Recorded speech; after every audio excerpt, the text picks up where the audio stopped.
Chapter 697. Moreover, Wushang village was isolated from the rest of the world, and the villagers were extremely united. In the army, this quality would become absolute loyalty and obedience, and on the battlefield, it would become excellent teamwork and teamwork. The 5,000 Wushang cavalry came and went like the wind and fought fiercely, their strength far surpassing that of the other soldiers, including the Turkic cavalry and the Uzun Highland Barley soldiers. Moreover, they could coordinate with each other as if they were on their own. If Wang Chong's mastery of the art of war was added to the mix, one could easily imagine the power of this force on the battlefield. This was a force that Wang Chong had always wanted to obtain. The calamity had not yet occurred, so there was still a chance. We're here. The village is up ahead. I still need to give the Wujin grass to 13th granduncle, so I can only bring you up to here. Just as he was deep in thought, the little girl in front of him suddenly spoke. After saying that, she turned around and skipped ahead. There, a group of people from Wushang village had gathered together, and a young man who seemed to be their leader was talking to them. The girl walked over, pointed at Wang Chong's group, and began to chatter with the young man who seemed to be the leader. The young man turned his head to glance in the direction of Wang Chong's group, a sharp light flashing through his eyes. But he quickly turned his head back and nodded, as if agreeing to something with the girl. "Haha, seventh brother, I'll leave everything to you. I'll be going first," the girl excitedly called out as she waved at Wang Chong's group. Then, with her large chest on her back, she excitedly walked off in another direction. In just a few moments, she had vanished into the rubble. "Get ready. There might be a fierce battle coming up," Wang Chong suddenly said. "Ah!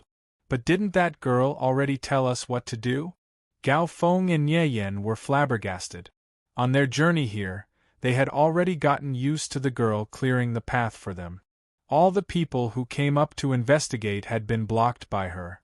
Why did they have to attack the moment they left? "Don't worry too much. Just do as I say," Wang Chong said faintly. He flicked his sleeves and did not panic. With a smile, he took the initiative to walk towards the group of Wushang youths on the square made of stone slabs. Wushang's trip had come to an end here. Wang Chong knew very well that his words and the box full of Wujin grass were as good as it got. What's more, the person he met was a guy with sharp observation skills. On the opposite side, the seventh brother, the little girl mentioned, also strode over. However, unlike the gentleness he displayed in front of the little girl, seventh brother's expression was much sharper and colder in front of everyone. "Surround them." Seventh brother waved his hand, and the first thing he did was surround Wang Chong and the others. Swoosh! The group of Wushang youths who had been following him leaped up as if they were flying. In an instant they had surrounded Wang Chong, Gao Feng, Ye Yen, and the dozen or so guards from the capital. Careful! Clang, clang, clang. Cold light unsheathed. Almost at the same time, the expressions of Gao Feng, Ye Yen, and the others changed, and they immediately moved to protect Wang Chong.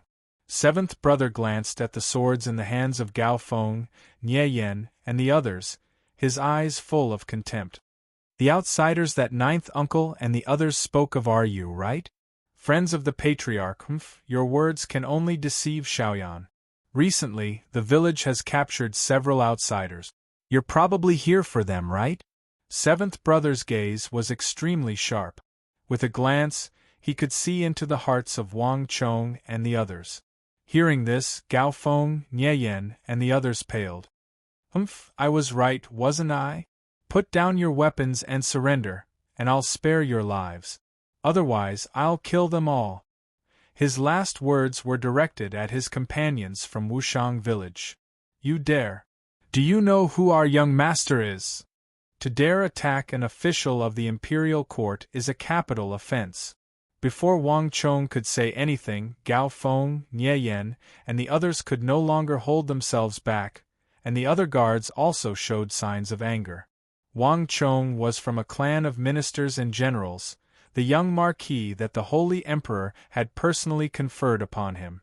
Everyone in the world knew that he was the son of heaven's disciple and had an incredibly revered status.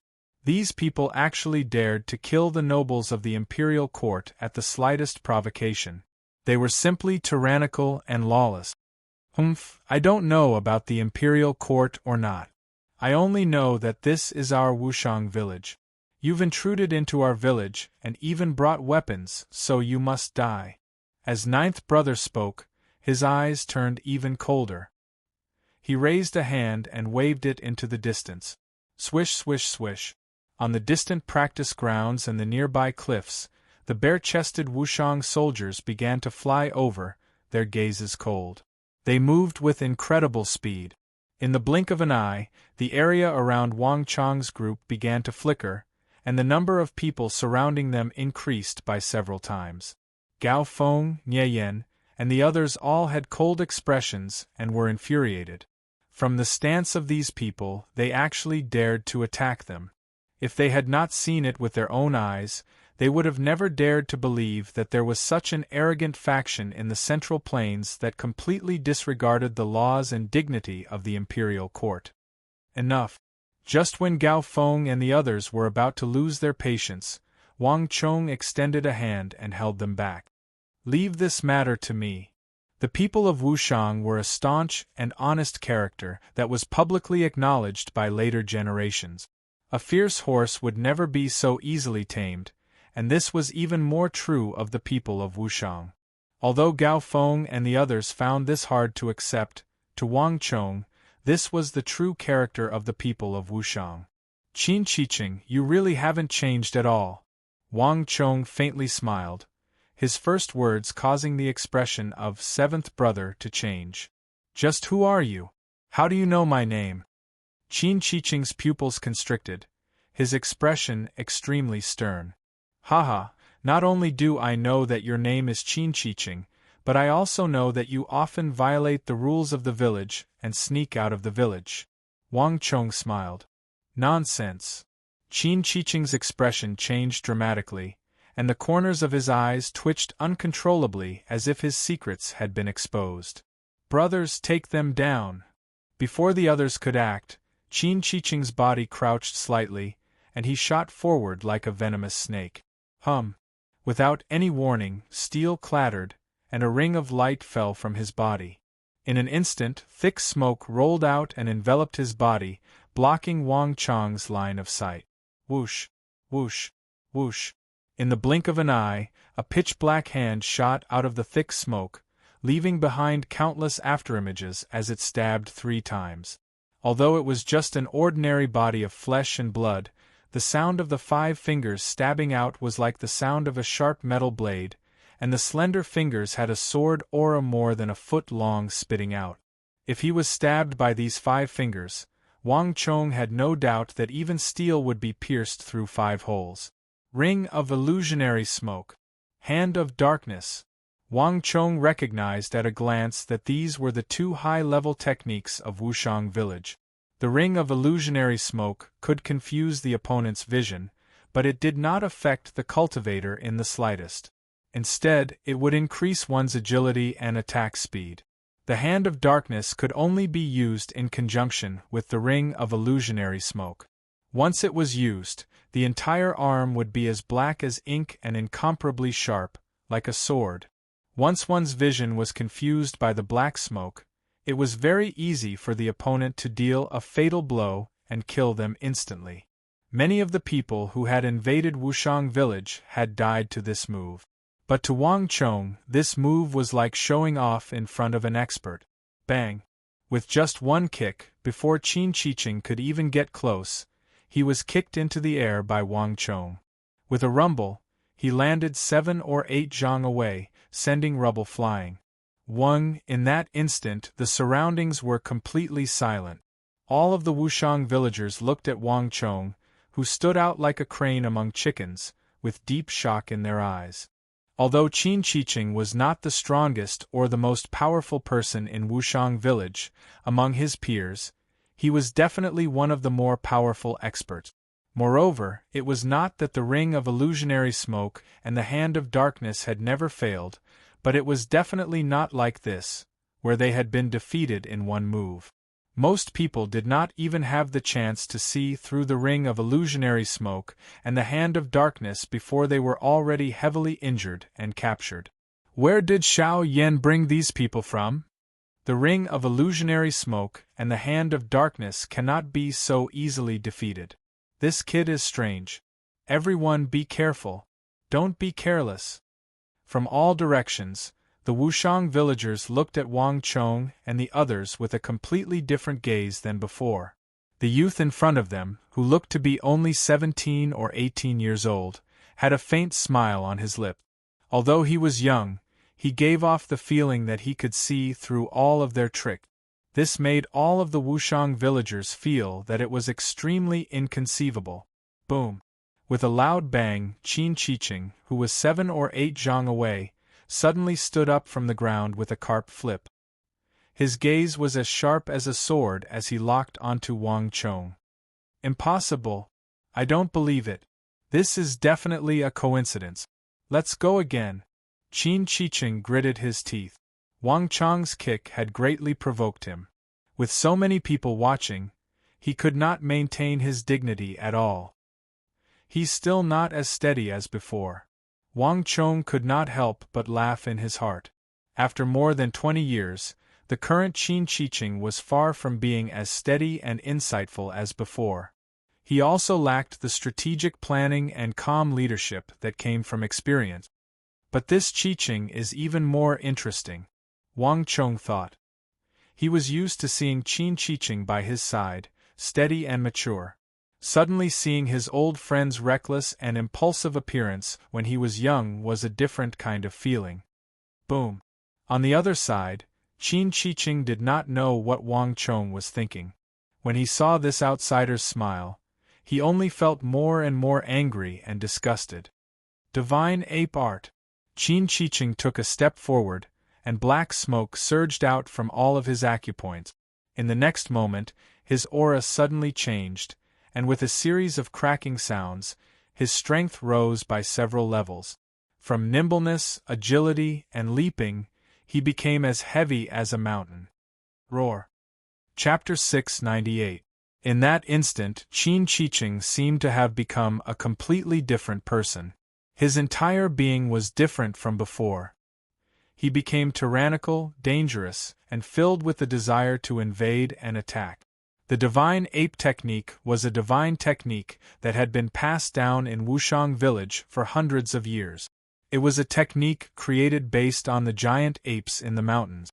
It could greatly increase a person's strength, agility, and speed. In Wushang village, this technique was of a much higher level than the ring of illusionary smoke and the hand of darkness. Roar! Qin Qiqing waved his hand and immediately merged with the divine ape formed by the black smoke behind him. Boom! Before he arrived, the technique arrived first. Qin Qiqing grabbed a huge rock that weighed more than 2,000 kilograms and threw it at Wang Chong as if it was weightless. Following closely behind the huge rock, Qin Qiqing pounced at Wang Chong like a ferocious tiger pouncing on its prey. Boom! The huge rock was thrown down, and the same scene happened again. The huge rock was still dozens of feet away from Wang Chong when it was held up by an invisible force. It floated steadily in the air like Mount Tai. The divine ape technique. His stellar energy is leaking so much. It's obvious that he hasn't cultivated it to perfection. Wang Chong closed his eyes slightly and looked at Qin Qiqing, who was following closely behind the huge rock. His expression did not change at all. The divine ape that Qin Qiqing had transformed into had a crazy, tyrannical, and impactful aura, but it seemed to have no effect on him at all. Qi. Just as the divine ape that Qin Qiqing had transformed into rushed over and smashed down with its huge ape arm, Wang Chong's eyes opened slightly, and a bright light flashed in them. In that instant, Wang Chong moved from stillness and suddenly pointed a finger at the Moji acupuncture point under Qin Qiqing's armpit. In that instant, Qin Qiqing's body froze like a punctured rubber ball. The black smoke around his body dissipated, and the huge divine ape quickly returned to its original appearance. Impossible! Who are you? Qin Chicheng's body staggered and retreated. His eyes were completely fixed on Wang Chong, and they were filled with fear and disbelief. Wushang village had very little contact with the outside world, so outsiders had no way of knowing the martial arts here. Most of the people who invaded Wushang village didn't even understand the martial arts of Wushang village before they were captured or seriously injured. However, the feeling that Wang Chong gave him was as if he knew all of his secrets and flaws. The mighty ape art of Wushang village was no secret to him. In the beginning, Wang Chong gave him the impression that he was an unwelcome outsider, but now, in Qin Chicheng's eyes, these outsiders had become unfathomable.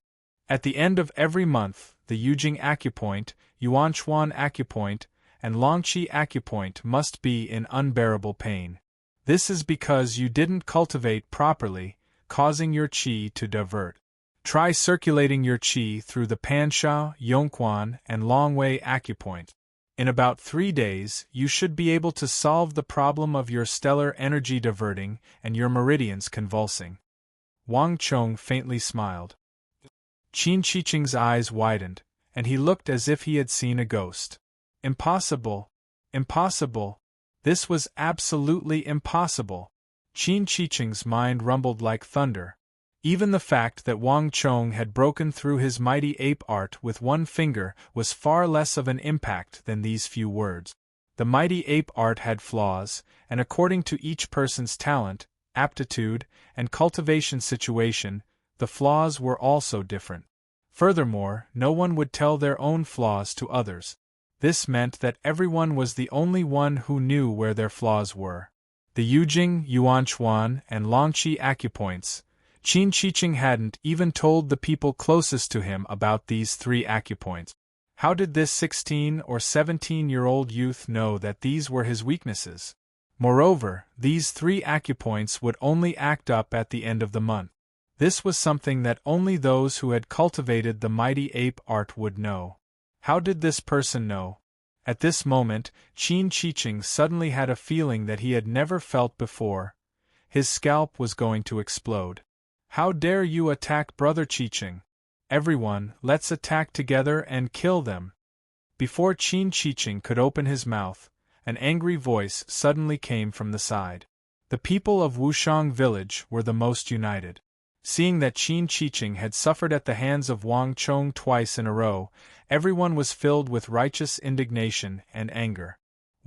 It wasn't clear who was the first to pounce, but then a second, a third, a fourth from all directions, figures pounced one after another. Black smoke billowed and metal clanged. Halos that were completely different from those of the outside world were released from the bodies of these Wushang villagers and fell down. Halo of mystifying smoke, hand of darkness, mighty ape art, woodvine art, giant rock ring. Halos accompanied by stellar energy of various colors were released from the bodies of these Wushang villagers. Be careful! Protect the young master! Gao Feng, Nieyen, and a group of guards all pulled out their sabers and swords. Their expressions were tense as they guarded around Wang Chong. Roar! A series of roars came from all directions. However, the first wave of attacks were large boulders that weighed thousands of jin. These boulders tumbled through the air, whistling through the air as they came crashing down toward the group. At this moment, all the guards who had experienced the War of the Southwest revealed nervous expressions. Even in their view, the strength of the Wushang villagers made them extremely powerful opponents. With so many of the Wushang villagers working together to attack, everyone instantly felt an enormous pressure. They all sensed the thick stench of death. This obscure little place on the Silk Road to the west was definitely as dangerous as a dragon's pool or a tiger's den. Gao Feng, Nieyen, the two of you just need to protect yourselves. Leave these people to me. Just when the mood was at its most tense, Wang Chong's calm voice resounded through the air. In an instant, everyone felt a surge of power that made them feel at ease. Rumble! A powerful wave of energy exploded from Wang Chong's body, sweeping through the north, south, east, and west. All the falling boulders were still several zhang away when they were frozen in place in the air. Kill him! Charging into our Wushang village, and still acting so arrogantly, even daring to attack seventh brother. Does he really think we can't deal with him? Don't be rash. Capture him and hand him over to the clan leader. With furious howls, the powerful and ferocious Wushang villagers charged at Wang Chong. Although they were not carrying any weapons, their fingers, palms, arms, and bodies had all been trained to be as tough as steel. Young master! Gao Feng's panicked voice came from behind him. Don't be in such a rush. Wang Chong's voice was as calm as ever. As he gazed at the Wushang descending from the sky, his lips curled into an even wider smile, his voice calm and confident. Great Yin-Yang Heaven creation art. A voice that was neither loud nor soft resounded in everyone's ears. Without the slightest hesitation, Wang Chong used the number 1 evil art of the Central Plains. There were cries of alarm as the powerful Wushang villagers began to spin in the air like kites with their strings cut. Not a single one of the Wushang villagers could land, and not a single one of them could struggle free of this suction. The 40-some Wushang villagers floated in the air like puppets controlled by strings. Cries of alarm filled the air, and even the guards behind Wang Chong were stunned by this sight. Compared to the War of the Southwest, Wang Chong's strength was even more profound, more powerful, and more unfathomable. The 40-some Wushang villagers, who were at least at the true martial or profound martial realm, floated in the air, spinning around and around, faster and faster and fiercer, all of them unable to control themselves. This was a shocking sight to behold. Marquis is getting stronger and stronger. In the rear, the guards who had followed Wang Chong from the capital looked up at the sky in shock. The Wushang villagers had seen how easily they could traverse the cliffs and walls, and they had also seen how they could use boulders weighing several thousand jin to train. All of them had prepared themselves for a fierce battle. But to everyone's surprise, Wang Chong's one move had sent these fierce Wushang flying into the air, all of them sucked in. Not a single one of them had been able to get through. They had prepared themselves for a major battle, only to discover that Wang Chong had single-handedly dealt with all of them.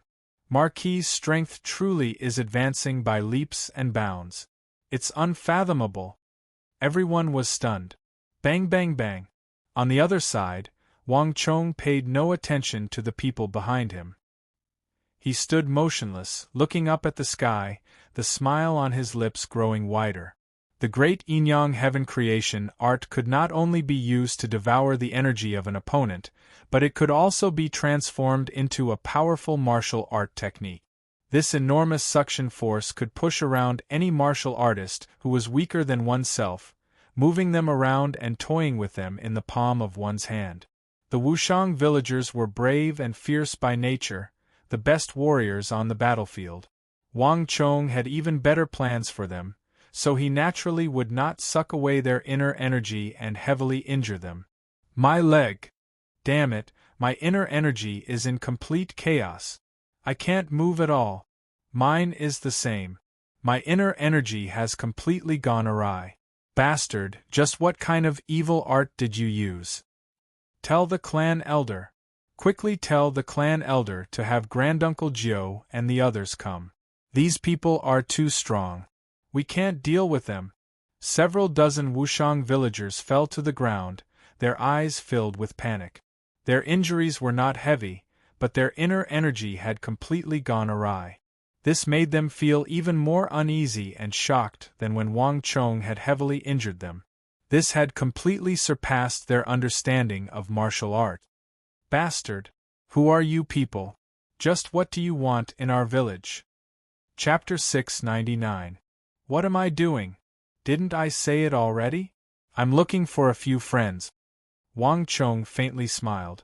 Although Qin Jiuqing's martial arts were not bad, he was not the Qin Jiuqing of the future. In the Wushang Iron Cavalry, Qin Jiuqing was ranked last among the 10 generals under Wang Chong. If he wanted to grow into the future Lord Jiu who could devise strategies, he would probably need some time. Now was not the time to talk or interact with him too deeply. Let's go. Wang Chong waved his hand and stepped over the Wushang villagers, continuing forward. If he wanted to recruit the Wushang villagers, he had to go through the Wushang village chief, who was also the grandfather of the little girl, Fang Xiaoyan. You still dare to be so impudent in our Wushang village? Do you really think this is still your territory?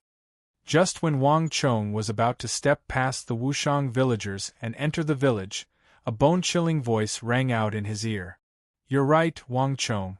In that instant it was as if they had gone from a hot summer to a cold winter.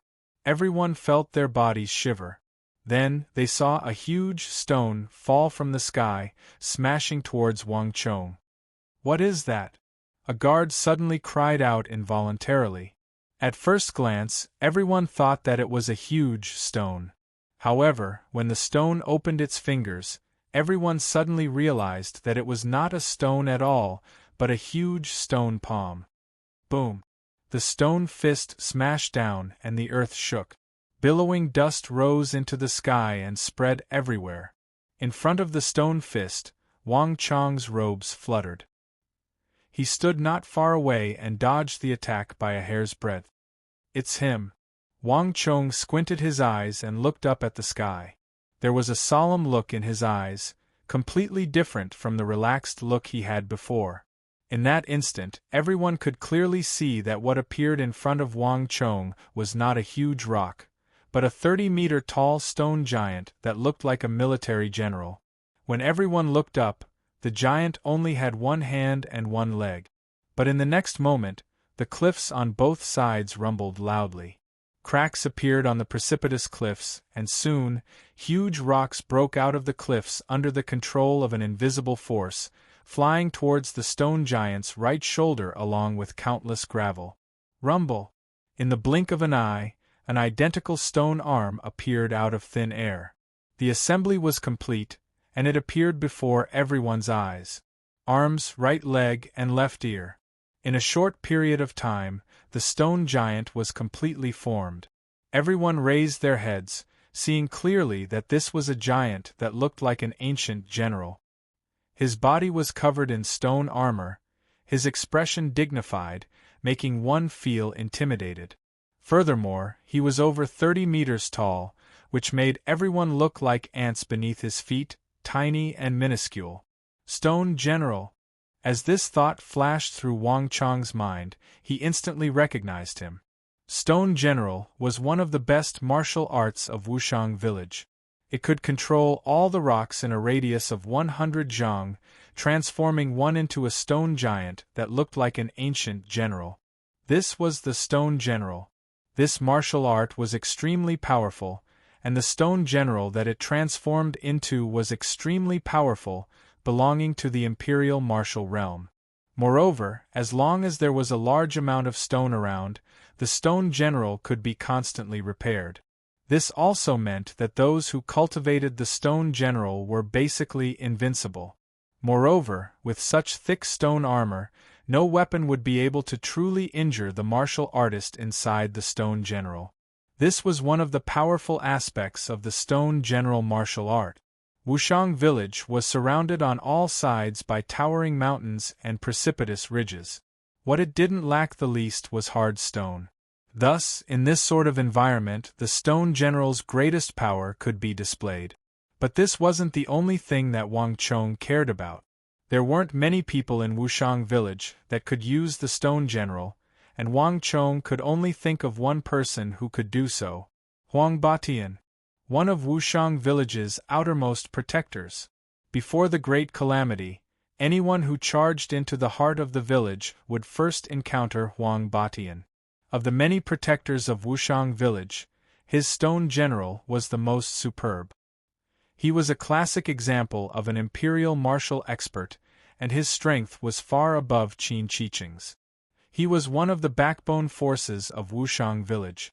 When the otherworldly invaders attacked Wushang village, he had used Wushang village's unique geographical advantage to block 5,000 or 6,000 of them, almost single-handedly guarding a single position. In Wushang village, this person had been rather difficult to deal with. Alas, Huang Batian later died in battle during the Great Calamity. He was one of the first core forces of Wushang village to die in battle. I didn't think that I'd run into a martial maniac. Wang Chong raised his head and gazed at the towering, powerful, 30-meter stone general. His eyes narrowed, but he didn't feel the slightest fear. Back when Fang Xiaoyan hadn't reached the peak of the martial path, she would occasionally bicker with him about this stone general of hers, her protector Uncle Huang Batian, who had reached the acme of perfection. Although his strength was astonishing and he hated foreigners to the core, deep in his heart, Huang Batian was a true man. He was addicted to martial arts, and his greatest weakness was that anyone who could withstand 3 of his moves would obtain his favorable impression. Anyone who could defeat him would rapidly change Huang Boshan's attitude toward them. No matter where they came from, no matter if they were good or evil, Huang Batian would immediately treat them as a brother, acknowledge them, and treat them as one of his own. There was once an expert of the Uzan who had been chased by experts of the Tang dynasty and accidentally stumbled into Wushang village. In the end, he fought a great battle with Huang Batian. Huang Batian actually defended him in every possible way, and in the end, he almost ended up fighting with one of his own people. In the end, the villagers had no choice but to let him go. He clearly knew that his opponent was an Uzan who had appeared in the Tang dynasty with ill intentions, but Huang Batian still did so. From this, one could imagine just how ferocious his martial obsession was. However, although Huang Boshan's personality was well known in Wushang village, almost no outsider knew of it. Even Fang Xiaoyan, who liked to bicker with him, would never have imagined that he would one day have to fight with her protector uncle. This is going to be interesting. If I can withstand 3 moves, I can win his favorable impression. Wang Chong thought to himself as he gazed at the massive stone general. He seemed to be able to see through the layers of stone armor to the chest of the stone general, where a mysterious middle-aged man was sizing him up. To be honest, Wang Chong was quite curious about this protector Uncle Fang Xiaoyan spoke of, who had a strange personality, who was addicted to martial arts, and who had ultimately died in the Great Calamity. Many of the experts of Wushang village had died in the Great Calamity. To Wang Chong, this was actually quite a pity. "You're quite fast, but do you think you can outrun me?" The stone general's voice was full of energy, like a great bell ringing down from above. Just as Wang Chong was thinking, the giant stone howled as Huang Batian sucked up a boulder from the ground and, with a thunderous boom, smashed it toward Wang Chong. The first boulder was still in the air when Huang Batian stomped down, causing the earth to crack. Boulders weighing several thousand jin were sucked into the hands of the 30-meter-tall stone general and then shot toward Wang Chong like cannonballs. A second boulder, a third, a fourth, boulder after boulder flew toward Wang Chong like a barrage of cannons. In the howling winds, a boulder flew over Wang Chong's head, enveloping even Gao Feng and Ye Yen in its path. Huang Boshan's attack was clearly not just directed at Wang Chong. All the intruders were treated the same. Careful! The guards were getting more and more shocked as they dodged in every direction. This Wushang village was shrouded in mysteries, and they were getting more and more astonished. Those villagers who could move as if they were flying could be ignored, but now, a random person had appeared who could control the earth element of the 5 elements: metal, wood, water, fire, and earth. The feeling he gave off was not one bit inferior to Longqinba, the leader of the 5 tiger generals under Uzan Great General Huashu Wuzong's command in the War of the Southwest. It would have been fine if Wushang village was some famous strategic town, but this place just had to be remote and desolate. If not for Marquis mentioning it and bringing them here, they would have never even known that such a place existed. Thus, it was easy to imagine the shock the crowd felt when an imperial martial expert had casually appeared out of nowhere. "There's no need to worry. Leave this stone giant to me." At their most panicked and uneasy moment, Wang Chong's reassuring voice rang out in their ears. The 1,000 boulder that was originally smashing towards Gao Feng and the others suddenly shook in the air when it was still several zhang away from them. With a schwa, it drew an arc in the air and actually turned around. Its speed did not decrease, and it smashed towards the mountain-like stone general in front of them. Buzz! All the villagers of Wushang were stunned, and even Huang Bashi's stone general clearly trembled. It was clear that even this martial maniac of Wushang's outer protector was shocked by Wang Chang's move. Haha, if I were you, I would never use this move.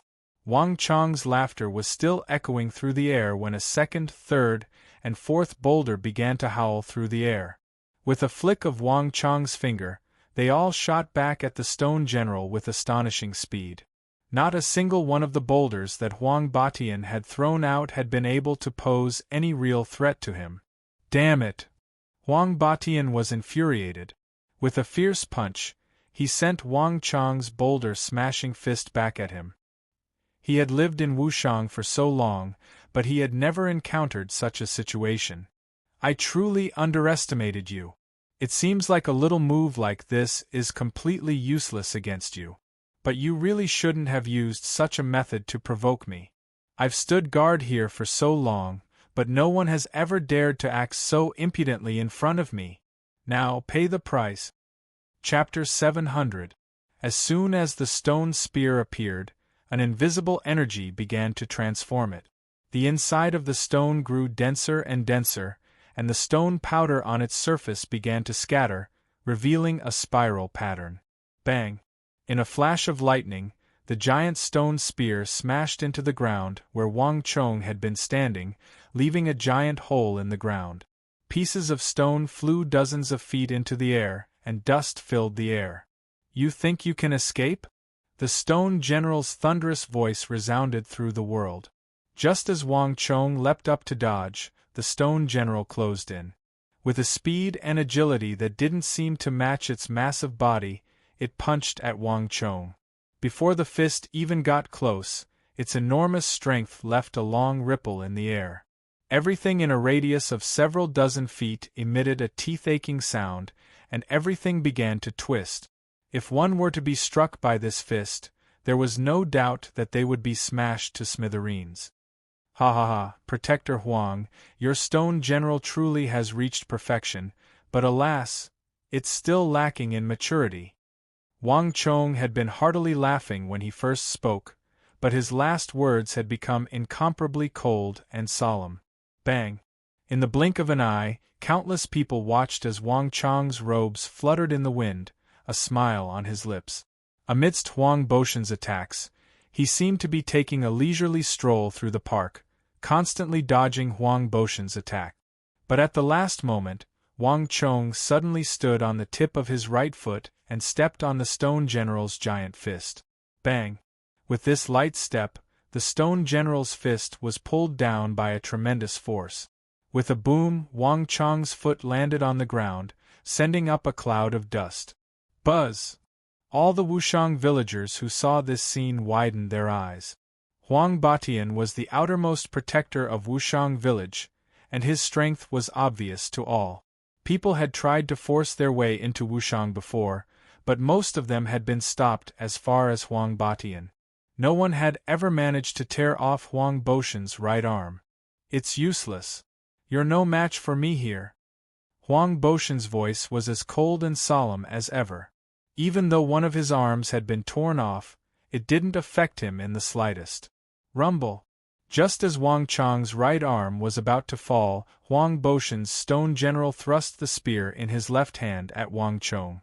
At the same time, cracking sounds could be heard as countless rubble began to rise from the ground and fly toward Huang Boshan's right arm. In the blink of an eye, an identical stone arm had taken shape. Boom! His 5 fingers flexed, and Huang Boshan's second fist smashed towards Wang Chong. Boom! Boom!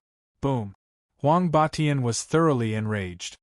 His fists, along with his spear, rained down upon Wang Chong. Everything within a radius of several thousand feet was within the range of his attack. Each of Huang Boshan's fists carried several thousand jin of weight. Even steel would be pulverized by a single punch from him, let alone a body of flesh and blood. And what was even more dreadful was that the Stone General was incredibly fast. When combined with its immense strength, it was enough to make any opponent pale in comparison. "I want to see just how long you can dodge for," Huang Batian sneered. Cracking. His right hand grasped out, and in the blink of an eye, another 50-meter-long stone spear was pulled out from the ground. With these two spears in hand, the Stone General's attack speed and threat multiplied. But no matter how ferocious Huang Boshan's attacks were, Wang Chang's voice remained as calm as ever, clearly echoing through the rain of stone spears. "I'm not dodging. I'm just seeing the Stone General. Since you want to fight with me, I'll do as you wish." As he spoke, Wang Chong suddenly changed his usual demeanor. Thump! Wang Chong pushed off the ground and shot forward like an arrow, instantly piercing through the gaps in Huang Boshan's storm of attacks and heading straight for the Stone General's chest. Great Yin-Yang Heaven Creation Art. On the Stone General's chest, Wang Chong's fingers were spread wide like a sword. His palm holding his body up, he thrust it deep into the Stone General's chest. The great Yin-Yang Heaven Creation Art that he had inherited from the evil emperor was instantly activated, causing a massive attractive force to erupt. The little Yin-Yang art required physical contact and the little Yin-Yang sword, as well as a host of other restrictions. But the great Yin-Yang Heaven Creation Art was different. Wang Chong didn't even need to touch his opponent to be able to absorb their energy. Buzz! Under countless shocked gazes, the 30-meter-tall Stone General maintained its ferocious attack at the last moment, but its entire body was frozen in place, motionless. "Impossible! Just what evil art did you use?" A middle-aged man's panic-stricken and shocked voice exploded from the Stone General's chest. The moment Wang Chong activated the great Yin-Yang Heaven Creation Art, the stellar energy in his body began to wildly surge out. Even more frightening was that he instantly lost control of the stellar energy in his body. His entire body was trapped within the Stone General, unable to move. Rumble! In a place that no one could see, boundless waves of stellar energy flowed into Wang Chong's body. With the support of Huang Boshan's internal energy, Wang Chong's already formidable internal energy soared once more, charging towards an even higher realm. Not good. Protector is in danger. There's something strange about this outsider. Everyone, attack together. Hurry and help Protector deal with him. Seeing Huang Batian restrained, the people of Wushang Village began to panic. There was not a single person who had come to Wushang Village who did not have their tail between their legs. Many outsiders had been captured without the Protector even needing to appear. But now, even the Protector had been captured. To the people of Wushang Village, this was an unacceptable and unimaginable development. Form the formation. Protect young master. At the same time, Gao Feng, Nie Yen, and a group of elite guards also began to move. In the blink of an eye, before the rest of the Wushang villagers could arrive to help, Gao Feng, Nie Yen, and the 10-some elite guards had already formed a small and tight formation. This was the Dragon Snake Formation that Wang Chong had created after the Southwestern War. The Dragon Snake Array did not require many people. A dozen or so people would be able to form a small-scale Dragon Snake Array. It could be used for both offense and defense. Furthermore, it could condense the strength of a dozen or so people into one. Like a sharp knife, it could unleash strength that far exceeded normal standard. Whether it was a group attack or an expert far stronger than oneself, the Dragon Snake Formation could unleash its greatest power. But the Dragon Snake Formation had extremely high demands on the soldiers. Not only did it require the soldiers themselves to reach an extremely high level of strength, it also required excellent teamwork. Gao Feng, Nie Yen, and the others were precisely the Dragon Snake teams that had been trained to the highest level after Wang Chong had created the Dragon Snake Formation. They were also the most capable and the strongest. This was also why Wang Chong had brought them with him into Wushang village. Kill. Gao Feng, Nie Yen, and the others swiftly formed the formation. In the distance, the other members of Wushang village also noticed this and began to charge over. Both sides were seething with killing intent, and it seemed like a fierce battle was about to break out. But at this moment, "Stop!" a voice floated down from the sky.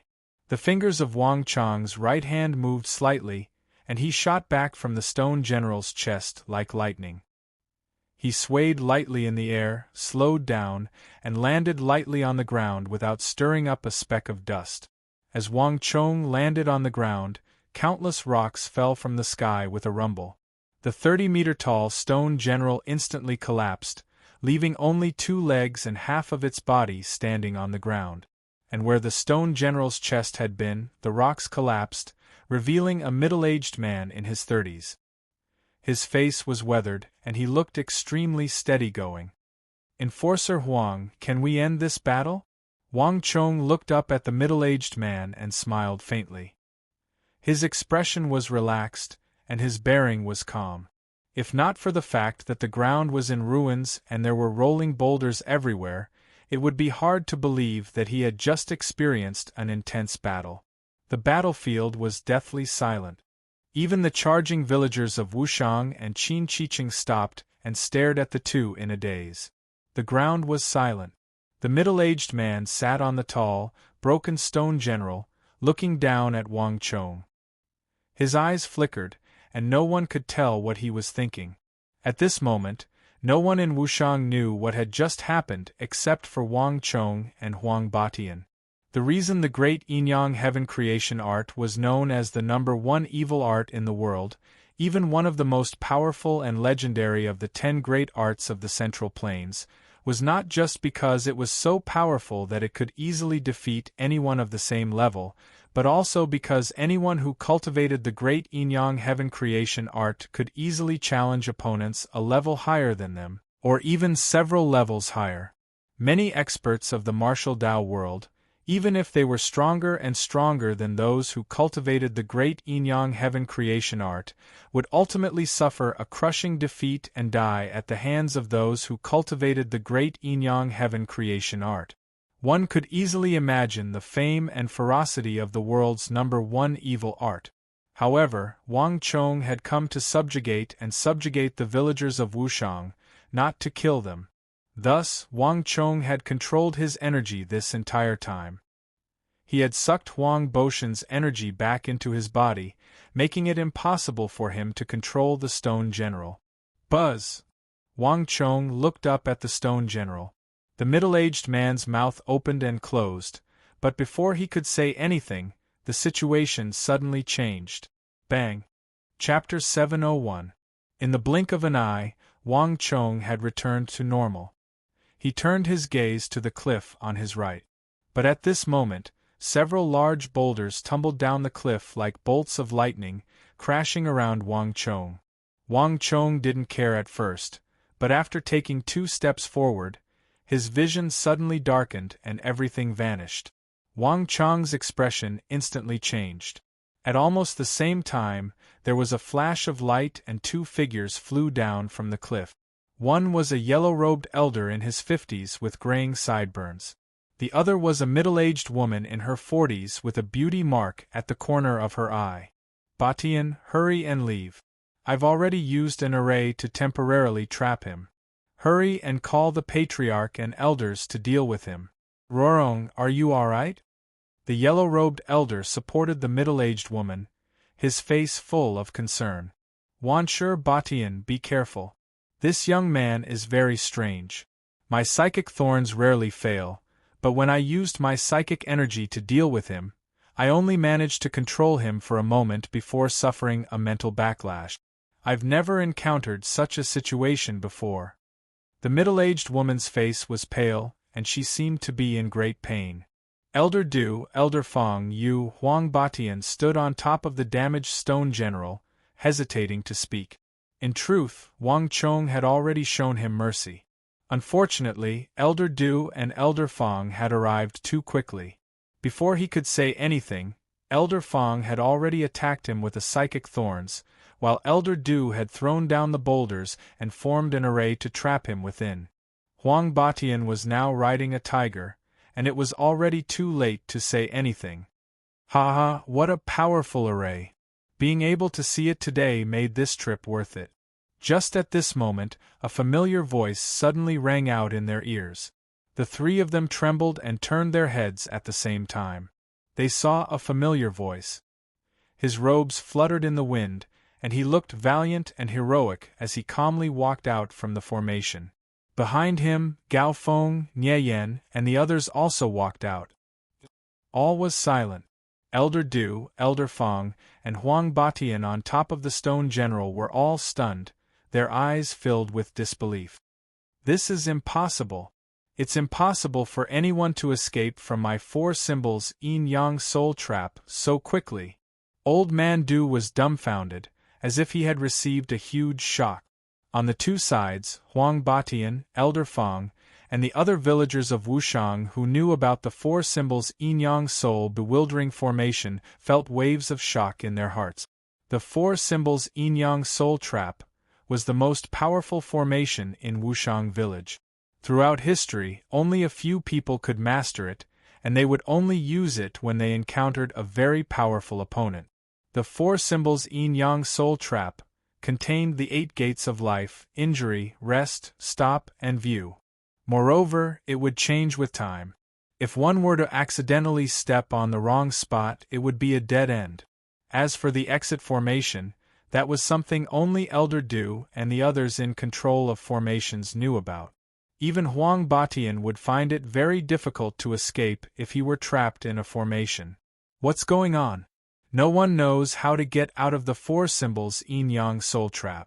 Is he really related to the patriarch? Huang Boshan's eyes flickered with bewilderment. The news that a group of outsiders had followed Fang Xiaoyan into the village had long since reached him. As the village's protector, he was well aware of anyone who entered or left the village.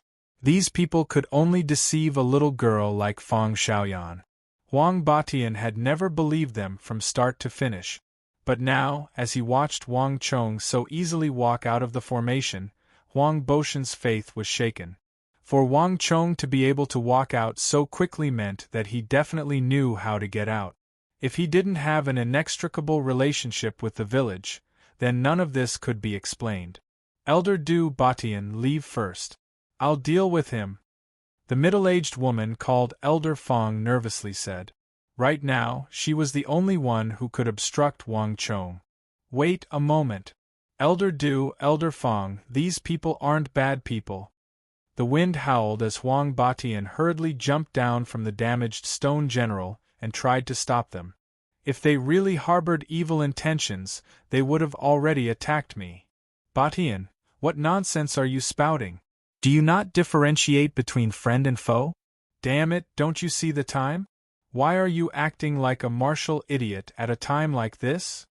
Elder Du and Elder Fong knew that Huang Boshan's old habits had flared up. Although Huang Batian was powerful, as long as anyone defeated him, this fellow would unscrupulously favor the other party and treat them as his friends. The most typical manifestation of this was this person isn't a bad person or these people aren't bad people. Every time Huang Batian acted up, the entire village would have a headache, but he just had to be stubborn, leaving everyone at their wits' end. Elder Fong, Elder Du, this isn't a martial idiot. Since he was able to break the four symbols yin-yang soul trap, he definitely isn't an ordinary outsider. Moreover, didn't they follow Xiao Yan in? If they harbored evil intentions, how could Xiao Yan still be safe and sound? And hasn't no one died in the village yet? Huang Batian said. Elder Du and Elder Fong were dumbfounded. Haha, Protector Huang understands that I have no ill intentions. Otherwise, given my strength, everyone should also understand that Wushang village wouldn't be in its current state. Wang Chong heartily laughed, and as he spoke, he began to slowly walk toward the trio. Wang Chong's eyes brightened as he glanced at Elder Fong and Elder Du that Huang Batian had spoken of. Wushang village truly was a place of hidden dragons and crouching tigers. One could casually use a powerful array, while the other had extremely powerful psychic energy. These were extremely rare in the martial world, but Wushang village had two of them. Let him in. All of you withdraw. Suddenly, a dignified and aged voice rang out from within the village. The voice was loud and clear like a great bell. Everyone trembled when they heard this voice, and all the villagers of Wushang revealed expressions of extreme respect. It's the chief. Elder Du and Elder Fong glanced at each other, then turned to glance at Wang Chong with complicated expressions. Although they were unwilling, the chief had spoken. No matter how unwilling they were, they had no choice but to step aside. Young man, I don't care where you come from or what your background is, but you'd best be smart here and not act rashly. Didn't you want to see our chief? Go on in. As Elder Du and Elder Fong spoke, they stepped to the side and opened up a path. Many thanks. Wang Chong smiled and led the people behind him into the depths of Wushang village. Qin Chiqing had been defeated, Huang Batian had also been defeated by him, and the array had been broken. Psychic energy attacks were useless. Although the appearance of the chief of Wushang village was very unexpected, it was all within Wang Chong's expectations. I can finally see the chief of Wushang village. I'm really looking forward to it. Wang Chong smiled as he brushed past Huang Batian, Elder Fong, and Elder Du. The chief of Wushang village commanded 50 to 60,000 clansmen of Wushang. In Wushang village, he was the most powerful existence. In all the legends of Wushang village, the chief of Wushang village was related. When Wang Chong had first arrived at Wushang village, the person he had wanted to see the most was this chief of Wushang. Unfortunately, in the Great Calamity, all the elites of Wushang village had been lost, including this mysterious chief of Wushang village. He had also died in battle against the otherworldly invaders. It was said that mountains of otherworldly invader corpses had been found around his body. Of all the foreign invaders who died in battle, about half of them had died around him.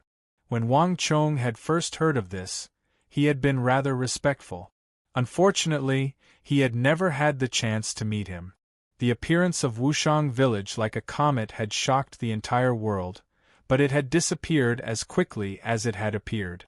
Following the Great Calamity, the chief, elders, protectors, and all the core members of Wushang village had died in battle. Many secrets regarding Wushang village had also been buried underground. Even though some of the villagers of Wushang village had survived and had even become subordinates of Wang Chong, the famous Wushang Iron Cavalry, many core secrets that only the elders knew had also been lost. Swoosh, swoosh, swoosh. The surroundings were filled with shadows and people. As Wang Chong and his 10-some subordinates walked into Wushang village, many of the villagers of Wushang village slid down from the cliffs and followed them, their gazes filled with vigilance as they looked at Wang Chong and the others. Wang Chong was calm and at ease, as if he hadn't noticed them at all. He had injured Qin Chiqing and the others and then defeated Huang Batian. It would be strange if the villagers of Wushang village had any good impressions of him. All of you disperse. An elderly but dignified voice came from within the village. As soon as this voice rang out, the surroundings fell silent. All the villagers of Wushang village hesitated. Although they were still somewhat unwilling, the vast majority of them quickly scattered to the sides, climbing up the lofty mountains and vanishing without a trace. Only a small portion of them remained where they had been, but the atmosphere was completely different from before. Wang Chong walked along a 6-meter-wide stone path that had clearly been excavated into the village, carefully observing his surroundings as he walked. Although from the outside, Wushang village appeared to be filled with lofty mountains and precipitous ridges, once he entered the village and passed through the edge of the village guarded by Huang Batian, everything became completely different. The villagers of Wushang village began to build a smooth path that led into the village. From the outermost perimeter, after several hundred meters, flat stone bricks began to appear. At the end of the path, tens of thousands of stone bricks spread out to form a massive plaza. Here, Wang Chong finally saw simple and unadorned stone houses built from rough mountain rock. In front of these houses and the plaza, there were many people standing. Unlike the outskirts of Wushang village, as soon as he stepped into this plaza, Wang Chong immediately sensed a solemn aura, as if he had stepped into a military camp. In the plaza, all eyes were on him. Chapter 702. Marquis. Suddenly, a familiar voice came from the plaza, quickly attracting Wang Chong's attention. The people of Wushang village would never call him Marquis. Those who would call him Marquis and know his identity were Marquis, its General Li and the others. A cry of surprise came from behind. Gao Feng, Nie Yen, and a dozen soldiers all looked in the same direction in the plaza. Following the direction of the voice, Wang Chong saw a familiar figure on the other side of the plaza. He looked past the villagers of Wushang village. His 2-meter-tall body was like an iron tower as he stood on the plaza, emitting a powerful aura. The giant longsword in the man's hand was as tall as a person, and it looked incomparably terrifying. Even in the territory of Wushang village, this person stood out like a crane among chickens and was extremely eye-catching. No one could block his radiance.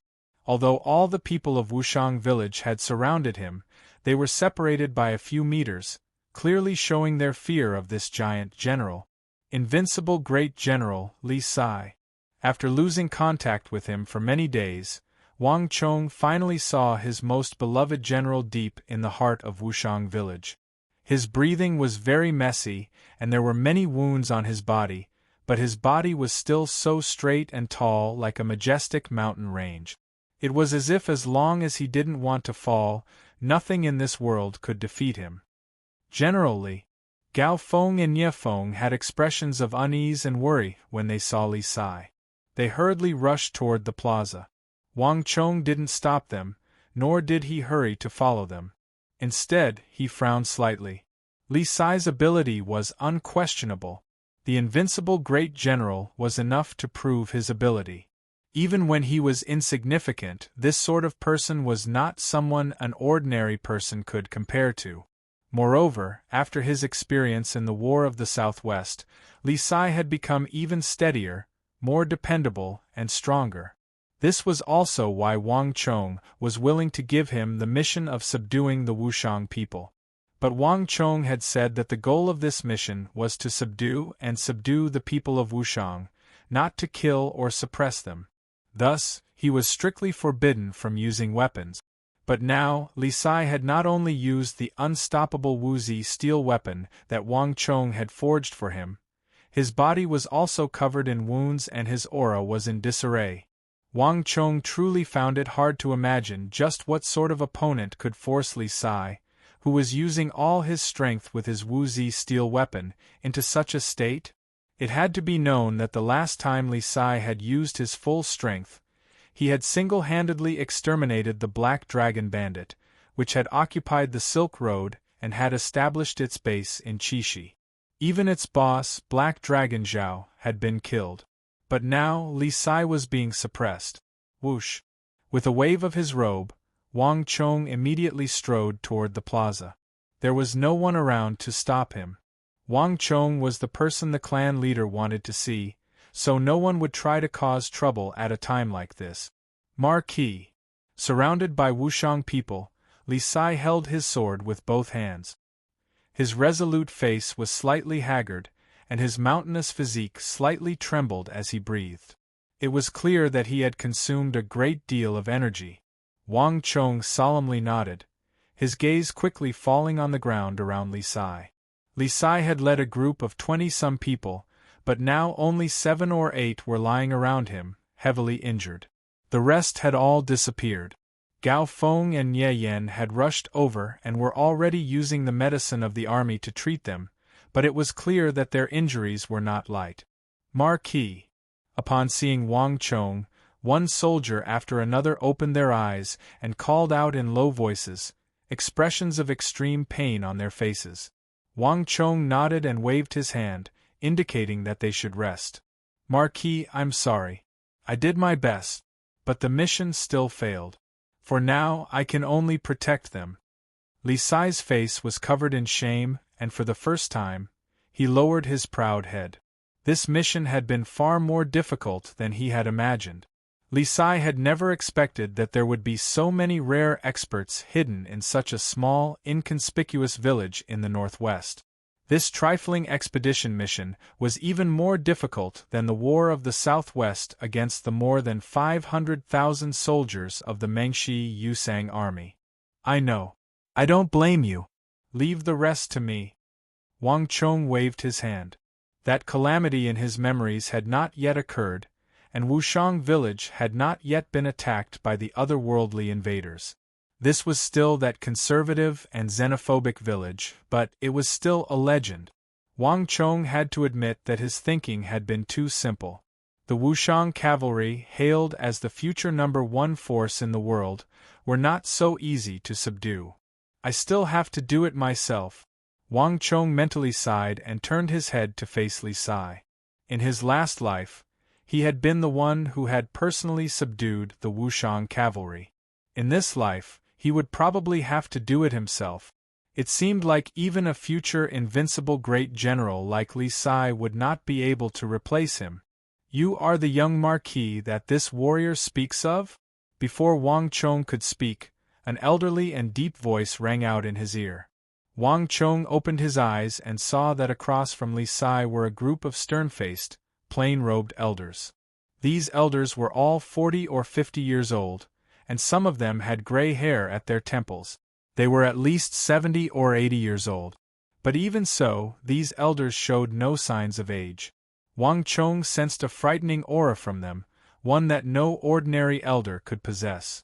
Huang Boshan's ability to control rocks and transform into a 30-meter-tall stone general was already quite formidable in Wang Chong's view. But compared to these elders, he was clearly not just one level lower. Some of these elders exuded an aura that even made Wang Chong feel pressured. What a powerful cultivation! The Imperial Martial Realm. They're all at the Imperial Martial Realm, at the very least, Wang Chong quietly said to himself. Above the true martial realm was the profound martial realm, and above the profound martial realm was the Imperial Martial Realm. Wang Chong himself was an Imperial Martial expert. But these elders standing across from Li Sai were all experts at the Imperial Martial Realm or above. Some of these elders exuded an aura that even shocked Wang Chong. This was no longer the strength of the Imperial Martial Realm, but the Saint Martial Realm at the very least. If he hadn't seen it with his own eyes, not even Wang Chong would have dared to believe that an obscure valley in the northwest of the Tang dynasty was actually hiding such a strength. 2 Saint Martial Realm, 7 Imperial Martial Realm. This is the strength of Wushang village before the calamity. It truly is powerful. And I'm afraid that this is only the tip of the iceberg for Wushang village. Wang Chong's eyes were bright as these thoughts flashed through his mind. At this moment, even he couldn't help but sigh. Wang Chong had never had the chance to witness the strength of Wushang village before the calamity. As the commander of the world's #1 Wushang cavalry, this was truly a pity. But the more this was so, the more Wang Chong had a thought in his mind. No matter what, he had to protect Wushang village and prevent the tragedy of the otherworldly invaders from repeating itself. This powerful strength should be used in a better place. They should have a larger stage, not die here alone and helpless. Buzz. Just as this thought flashed through Wang Chong's mind, a familiar voice resounded in his mind. Abrupt mission, marshals summon. Every marshal needs soldiers, just like how soldiers need leaders. This is the marshal summon. Within 3 days, completely recruit the unruly Wushang people and recruit the first batch of Wushang cavalry. Host will receive a reward of 600 points of destiny energy. If the mission fails, host will receive the ill will of the Wushang people, and will lose the only chance to recruit the Wushang people. At the same time, the battle between host and the Wushang people will incur the enmity of the Wushang people. host will forever lose the chance to obtain the loyalty of the Wushang people. Upon hearing the familiar voice of the Stone of Destiny in his mind, Wang Chong's expression instantly changed. Wang Chong hadn't expected to hear the Stone of Destiny's voice at a time like this. Moreover, from the information revealed by the Stone of Destiny, his mission to recruit the Wushang people had suddenly become a one-off mission, and it was only for 3 days. It must have been because we sent Li Sai and clashed with them, causing the Wushang chief and elders to feel hostility toward us. That's why this happened. Wang Chong's mind was in turmoil. The Stone of Destiny would never issue a mission for no reason. Moreover, after experiencing the War of the Southwest, Wang Chong had gradually come to realize that rather than saying that the Stone of Destiny was issuing missions, it was more like the Stone of Destiny was using this method to give him a kind reminder. There was no question that the Wushang people's recruitment mission had encountered a problem. This is troublesome. Wang Chong's heart sank, but he did not reveal any of it on his face.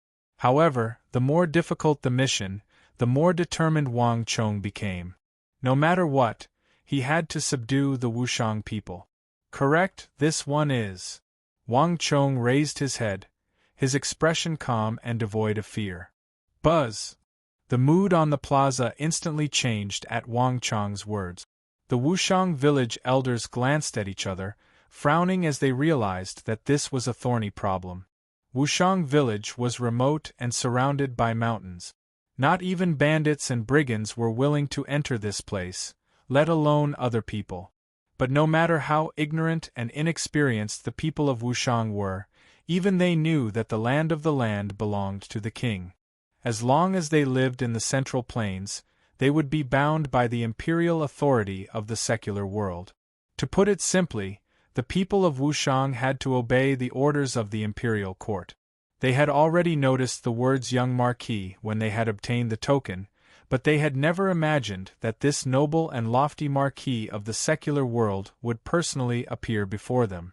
No matter how fierce the Wushang people were, they knew that this youth of 16 or 17 could not be touched. Chapter 703. Marquis, to think that you would grace us with your presence. Forgive us for not coming out to greet you. This one is Wu Jiumei, an elder of Wushang village. There must have been a small misunderstanding in this matter. Our villagers and Marquis's subordinates had a small conflict. We tried to dissuade them time and time again, but Marquis's subordinates refused to listen and insisted on barging into the village. We had no choice but to take action.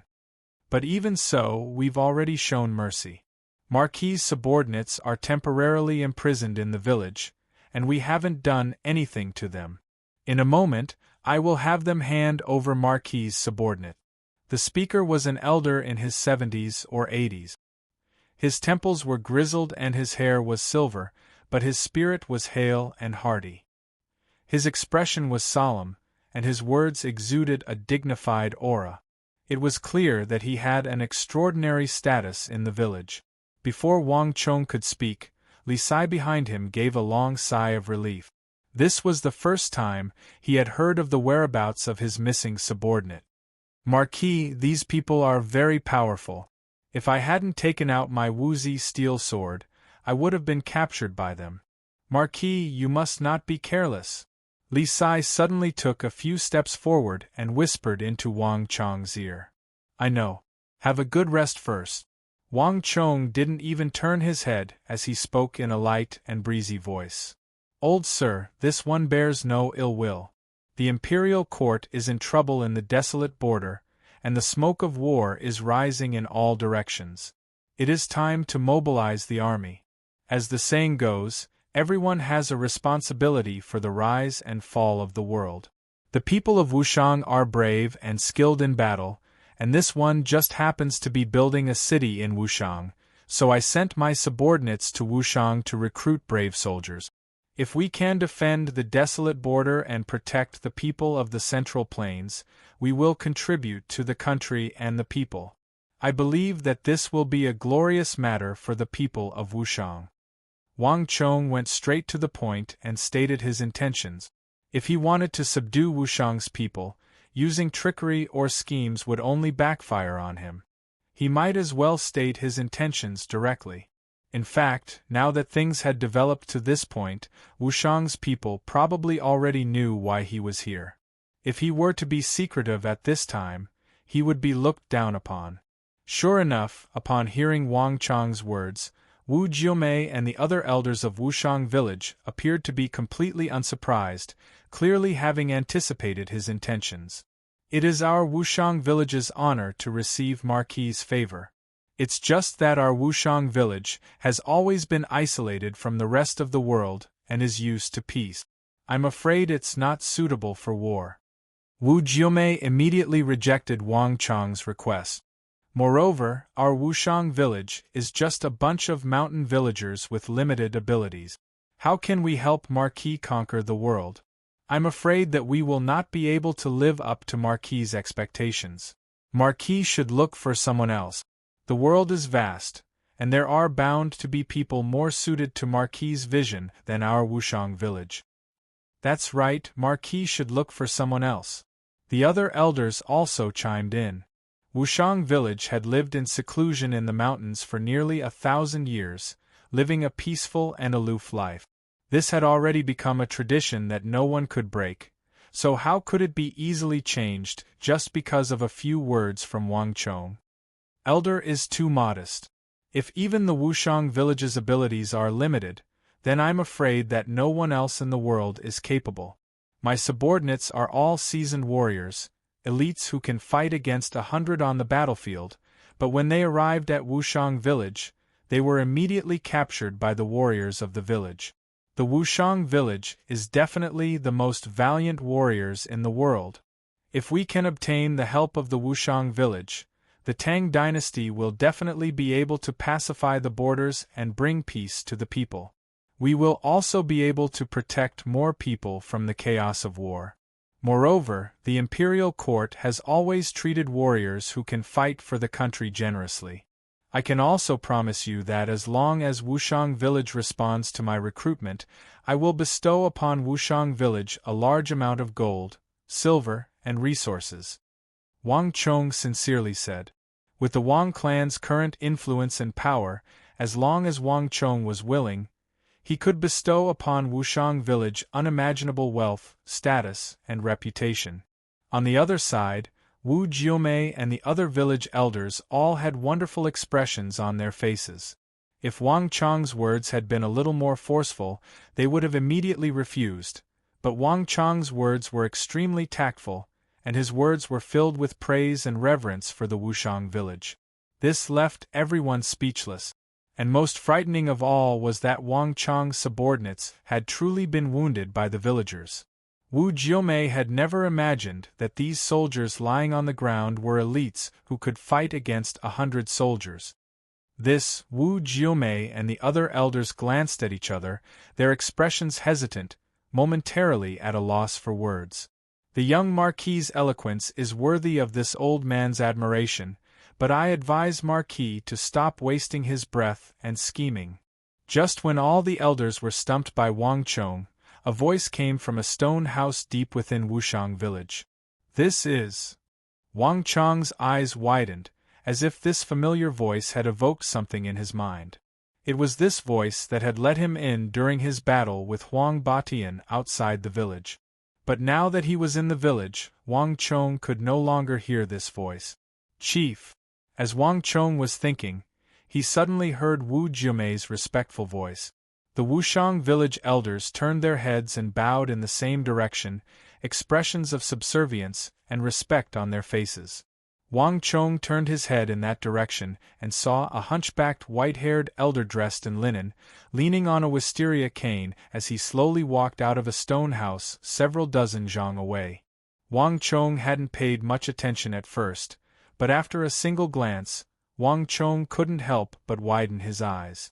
The white-haired elder's footsteps were extremely slow, but each step seemed to carry the weight of 1,000 jun, giving off an intense impression. His footsteps did not seem to be on the ground, but on space itself, treading into the hearts of everyone present. He gave off an unfathomable and unrivaled aura. And at such a close distance, even if Wang Chong focused his eyes, he still wouldn't be able to make out the elder's face. The white-haired elder seemed neither too close nor too far, not too blurry, but also impossible to see too clearly. And what made Wang Chong most apprehensive was that he couldn't sense this elder's aura. It was like this elder was just a shadow that didn't exist at all. This made Wang Chong's heart shiver. If he were just an ordinary person, it would be fine, but Wang Chong had long since broken into the imperial martial realm and cultivated the great Yin-Yang heaven creation art. There was almost no martial artist on the same level as him who was a match for him.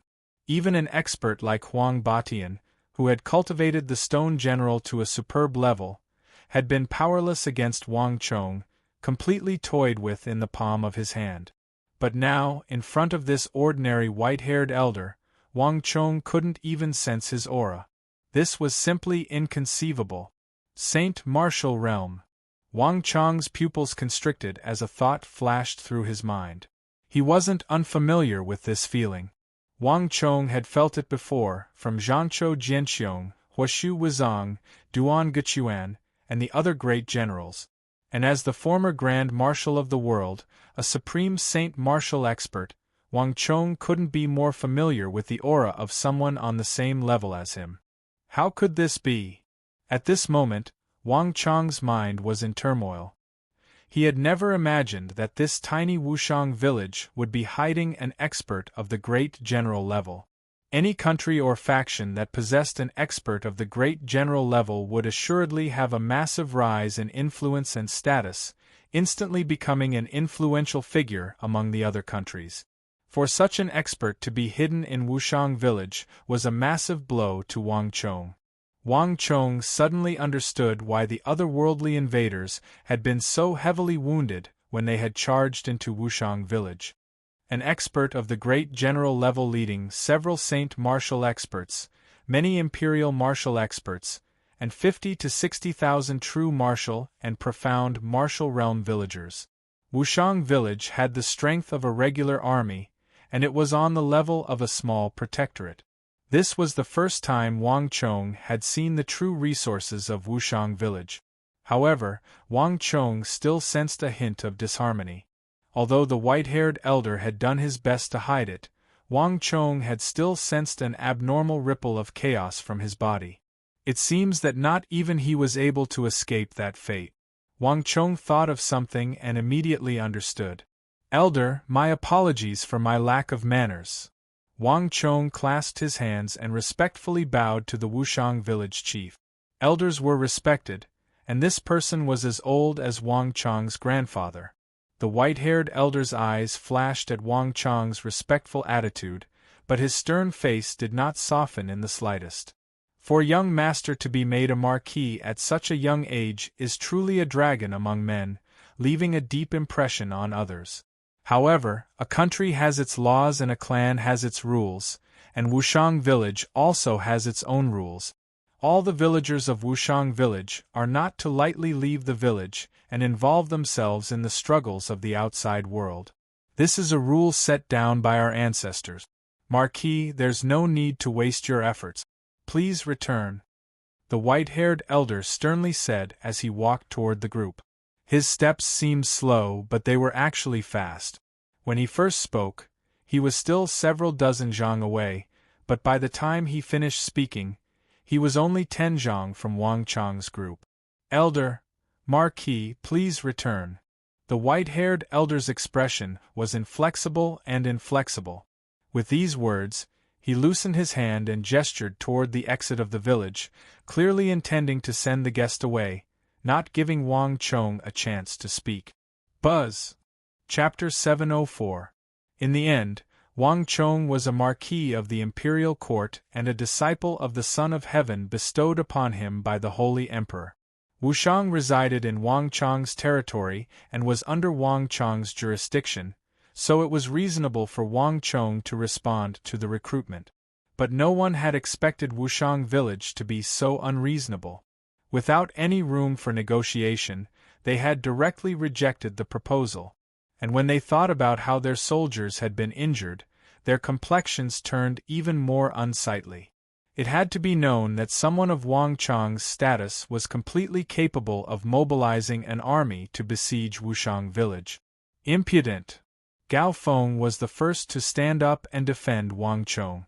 With Wang Chong's current status, even the patriarchs of those powerful clans that had been operating in the capital for more than 100 years had to treat him with the utmost courtesy.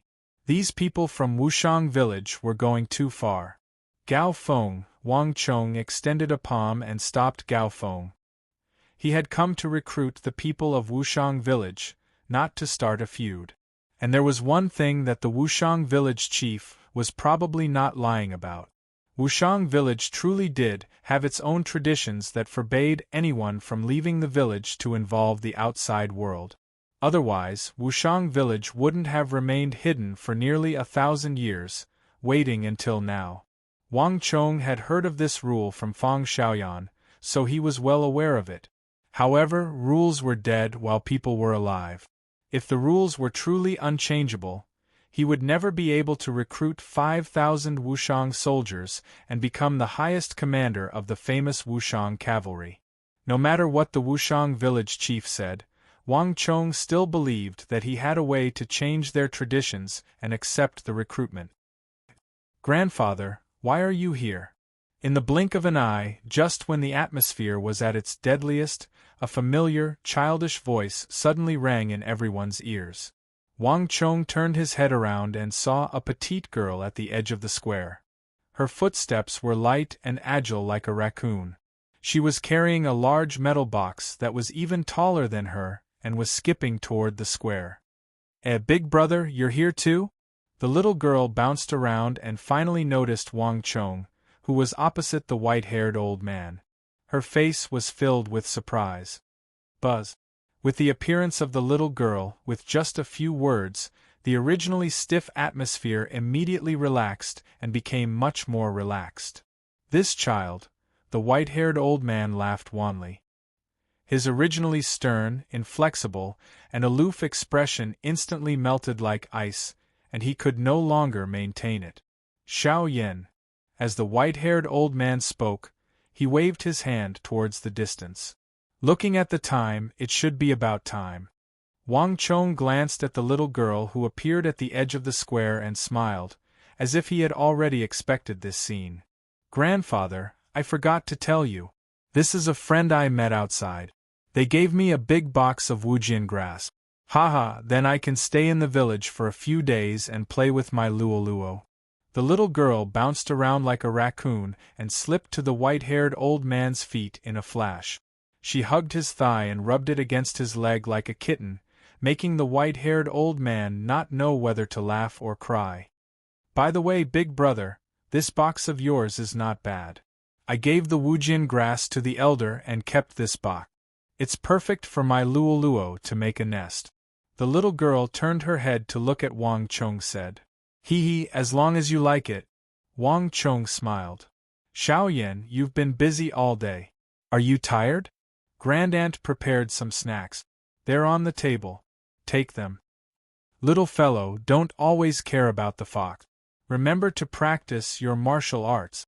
The group of chief of Wushang looked at the little girl and greeted her one after another. Their eyes were full of love and pampering. Their demeanor and tone were completely different from before when they were in front of Wang Chong and the others. Got it. The little girl pouted and waved her hand impatiently. Her eyes turned and soon fell on Wang Chong on the other side. "By the way, big brother, have you found your friends?" "I found them." Wang Chong nodded with a smile and glanced at Li Sai and the others behind him. "So it's them." The little girl frowned slightly, but soon became happy. "It's good that you found them. Grandfather, they're all my friends. You can't bully them. Big brother, I won't chat with you anymore. I'm going to look for my luo-luo." The little girl carried her big iron box on her back.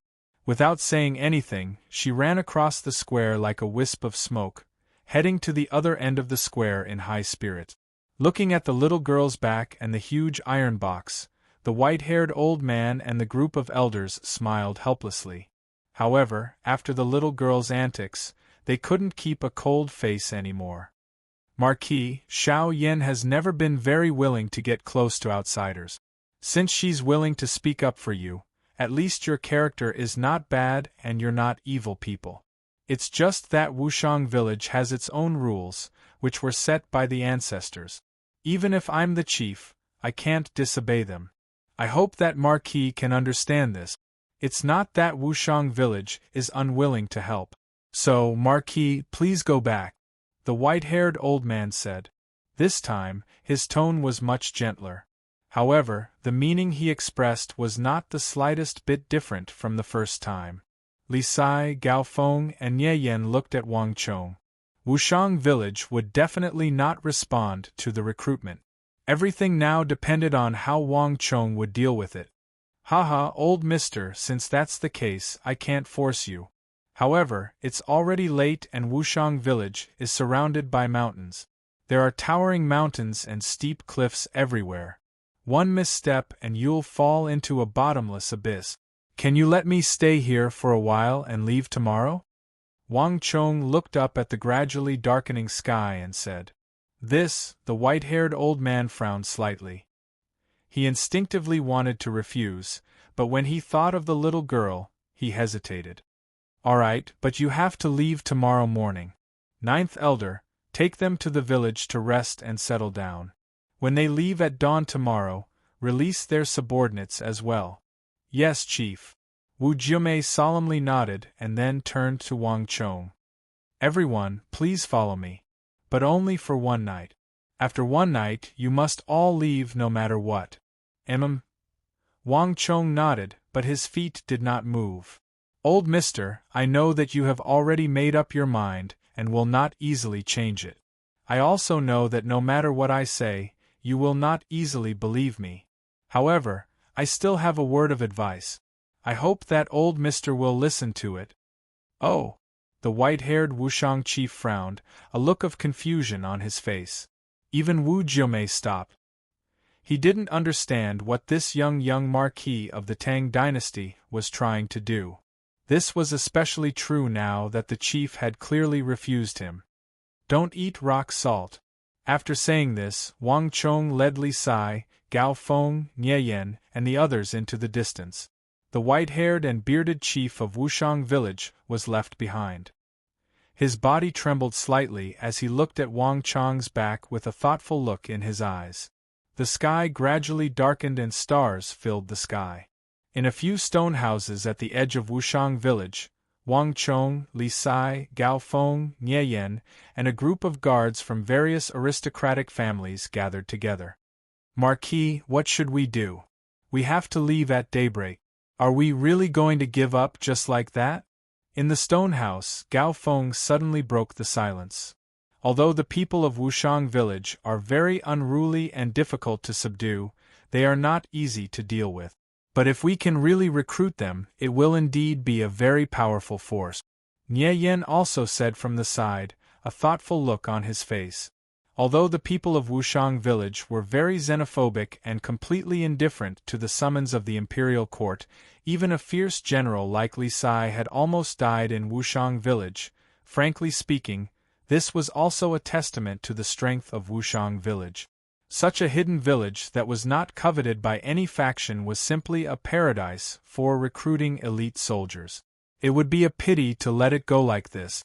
After staying in Wushang village for a while, Nye Yan's mind was filled with scenes of the people of Wushang village wielding giant boulders weighing several thousand jin, or even several thousand jin. Such a spectacular scene, besides a place like Wushang village, would be difficult to see anywhere else. I'm sorry, Marquis. I messed up this mission. I failed Marquis's trust. Li Sai lowered his head, his face full of shame. This 2-meter-tall, 8-foot-tall man rarely yielded to others, but at this moment, he lowered his arrogant head in front of Wang Chong and a group of elite guards. The recruitment of soldiers is a very small matter. When Li Sai left the capital, he was also full of ambition, and promised Wang Chong that he would definitely complete the mission. A man's promise was worth 1,000 gold. But at this moment, he had undoubtedly messed up. Ever since he received Wang Chong's summon, left biting, and followed Wang Chong all the way to war. Whether it was to suppress the Black Dragon Gang, set foot on the Uzun Plateau, spread the plague, or set fire to the granary, cutting off the retreat of Mengshi Zhao, no matter how difficult the mission, Li Sai did his best to complete it.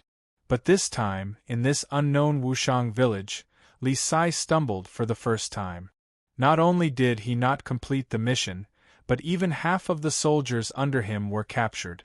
Even though he took out the indestructible Wuzi steel weapon, in the end, he was still no match for the people of Wushang. Haha, Sai, don't blame yourself. I know you have done your best. The group sat on the ground, and Wang Chong patted Li Sai's broad, tall, and imposing back, comforting him, his expression completely unconcerned. Chapter 705. Buzz. The moment Wang Chong spoke, everyone trembled and raised their heads to look at Wang Chong. Even Li Sai turned to Wang Chong, a look of disbelief on his face. Anyone from the capital knew that the Lord Zhangqiu Wang Chong spoke of was the newly promoted Minister of War, Zhangqiu Jianqiong. He also had another title, the Protector General of the Annan Protectorate, or perhaps the Tiger of the Empire, which was better known to others. This name not only represented Zhangqiu Jianqiong's illustrious reputation and prestige, but also his strength as a top-class imperial great general that countless people in the world could only look up to. All imperial great generals were supreme experts at the peak of the Saint Martial realm. Although Li Sai was confident, he also knew that there was still a significant gap between him and the Minister of War, the Tiger of the Empire. But Wang Chong had actually said that even if Zhangqiu Jianqiong were to personally come here, he would still be met with a crushing defeat. Haha, we should all have a feeling. That's right. That Wushang village chief is a Saint Martial expert on the same level as Zhangqiu Jianqiong. Given his strength and the many elders and villagers of Wushang, even if Zhangqiu Jianqiong personally came here, he would still be met with a crushing defeat, much less us. Wang Chong indifferently said as he sat on the ground, feeling the chill of the stone building beneath him. Bang! Wang Chong's nonchalant words were like a stone stirring 1,000 ripples, but they immediately set off a storm in the ears of the crowd. Gao Feng, Nieyan, and the rest of the guards widened their eyes in shock. Although Li Sai's reaction was not as obvious as the others, he was still as shocked as ever. A Saint Martial expert. How could this be? That white-bearded old man? He can't even walk. Everyone's mind was in a mess, but no one doubted Wang Chong's words. In this matter, Wang Chong's judgment would never be wrong. Frankly speaking, the people of Wushang were stubborn. Not only did they not respond to the imperial court summons, they even took the initiative to attack the imperial court's soldiers. In the beginning, everyone was indeed very angry, and they even thought of leading an army to attack Wushang village. But at this time, when they heard that Wushang village actually had a Saint Martial realm expert guarding it, how could they dare to have the slightest bit of such thoughts? Marquis, where did these Wushang people come from? How can an ordinary village be so powerful? Gao Feng's eyelids twitched and he couldn't help but ask this question. I also want to know the answer. Wang Chong looked at the starry sky outside the window, a glimmer of light flashing in his eyes. There were many secrets regarding Wushang village. It was one thing for the Wushang to be able to traverse the mountains as if they were flying. After all, this place truly was surrounded by precipitous cliffs, and it wasn't strange for them to develop skills after living here for so long. But outside the village, the formations and psychic energy attacks unleashed by those Wushang elders called Elder Du and Elder Fang were not something that could be explained away by mountains and precipitous valleys. And before Wang Chong stepped into Wushang village, he did not expect that the chief of Wushang village was actually a Saint Martial expert. There were many secrets that Wang Chong did not know in his previous life. There was no doubt that in his previous life, he would not have had the opportunity to explore these secrets. But now that everything had been redone, all the elders and core members of the chief of Wushang village were still alive, and even Fang Xiaoyan had not grown into the naughty and barbaric girl from his previous life. He could finally explore Wushang village. But before that, the most important thing was to change the opinion of the chief of Wushang village and recruit the first batch of soldiers from Wushang village. "Leave this matter to me. You all go and have a good rest," Wang Chong said, then quickly turned around and fell into deep thought.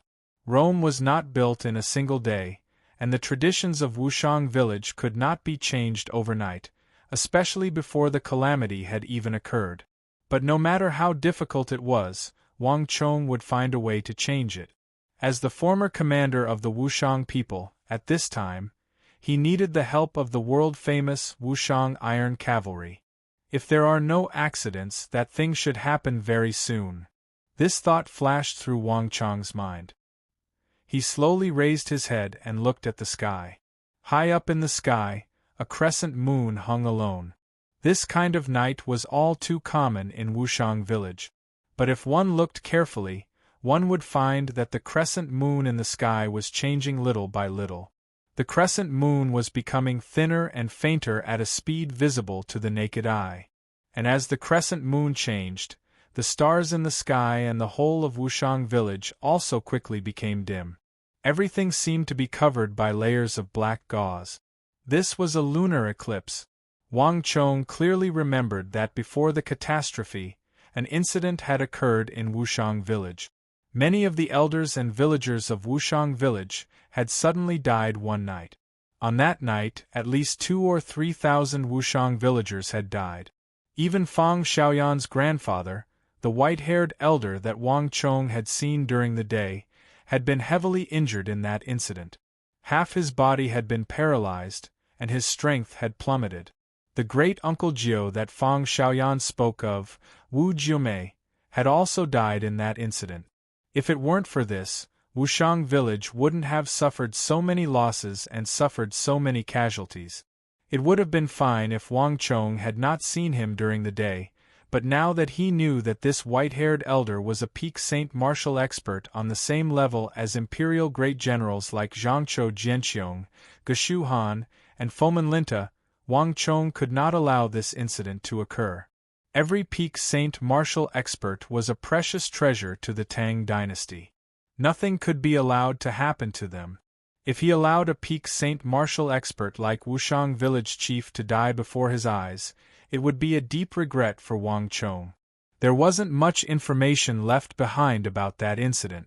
All Wang Chong knew was that it had happened during a lunar eclipse, when the world was at its most impure and cloudy.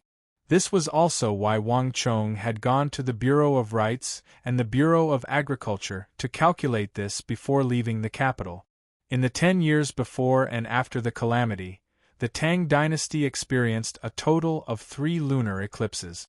One was 5 years ago, one was 3 months after the calamity, and the last one is now.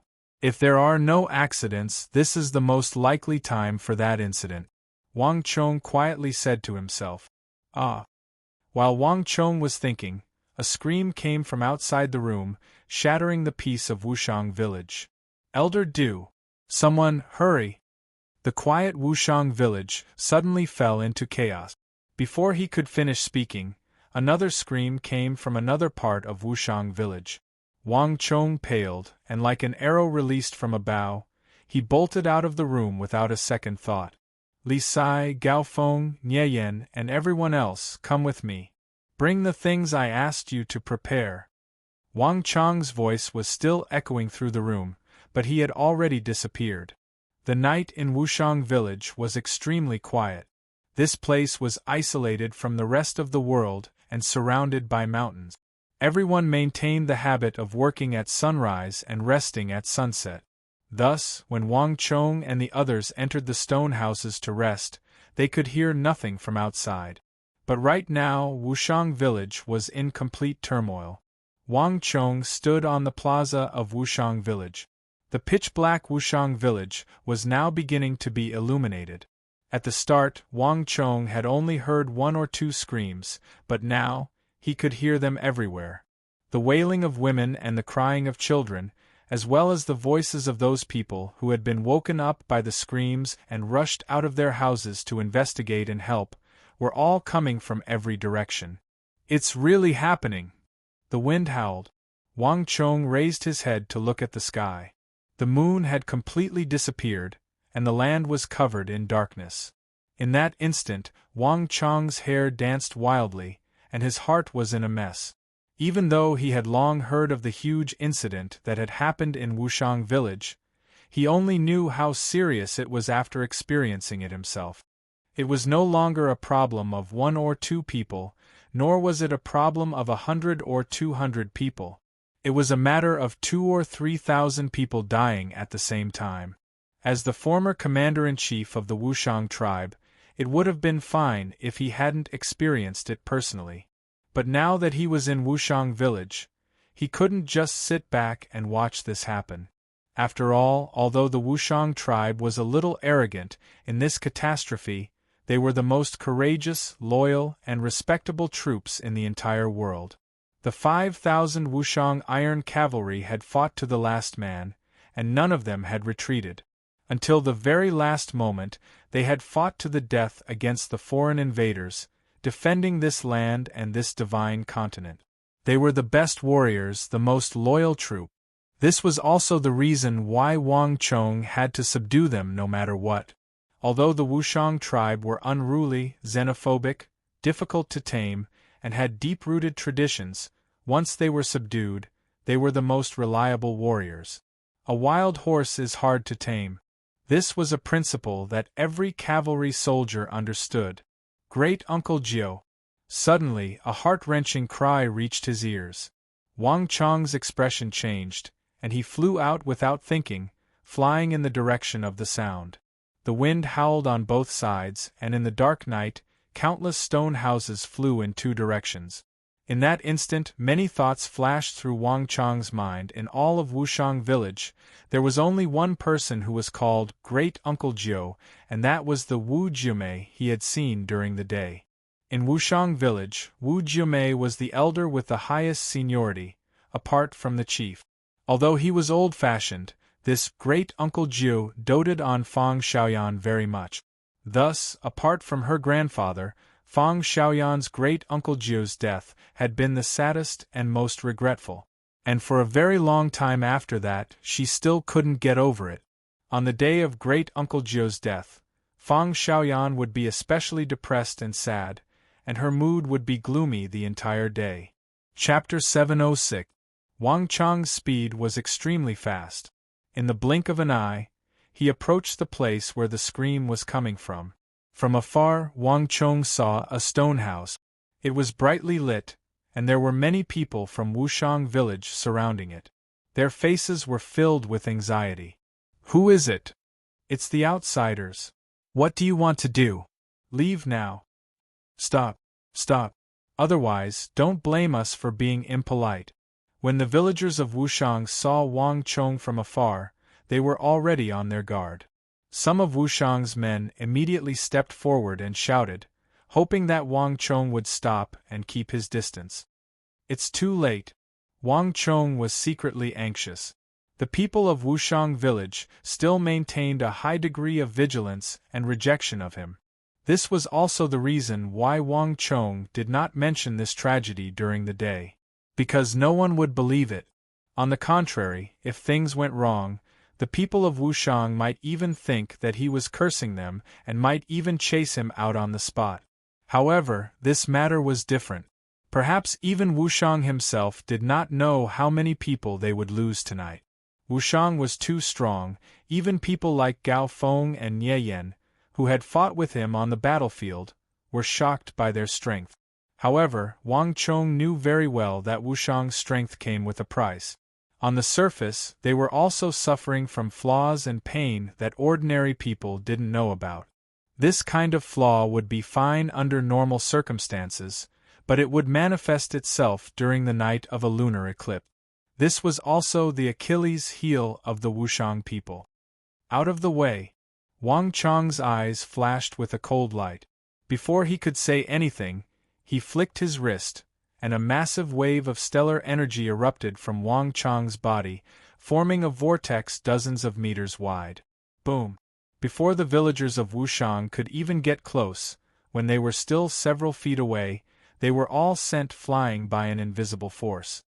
Impudent! A stern shout came from the door of the stone house.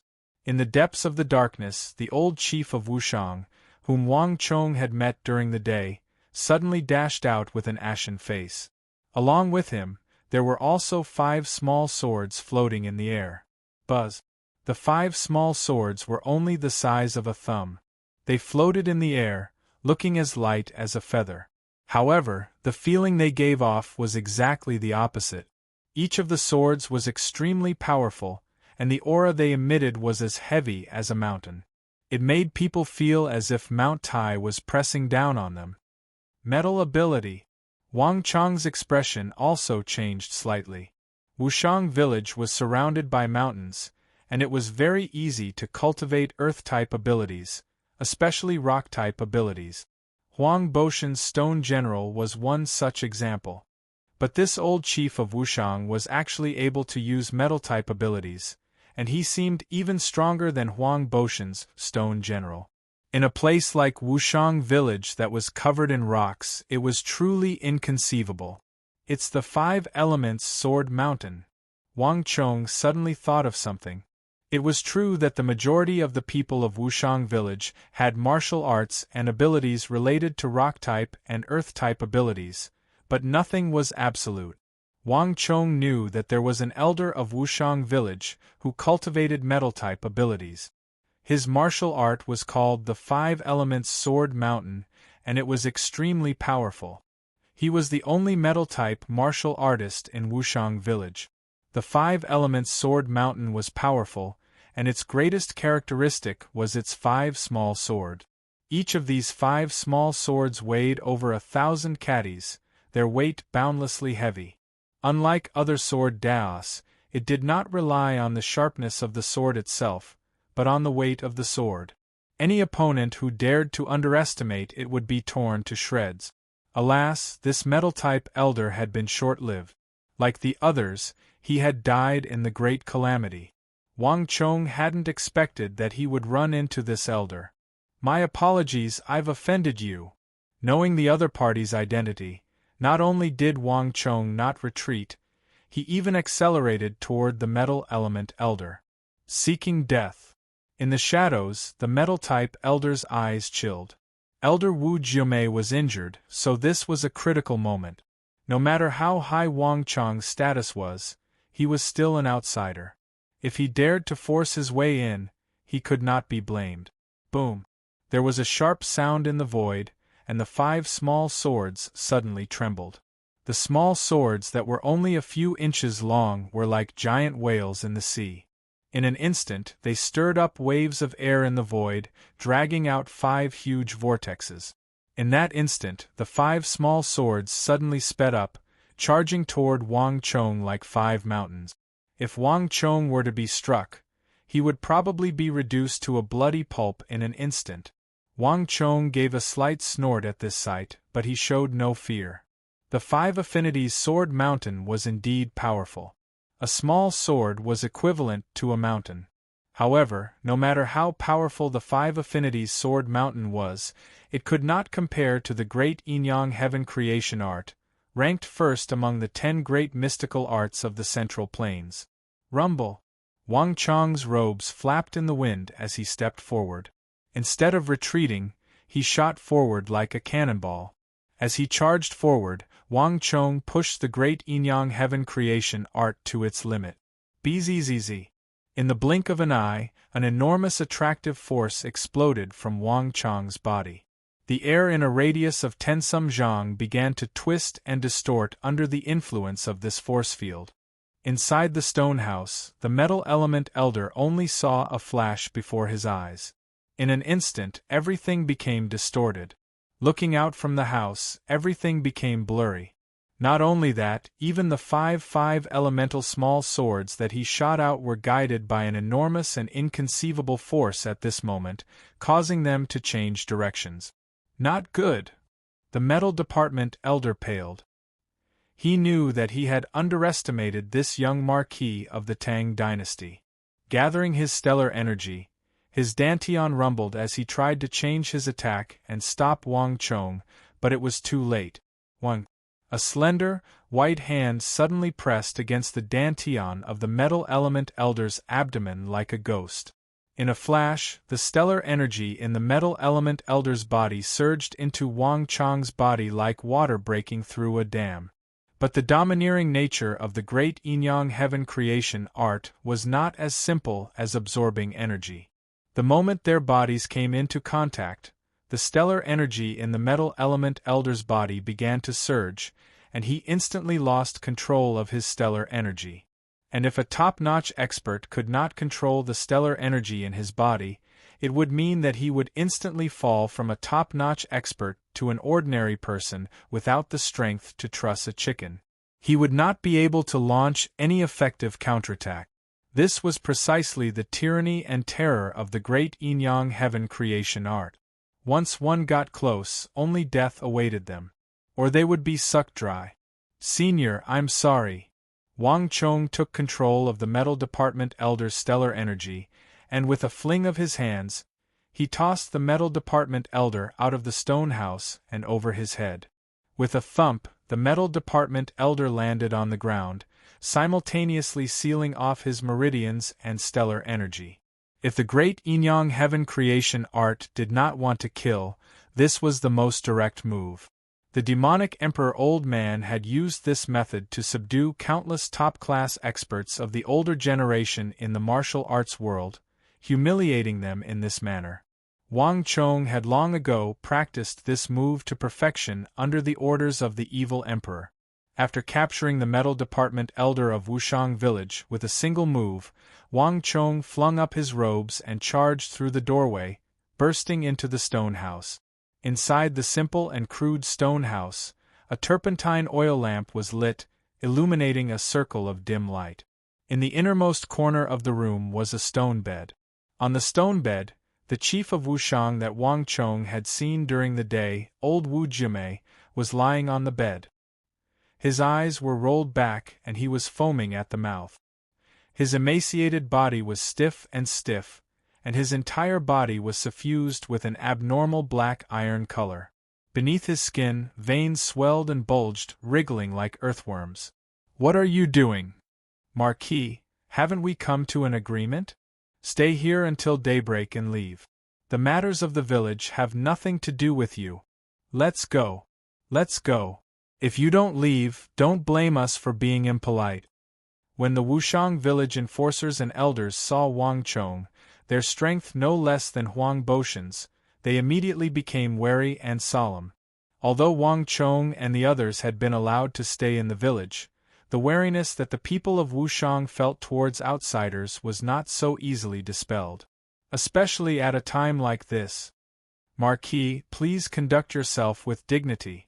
With these last words, the massive Wushang enforcers immediately tensed up like taut bowstrings as they prepared to attack. If Wang Chong made the slightest movement or dared to take another step forward, they would join hands and attack without hesitation. Whether we leave or not is a matter for tomorrow. But isn't Elder Wu the most important and urgent matter at hand? I don't think he can hold on for much longer. Wang Chong looked behind the enforcers as he spoke. The enforcers grimaced at Wang Chong's words and turned their heads. On the bed, Elder Wu Jiumei's stiff body was suddenly convulsing and trembling. Not only that, but blood was flowing from the corners of his eyes and his mouth. This was a sign that his internal organs had been injured. How could this be? The enforcers paled in fright. No matter how slow they were to react, they could still tell that Wu Jiumei was in a very bad state. Blood was flowing from his eyes, his head, and black blood was flowing from the corners of his mouth, his internal organs. These problems weren't a big deal for a young man, but Wu Jiumei was already very old. If they didn't think of something, they would be in deep trouble. Wujian grass. Quick, use Wujian grass. We've already given it to Elder Wu, but it's useless. Elder Wu has been ill for a long time, and he's taken too much Wujian grass. These things are no longer effective on him. Then what can we do? Hurry and think of something, think of something. Hurry and call the chief. Only the chief has a solution. I've already called him. But Bo Tian and the others still haven't returned. In an instant the room was in chaos. At this time, no one cared about Wang Chong behind them. Wang, in the blink of an eye, just when the stone house was in chaos and everyone was at a loss for what to do, a black shadow suddenly rushed to the stone bed, stretched out the index and middle fingers of his right hand, pried open the mouth of the black shadow, and pushed a pill into it. Bastard! Stop! What are you doing? Chapter 707. Don't panic. Elder Wu and I don't know each other, so why would I harm him? Furthermore, given Elder Wu's current condition, why would I harm him? Wang Chong clasped his hands behind his back, a smile on his lips as he swiftly retreated. There's no need for you to interfere in the affairs of our Wushang village. Speak. Just what kind of medicine did you give the elder? Before the other elders could speak, one of the protectors of Wushang village couldn't help but bellow angrily. His hands were clenched into fists, trembling slightly. It was clear that he was on the verge of losing control. Although the village had warned them time and time again that the other party was a marquis of the imperial court and they couldn't act recklessly. But this time and time again it was really too much. If anything happens to the elder, don't blame us for being impolite. Another protector said angrily. Don't worry, nothing will happen to him. Wang Chong said indifferently, his expression carefree. Even when facing the enraged chief of Wushang, he was still calm and composed. However, his slightly trembling fingers, which had his back facing the crowd, revealed the true fluctuations in his heart. Something was wrong. Wang Chong clearly remembered that Wu Jiumei had only been injured in this incident. But now Wu Jiumei's breathing was weak, and blood was flowing from the corners of his eyes and mouth. Moreover, it was black blood. This was a very bad sign. No matter what, this was not as simple as a serious injury. In the worst-case scenario, he might die. I hope that pill will work as usual.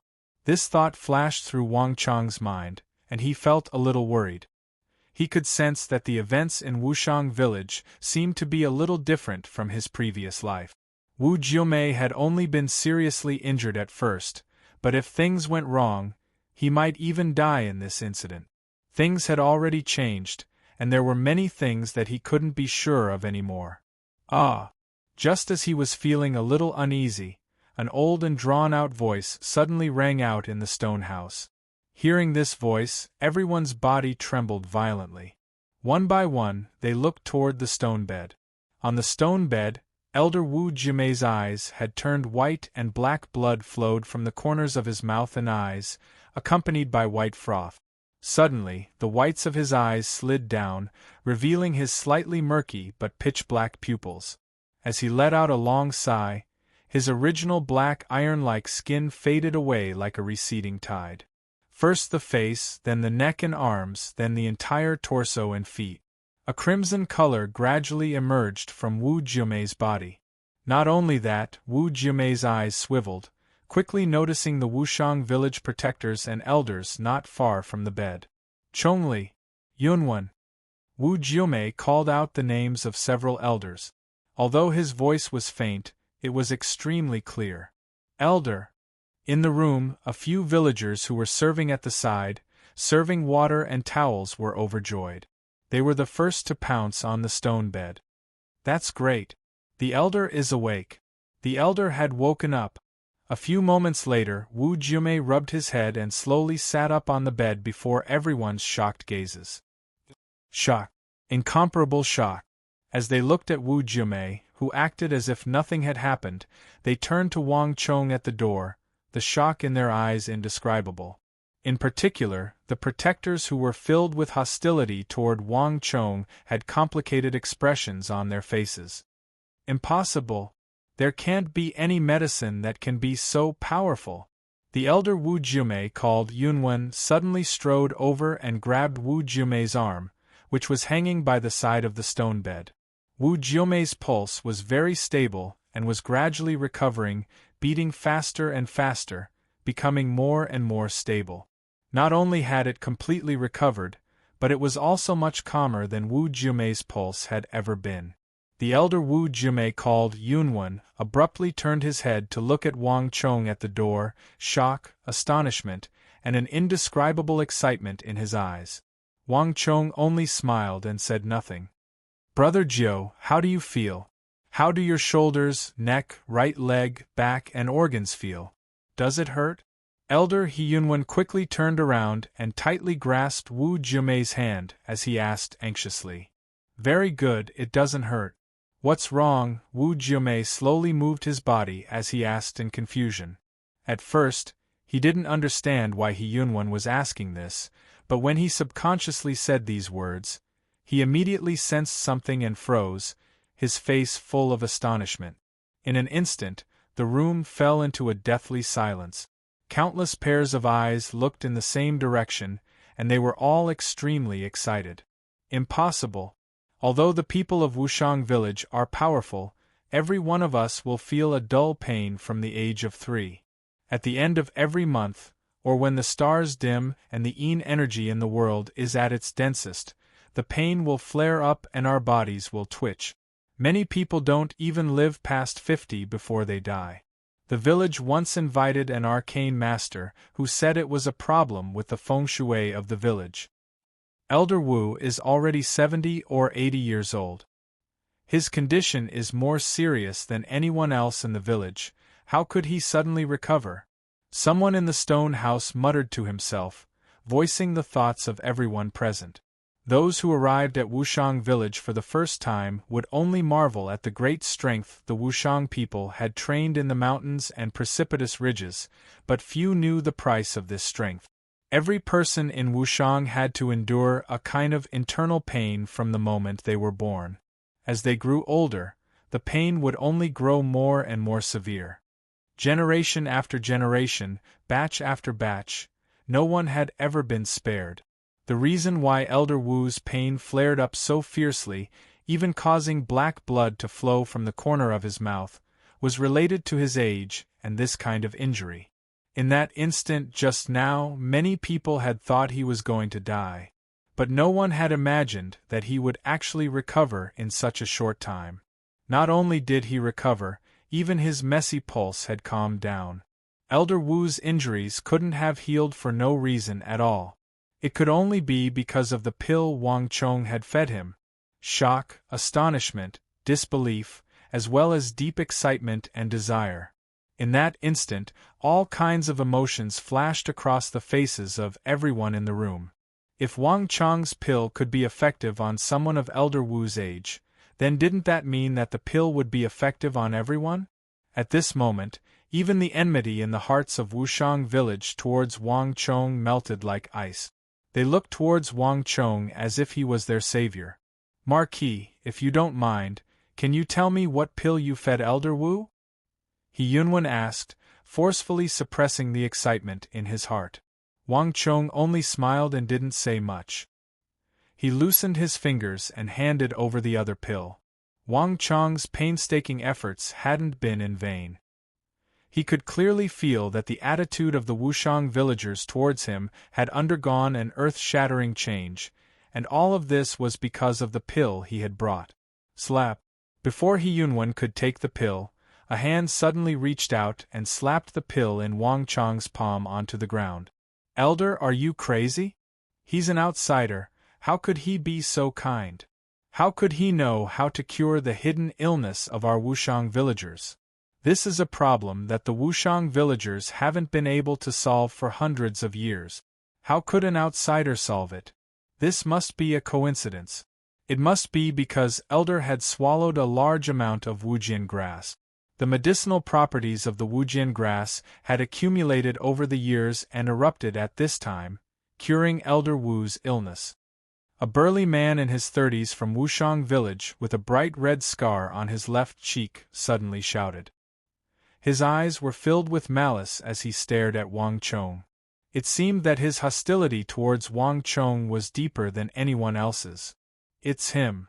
Wang Chong didn't pay much attention at first, but when he saw the bright red scar on his left cheek, his heart stirred and he suddenly remembered. Previously, when he was fighting with Qin Qiqing, there was a Wushang villager who was more ferocious and radical than anyone else. Even Qin Qiqing had a hard time controlling him. When Wang Chong had sent him flying, one of the rocks had slashed across his cheek, leaving a bloody scar. However, that person's gaze towards him had become even more ferocious, so Wang Chong had a deep impression of him and remembered it clearly. It seems that he's harboring a grudge because of that matter. Wang Chong understood. I've said what I needed to say and done what I needed to do. Since you don't believe me, then so be it. I just don't know if everyone will be like Elder Wu tonight, able to rely on the Wujin grass that has accumulated in their bodies over the years to recover without any treatment. As Wang Chong spoke, he turned and listened for a moment, then turned and left. Outside the stone house, screams rose and fell, growing more and more frequent. This night of the lunar eclipse was destined to be a sleepless night for Wushang village. Wait! Just as Wang Chong was about to leave, Elder Wu Jiumei heard the screams ringing in his ears and grimaced. He hurriedly extended a hand and called out to Wang Chong to stop. But at this moment another unexpected thing happened. Thump! Not far from the stone bed, the middle-aged man from Wushang village, who had been loudly berating Wang Chong and had a bright red scar on his left cheek, suddenly fell to the ground without any warning. His teeth were tightly clenched, his face deathly pale, and he lay motionless on the ground. Wansher, what's wrong? This time, everyone was shocked, and they all rushed forward, squatting down and gathering around him. Not good, his hidden illness is acting up. His condition is very serious, his entire body is convulsing. Get a towel and separate his teeth, don't let him bite his tongue. Elder, his pulse is growing weaker and weaker, and his body temperature is rapidly dropping. If this continues, I'm afraid. Things had happened too quickly, and everyone was in a state of panic. Wansher had fallen too quickly, too abruptly, and his illness was acting up too quickly. In just a few moments, his body had rapidly turned cold, and that black iron-blue color was rapidly spreading over his entire body. This was not a situation that was unfamiliar to everyone. This was the sign of a chronic illness of all the Wushang villagers, and it was the most serious condition. Every Wushang villager would show these signs before they died. Chapter 709. Get out of the way, let me do it. At this moment, a voice suddenly came from behind. Elder Wu! Everyone was astonished to see Wu Jiumei slowly standing up from the stone bed, a determined look on his face. Elder! Don't move. Your injuries haven't healed yet. You should lie down and have a good rest. Yeah, if anything goes wrong, we won't be able to bear it. A group of people went up to dissuade him. Bastard! You guys still have the mood to discuss this at a time like this? Wu Jiumei's expression was solemn. He pushed aside the crowd and walked down from the stone bed in a shaky but abnormally determined manner. He pushed aside the crowd and walked over. Wu Jiumei picked up the pill from the ground, pried open Wansher's teeth, and stuffed the pill in. Water. Soon, a villager from Wushang village handed him a glass of water. Wu Jiumei gulped down the water and the pill. After a while, accompanied by a cough, Wansher suddenly let out a long sigh, his face quickly becoming rosy. Elder. Wansher opened his eyes and looked at Wu Jiumei in confusion. But a heavy slap landed on Wansher's face. Wansher was stunned by the slap. Everyone else was stunned as well. No one had expected that Wu Jiumei would slap Wansher in the face as soon as he woke up. Elder. Wansher's face was full of astonishment and he was completely dumbfounded. However, Wu Jiumei ignored him with a dark expression. Instead, he turned to Wang Chong. Marquis, I'm sorry. I apologize to Marquis on behalf of the villagers, and I hope Marquis won't take offense. Wu Jiumei respectfully bowed as he spoke. Although he was old and his hidden illness was acting up, making him dizzy, he wasn't so old that he couldn't hear clearly.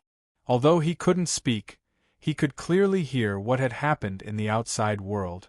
Moreover, as an elder of Wushang village and a top martial arts expert, how could he not know anything about the outside world?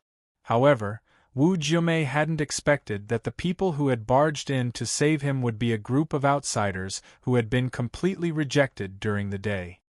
Haha, it's just a small matter. Elder, you don't have to be so polite. Wang Chong waved his hand, knowing that his efforts had finally paid off. The situation was urgent. Wang Chong wanted to help, but Wushang was too conservative and xenophobic. Even Wang Chong couldn't do anything about it. Fortunately, there were still some sensible people in Wushang village. Although there were some twists and turns, his plan still worked in the end. Marquis's Great Grace, Wu Jiumei thanks Marquis on behalf of the village. As Wu Jiumei spoke, he straightened his back and bowed respectfully with a solemn expression. Elder, you're too kind. Wang Chong faintly smiled. Although there had been some unpleasantness during the day, Elder Wu was still a reasonable person. Although he was a bit conservative, he wasn't pedantic. But Wu Jiumei has a presumptuous request. That kind of pill, how many more does Marquis have? Can you give us some? This is extremely important to Wushang village, so I ask that Marquis help us no matter what. Wu Jiumei did his utmost to maintain his composure, but his trembling eyes betrayed his emotions. The screams outside the stone house rose and fell, and it was different from the previous times. Wu Jiumei had never encountered such a serious situation in his life. Moreover, as someone who had just experienced the attack, Wu Jiumei was well aware that it wouldn't be as simple as pain and severe injuries. But despite his anxiety, Wu Jiumei couldn't help but restrain himself. During the day, he had been too harsh to these outsiders, too blunt in his rejection, and even injured many of them. Even Wu Jiumei couldn't bring himself to ask for help at a time like this. In any case, just based on Wushang village's attitude toward them, these outsiders had no reason to help Wushang village. Even if Wang Chong refused, Wu Jiumei wouldn't find it strange. But Wang Chong's reply was beyond Wu Jiumei's expectations. Of course. A voice sounded in his ear. Wang Chong stood in the room, a bright smile on his face as he gave a straightforward reply. All of Wushang village immediately buzzed with activity. All the women and children, as long as they could still stand, joined the ranks of those who helped out. Wang Chong had originally estimated that 2,000 to 3,000 Wushang villagers would be injured or killed by the lunar eclipse tonight. But after experiencing it for himself, he feared that he had far underestimated the effects of this event. A butterfly flapping its wings tens of thousands of li away could trigger a hurricane on the other side of the ocean. And Wang Chong was that butterfly. The disaster that had befallen Wushang village this time seemed to be far more severe than he had imagined. Judging from the screams, the death toll could reach 7,000 to 8,000, perhaps even more. This kind of loss was something that Wushang village absolutely could not accept. When they emerged from the stone houses, everyone was pale and filled with fear. Gao Feng, Nieyan, did you bring the things? Marquis, I brought them all. Li Sai, I'll leave this matter to you. Bring Gao Feng, Nieyan, and the pills. Follow Elder He Yunwen and dissolve the pills in water. Then feed them to the villagers. Yes, Marquis. Elder Wu, leave the affairs of the village to them for now. I'll have to trouble you to take me to the chief's place. We have more urgent matters to attend to. On the plaza of Wushang village, Wang Chong was issuing a string of orders. In this moment of panic and chaos, Wang Chong's experience on the battlefield, the calm and reason that allowed him to command an army, was put to use. On the plaza, The villagers of Wushang village subconsciously accepted Wang Chang's orders and began to organize themselves. On the other side, Wang Chong followed Elder Wu to the residence of the chief of Wushang Elder. He had already obtained the trust of an important elder like Wu Jimei, and Li Sai had gone to help with the solar eclipse in Wushang village, so it seemed like everything would settle down soon. But Wang Chong was most worried about the village chief of Wushang village, Fang Xiaoyan's grandfather. Wang Chong had never imagined that Fang Xiaoyan's grandfather was an imperial great general expert on the same level as Zhangqiu Jianqiong. Every single martial artist of this level was a strategic asset. For an expert of this level, even the slightest injury or drop in strength would have a significant effect, let alone a serious injury. This was because in a competition between experts, the slightest drop in strength would immediately cause an expert of the great general level to fall below that level, and they would no longer be considered an expert of that level. If everything had proceeded according to the original trajectory, Fang Xiaoyan's grandfather would have been heavily injured in the solar eclipse, his strength greatly reduced. To watch as an imperial great general of immense power was about to disappear and fall before Wang Chang's eyes was simply unacceptable. This was a complete waste of a heavenly treasure. Moreover, his fief's city of steel was about to be constructed. If he had an expert of the imperial great general level presiding over the city, it would be of great assistance to his management of his fief. Who goes there? Halt! All outsiders are forbidden to approach. Wang Chong followed Wu Jumei to the residence of the Wushang village chief. Even from a distance, before he had even gotten close, Wang Chong could already sense an extremely solemn and tense atmosphere. Chief Wushang's residence was surrounded by group after group of experts, far more than Wu Jumei's residence. At a distance of 50-some zhang, before Wang Chong could even get close, someone had already stepped forward to stop him. Even Wang Chong couldn't help but feel his scalp go numb at this sight. At this time, Wang Chong couldn't help but rejoice that he had brought his generals with him. Stop! It's us! Wu Jiumei hurried forward without stopping. It's Granduncle Jiu. Get out of the way! Upon seeing that it was Elder Wu Jiumei, the crowd hurriedly scattered. Marquis, please follow me. With a solemn expression, Wu Jiumei leaped over the threshold and entered the room. Wang Chong followed closely behind him. But this time, with Wu Jiumei leading the way, no one stepped forward to stop Wang Chong. The stone house was bustling with activity, and a sorrowful atmosphere permeated the air. As soon as Wang Chong entered, he heard the sobbing of a little girl. The little girl, Fang Xiaoyan, was squatting on the ground, her eyes red and brimming with tears. She was looking in a certain direction and sobbing. Wang Chong's heart stirred as he followed her gaze. He saw a white-haired elder lying motionlessly on the bed. It was the Wushang village chief that Wang Chong had met during the day. At this time, his entire body was black, cold, and stiff. It was clear that he wouldn't be able to last much longer. Get out of the way, let me. Without another word, Wang Chong parted the crowd and immediately strode toward the Wushang village chief on the stone bed. Bastard! What do you think you're doing? Get out of the way. The elders are in the midst of treatment.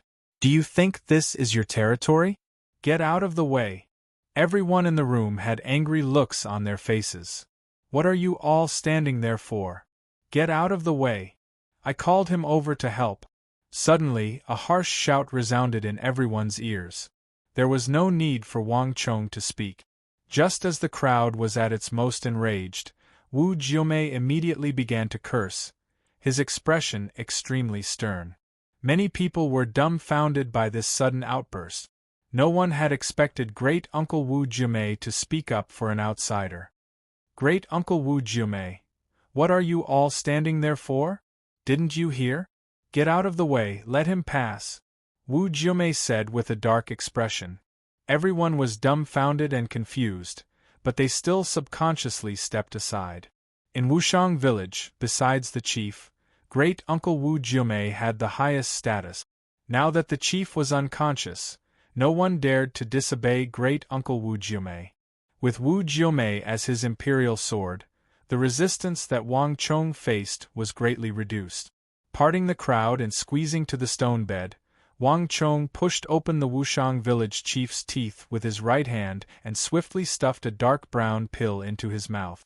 Then, he brought over a cup of water and helped the village chief drink the pill. Like snow melting, the dark brown pill was swallowed. At first, the crowd was still angry but didn't dare to speak, only glaring hatefully at Wang Chong's back. But as the pill melted and seeped into the village chief's stomach, the crowd soon saw rings of dark luster rapidly melt from the Wushang village chief's lips like snow under the sun. Immediately afterward, the Wushang village chief's thin cheeks flushed red. The Wushang village chief's chest shook. With a long breath, the Wushang village chief opened his eyes. Chapter 710. The people who had just berated Wang Chong wore expressions of incredulity. If they hadn't seen it with their own eyes, they wouldn't have believed that Wang Chong possessed this kind of ability. One had to realize that they had already tried everything, including Wujian grass. Village chief, village chief, village chief. After being stunned at the very beginning, everyone quickly recovered from their shock, and all of them were pleasantly surprised. They swarmed over and surrounded the patriarch's stone bed with extremely excited expressions. Wushang village was conservative and xenophobic, but it also maintained its simple sentiments. The most revered person in Wushang village was the chief, and many of the villagers had grown up under his watch. To the villagers of Wushang village, he was their spiritual leader. When the patriarch fell, everyone was helpless. They were all out of their wits and panicked. Many of them had even thought that the chief was about to leave. Now that the chief had finally recovered and awakened, the excitement in everyone's hearts was palpable. While everyone crowded around the chief, only Wu Jiumei stood at the back and sighed. He looked at Wang Chong's back with a complicated expression, one that was both grateful and a little ashamed. Given how the villagers of Wushang village had treated him during the day, any other ordinary person would have already left him to his fate. But the other party had disregarded their former enmity and helped Wushang village. This made Wu Jiumei feel both grateful and ashamed. "Marquis, thank you." Wu Jiumei stepped forward and thanked him sincerely. Before today, no one had expected that this year's lunar eclipse would occur, a rare occurrence that only occurred once in several years. This was when the aura of darkness and darkness was at its strongest. To the villagers of Wushang village, this was a time of life and death. If this young man hadn't appeared in time with the pills, the consequences would have been unthinkable. Wang Chong only smiled and said nothing. "Grandpa!" In the room, the little girl's face was also full of tears as she excitedly rushed over to the old man. Wang Chong stood at the back and silently watched this scene. A knowing smile appeared on his face. No matter what, he finally helped the future Fang Xiaoyan do something and made up for a regret in her heart. Everything was over. He was not needed anymore. Without alerting anyone, Wang Chong quickly left the room. "Has everything been taken care of?"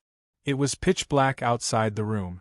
A huge figure stood in the darkness, towering like a mountain. "I've already sent Gao Feng and Nye Yen to handle it. The 100 pills that we brought have all been dissolved into water and fed to the villagers of Wushang. Their condition has stabilized now." Li Sai's vigorous and powerful voice came from the darkness. It had a special quality to it that made people feel sincere and powerful. "Yes." Wang Chong said no more. He listened carefully for a while. In the dark night, the originally chaotic Wushang village gradually calmed down. The rising and falling howls and cries of pain disappeared together. The village slowly regained its peace. Wang Chong nodded slightly. Obviously, the pills that he brought had taken effect. Otherwise, it wouldn't have been so quiet. "Tell the others to finish what they're doing and come back immediately. Stay at the place that the people of Wushang have arranged for us to stay." "Yes, Marquis." Li Sai's voice came from the darkness. Turning around, Wang Chong quickly walked back to the stone house. But after taking 2 steps, a voice came from his mind. Frowny face. Congratulations, host. You have completed the Marshal's summon mission. All rewards will be issued after dawn. The Stone of Destiny's voice was calm and emotionless. But in Wang Chong's ears, it was like the sound of heaven. Success. Wang Chong stopped and clenched his fist. The heavens do not disappoint those who wait. The xenophobic, conservative, and strict adherence to tradition of the Wushang people made it impossible for them to submit to any faction before the Great Calamity. These people did not even care about his status as the young Marquis, the Son of Heaven's disciple, or his official status in the imperial court. One could easily imagine their wills. However, the night of the lunar eclipse in Wushang village had provided him with an excellent opportunity. The night of the lunar eclipse was the most influential event in the history of Wushang village. If he had not appeared, the Wushang village would have suffered at least 2,000 or 3,000 casualties, perhaps even more. Before the Great Calamity, this was his only chance to win the favor of the xenophobic Wushang people. There was no doubt that his plan had worked. He had successfully reversed this tragedy and won the favor of Wushang village. The Stone of Destiny's voice was the best affirmation of his actions. But what surprised Wang Chong was that in the past, the Stone of Destiny would only give him a notification after the mission had been completed. This was the case for both the regional commander's incident and the Empire's elegy in the southwest. But this time was clearly different. The matter was still not over. He had just fed the Wushang people the pills and water when the Stone of Destiny had given him a notification. This was something that had never happened before. Is it because Wushang village is only a small village, not part of the main course of history, so it doesn't have much influence at the moment? Or is it because I first saved Wu Jiumei and the Wushang chief? Or did I take the high-level route? Wang Chong's eyes turned, his mind in turmoil. After some thought, he realized that it probably had to do with the fact that Wushang village was an obscure mountain village. Although I don't know how you calculated it, if that's what you think, you're gravely mistaken. As Wang Chong thought of this, his lips curved into an almost imperceptible smile. Wushang village was truly very small. 50 to 60,000 people was an insignificant number in the entire world. Moreover, they were so conservative, xenophobic, and rigidly adhering to tradition.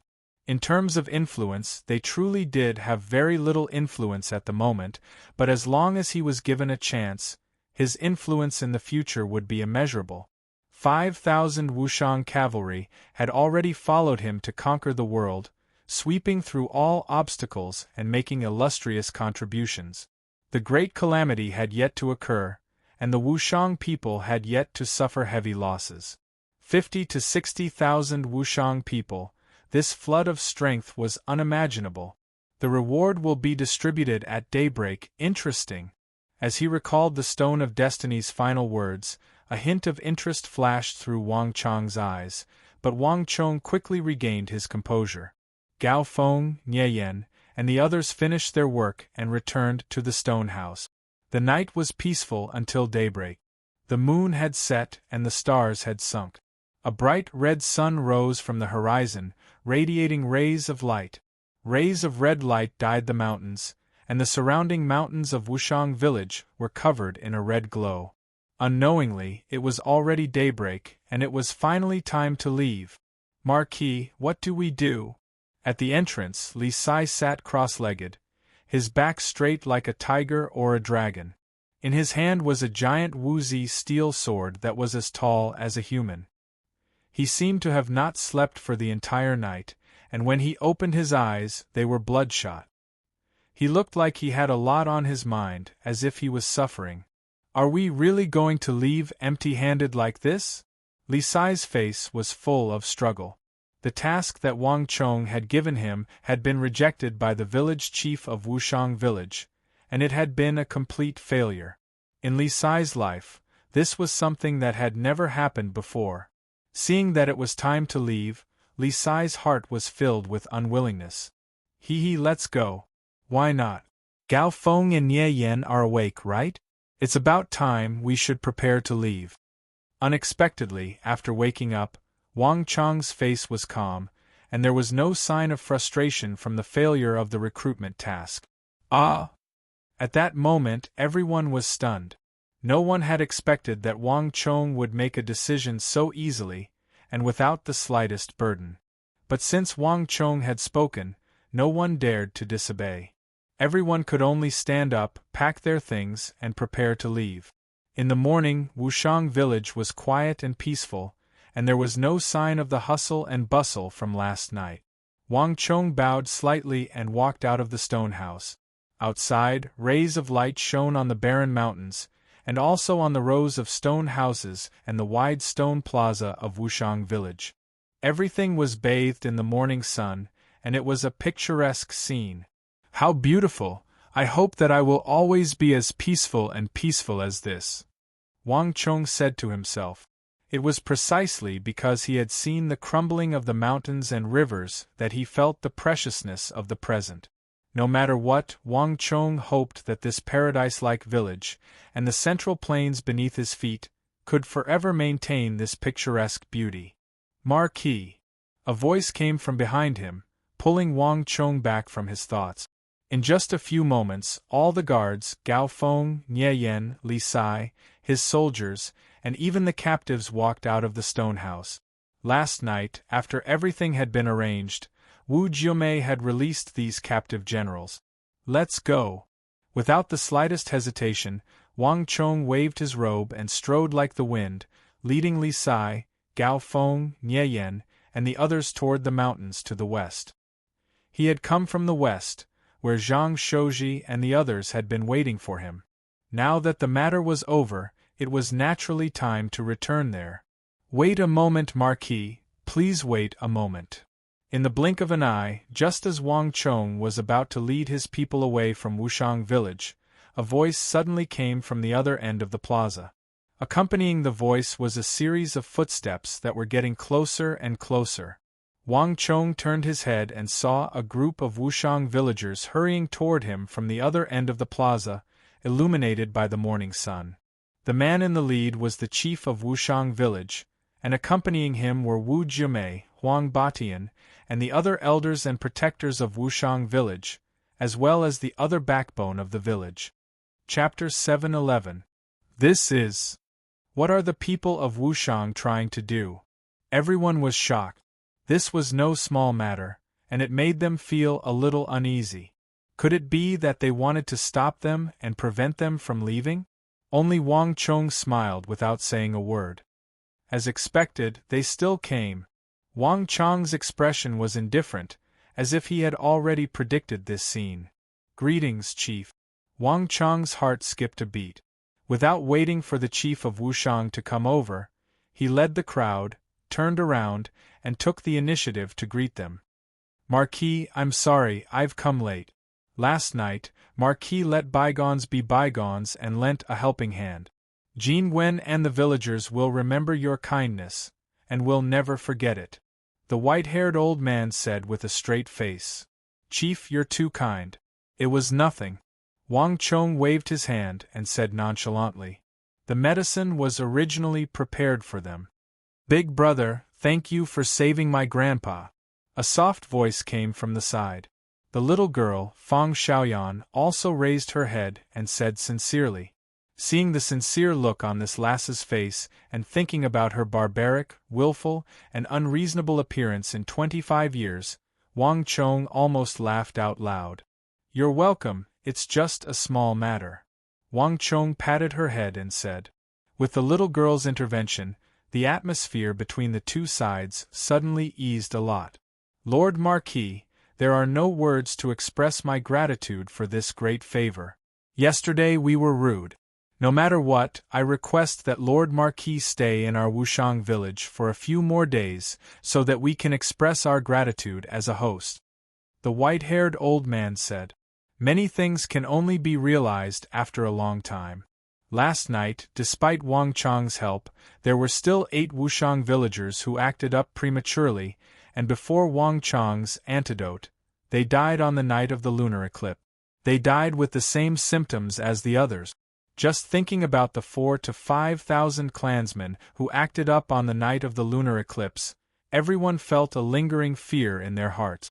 If it weren't for Wang Chong, last night would have been unimaginable. It was not an exaggeration to say that Wang Chong was the great benefactor of Wushang village. No matter how he tried to repay this kindness, it was far from enough. Thinking of how the villagers treated Wang Chong and Li Sai during the day, even the head of Wushang village couldn't help but feel ashamed. Haha, we appreciate Patriarch's kind intentions, but there's no need to linger. We still have some matters to attend to, so we'll be leaving first. Unexpectedly, Wang Chong waved his hand and refused. This answer obviously exceeded the expectations of the village chief and the group of elders of Wushang village. Everyone's expression froze, and they were instantly speechless. This, Marquis, to tell you the truth, I actually have something to ask of you. The elixir that Marquis gave us last night is very important to us. I wonder if Marquis has any more? Also, Marquis mentioned rock salt yesterday. What does that mean? The village chief of Wushang village looked embarrassed. Although he was a little embarrassed, he still said it. To tell you the truth, I only have a total of 100 of those elixirs, and they've all been used last night. As for rock salt, Wang Chong smiled as he spoke. He looked at the group of elders of Wushang village opposite him, and there was a hidden meaning in his eyes. Wushang village is separated from the outside world, and there is no trade or communication. Although other things can be cultivated by ourselves, and food can also be replaced by kudzu vines, 3 meals a day can't be separated from salt. I wonder how Wushang village solved this problem? The village chief of Wushang village hesitated, unable to speak. This young marquis of the Tang dynasty was far more perceptive than he had imagined. The lofty mountains and precipitous ridges were filled with rocks, making them unsuitable for growing food. Thus, the people of Wushang village ate things like kudzu vines and Solomon's seal. This gave them innate strength and made them physically stronger than ordinary people.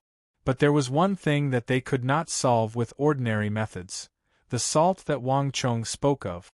Thus, the salt that the people of Wushang village ate was different from that of ordinary people. It was not sea salt but rock salt. Simply put, it was salt from the cliffs of the land. The rock salt in that area had been discovered by the ancestors of the people of Wushang village. Generation after generation, the people of Wushang village had eaten the salt there. Haha, is Chief not willing to speak because he is afraid that the imperial court will find out and confiscate it? Wang Chong grinned, immediately seeing through the village chief's misgivings. Throughout the dynasties, salt and iron had always been controlled by the imperial court. Iron did not refer to ordinary iron but to coins. No dynasty would allow the common people to casually mint coins. That would lead to monetary chaos. As for salt, just as Wang Chong had said, no one could live without it for 3 meals a day. The imperial court had only done this at the beginning to prevent people from profiting from this and causing the price of salt to soar. If the common people could not afford salt, they would riot. Such a thing had happened before. Of course, it was only later that they realized that there was a huge profit to be made from selling salt. Although Wang Chong did not know when the people of Wushang village had fled into this valley, even 1,000 some years ago in the Eastern Han dynasty, salt and iron had been nationalized and controlled by the imperial court. No matter how little the people of Wushang village interacted with the outside world, they should have understood this point. Obviously, they were also afraid that the rock salt mine they controlled would be discovered and controlled by the imperial court. Fortune lies within misfortune, and misfortune lies within fortune. I wonder if Patriarch has heard of this saying? Generation after generation of Wushang villagers, starting from the age of 3, began to suffer from unbearable pain. And the older they get, the more frequent the attacks and the more severe the pain. I wonder if the elder has ever thought about why all of this is happening? A cool breeze blew, and Wang Chong's robes fluttered in the morning sun. Looking at the Wushang village chief and the elders, Wang Chong had a meaningful smile on his face. Others might not know the secret of Wushang village, but as the commander of the Wushang Iron Cavalry, Wang Chong knew it clearly. The people of Wushang village would suffer from severe pain for their entire lives. Their skin would turn black and blue, their entire body would convulse, and the pain would be unbearable. And every time the yin energy was at its strongest, especially on the night of the lunar eclipse, it would act up. This had not changed even after Wang Chong had recruited them. Later on, Wang Chong had recruited all the most outstanding pharmacists and martial experts in the world, including famous doctors from Uzan, Mengshizhao, the Turks, Goguryeo, and other foreign countries. After 8 years of repeated experiments, he finally developed a pill to solve the pain that accompanied the people of Wushang village for their entire lives. It was the kind of pill that Wang Chong had fed them. This was also the true reason why Wang Chong was so confident that he would be able to subdue them when he came to Wushang village this time. However, the only problem was that this pill was very difficult to refine. In his haste, Wang Chong had only managed to refine around 100 of them, and they had all been used during the crisis on the night of the lunar eclipse. The chief of Wushang village felt his heart skip a beat, and a strange feeling surfaced in his heart once more. The youth before him was at most 16 or 17 years old, which meant that he was in the generation of his grandson. But for some reason, he couldn't see through this youth at all. For the first time, the chief of Wushang village felt an unfathomable aura from a youth. And what he couldn't understand the most was, how did he know about rock salt? This youth seemed to be shrouded in layers upon layers of fog, making it impossible to see through him. Marquis means. The chief of Wushang village frowned, and a pensive look appeared on his face. He, chief, some salt can be eaten and some can't. Not all the salt in the world can be eaten casually. At the very least, it can't be like Wushang village. Wang Chong said plainly. Rock salt was actually poisonous. It contained many ingredients, and most of them were poisonous substances that had to be specially processed and filtered. It wasn't just rock salt, there was also sea salt, all of which had to be specially processed. And if one consumed industrial salt, it could even lead to death. For Wang Chong, who had memories from another world, this was all common sense. But for the people of Wushang village, they clearly didn't know this. The people of Wushang village ate that poisonous rock salt from a young age, and the poisonous substances accumulated over time, constantly entering their bodies. So when they were 3 years old, the toxicity began to show. The most obvious sign was that a 3-year-old child would start to twitch and feel pain. Later on, the toxicity would continue to worsen, seeping into the flesh, hair, skin, bones, and even bone marrow. So, although there were many experts in Wushang village, there weren't many who could live past the age of 50. And there were even fewer who could live to 70 or 80 years old. In the entire Wushang village, with a population of 50 to 60,000, there were only about 20 to 30 elderly people. And if they were unlucky enough to encounter a lunar eclipse like last night, Wushang village would suffer heavy casualties. This was the Achilles heel of Wushang village, as well as the price behind Wushang village's great power. Marquis means that all of this is caused by our consumption of rock salt? Wushang village's village head said. Haha, don't eat the rock salt in the village anymore. This is my advice to the village head and the elders, for the sake of Wushang village, as well as for the sake of all the villagers. Of course, whether you believe it or not is up to the village head and the elders to decide, Wang Chong said. His face was calm, and his expression was light and breezy. Sometimes, going too far was as bad as not going far enough. If it was too obvious, the other party would feel disgusted. So, although Wang Chong really wanted to help Wushang village and the villagers, this was the most he could do.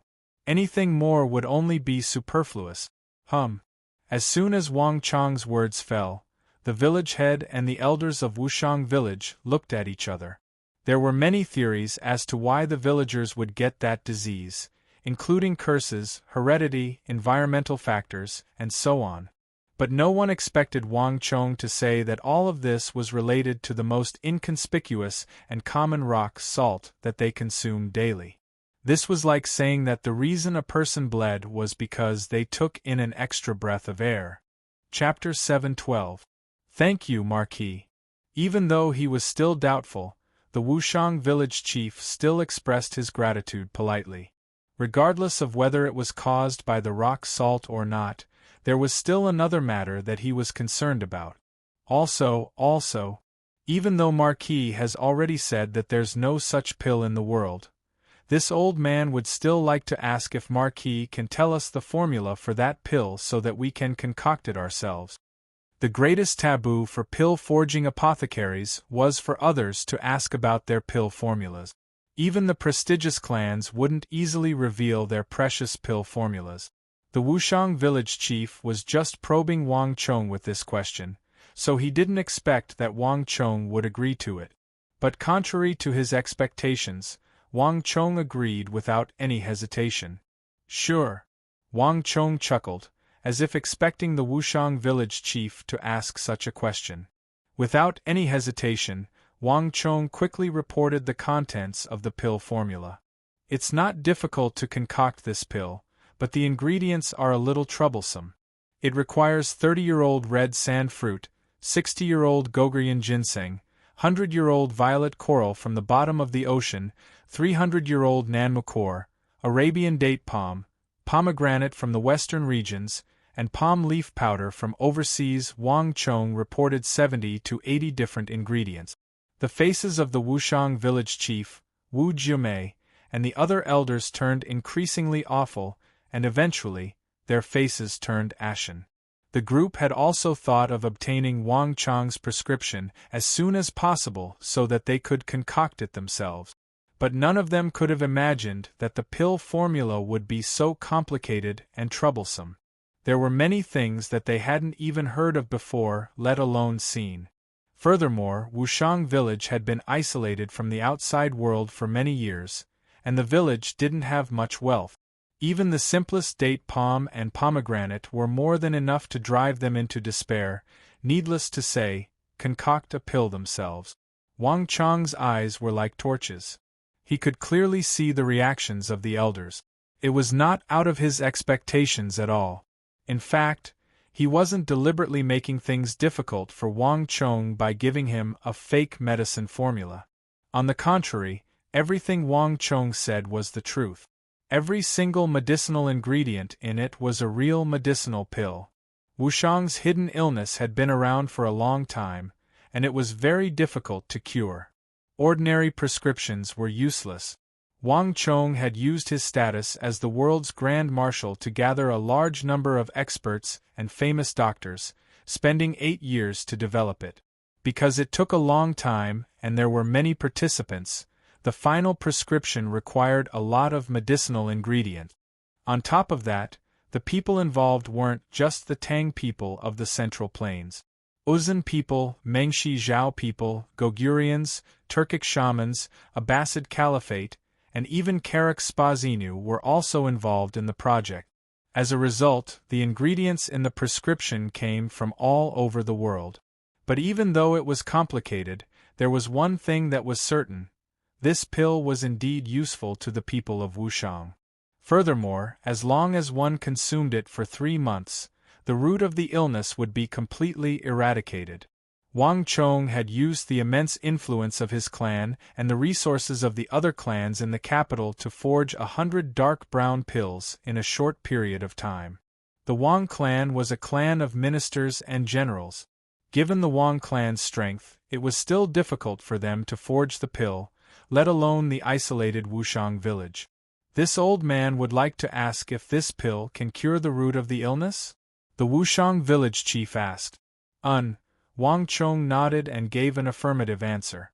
In that instant, the Wushang village chief couldn't help but give a long sigh. After last night, he discovered that all the people who had swallowed the elixir had a much calmer pulse.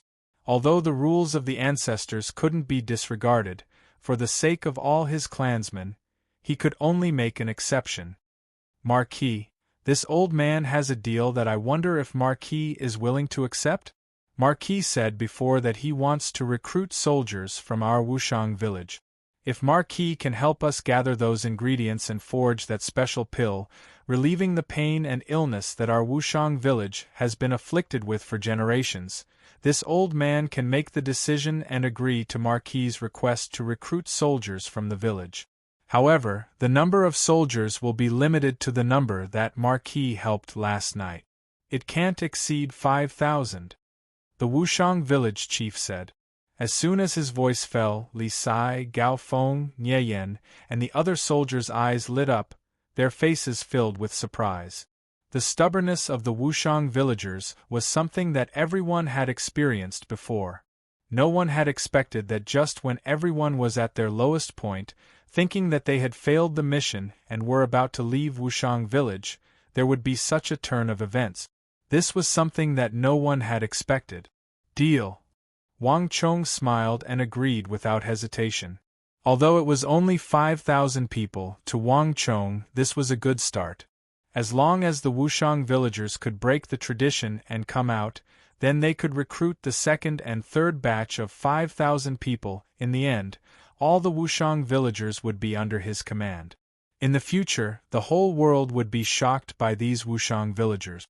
I've finally succeeded. My Wushang cavalry. At this moment, no one knew that the bitterness in Wang Chong's heart was over, and he deeply sighed. Before the great calamity, it had been very difficult to recruit Wushang villagers. Only those who had personally experienced it would understand. Getting the Wushang village chief to relent and release those 5,000 soldiers had been too difficult. At this moment, Wang Chong even felt a deep sense of accomplishment, even a deep illusion. Back then, he had only obtained the approval of Fang Xiaoyan, who had grown up, and a group of people who had participated in Wushang village.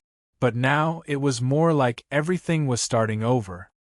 He, the future commander of the Wushang villagers, was going to obtain the approval of the Wushang village chief. The latter was the true spiritual and physical leader of the Wushang villagers.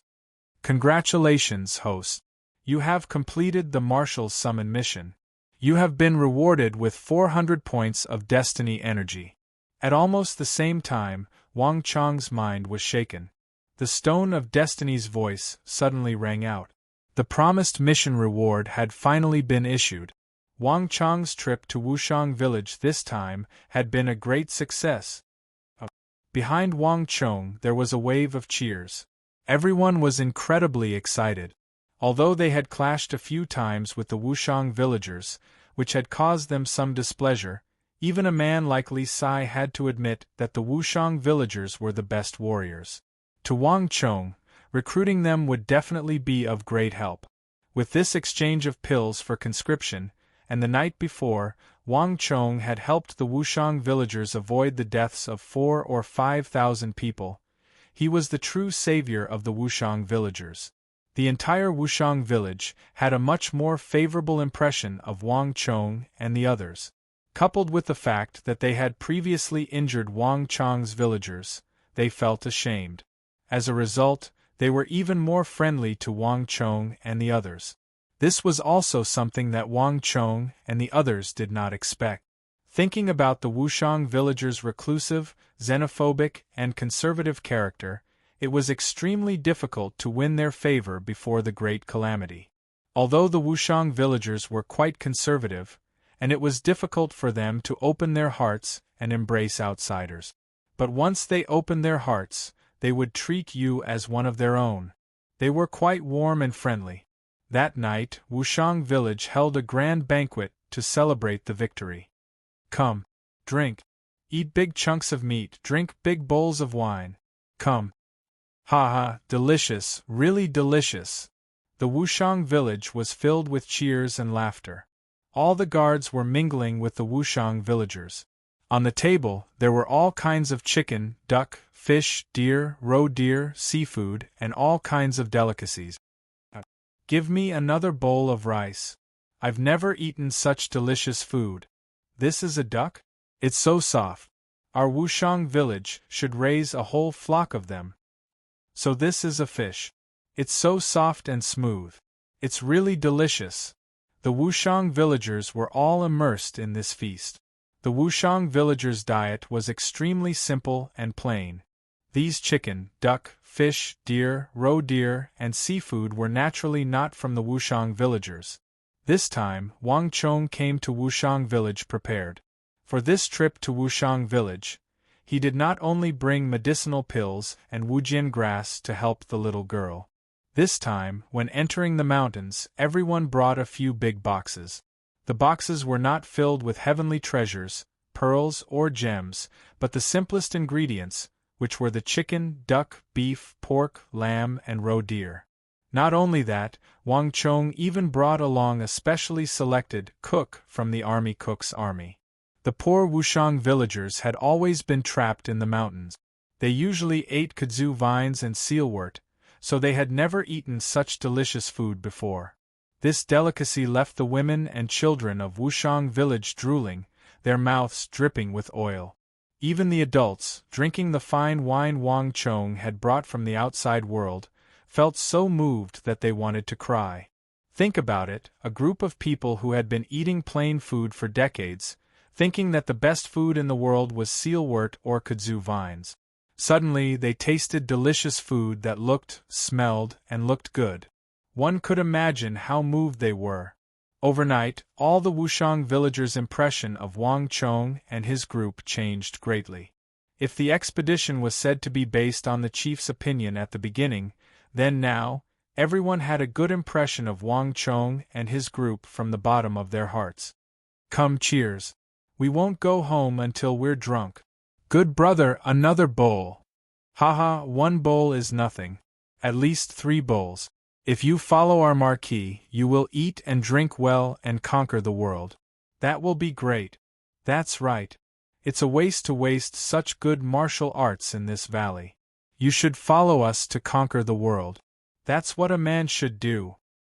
Haha, this is called no discord, no concord. Actually, we want to. But the rules of the tribe are there, and no one can violate them. But now that the chief has agreed, everything is different. If you need me in the future, I will sign up.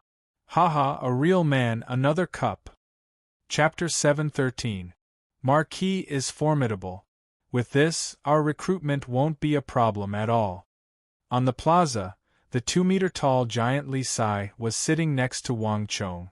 As he gazed at the roaring bonfires and the cheerful chatter, he suddenly whispered. At this moment, he was truly convinced of Wang Chong's abilities. He had personally experienced just how formidable the Wushang people were. Even if he personally took the field and took out his Wuzi steel sword, he still wouldn't be able to defeat the Wushang people. In truth, no matter how powerful one was, it would still be very difficult to subdue the Wushang people.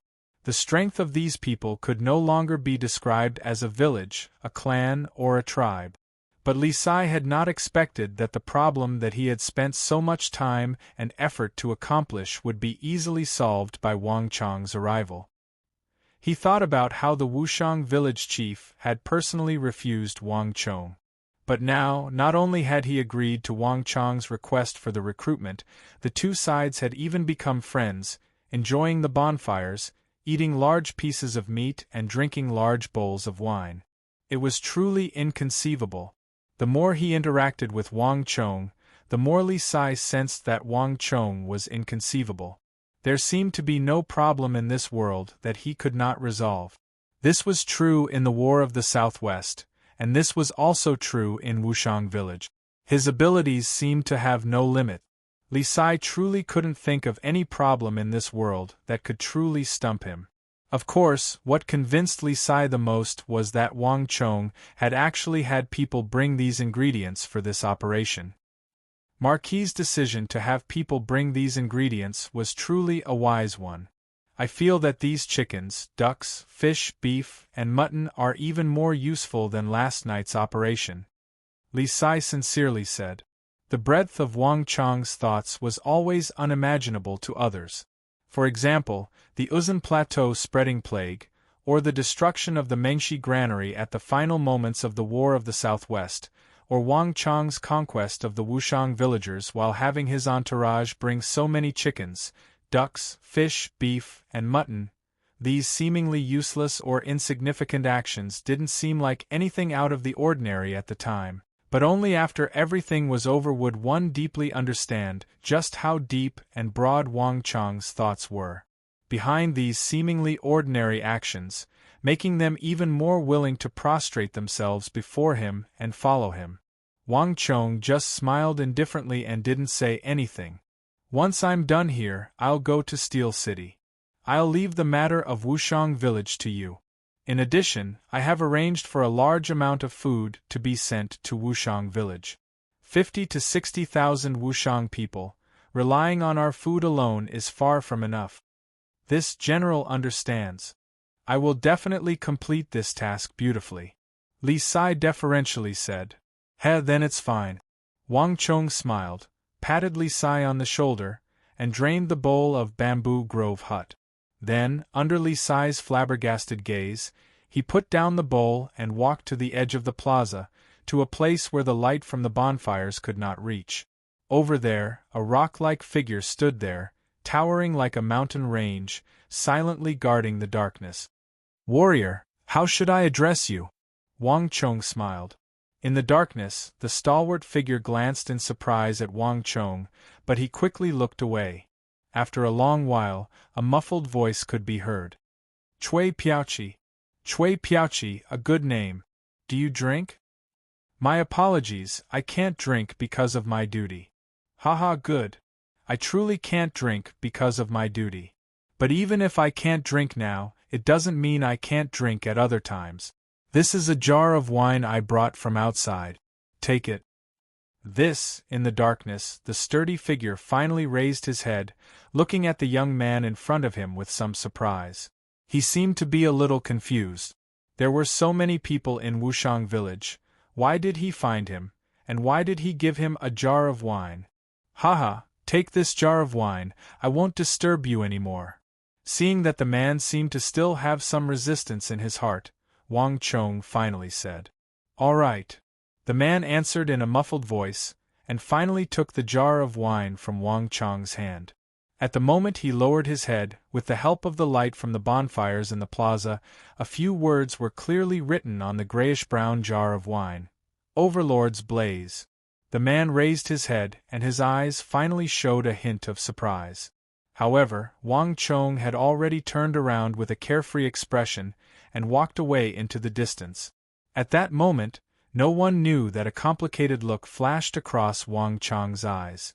"Some people can start over, but some things can never go back. You and I used to be indifferent to life and death, and we fought side by side on this broken land, fighting from the north to the south, and defending the common people. We were as close as brothers. But now, you and I don't know each other.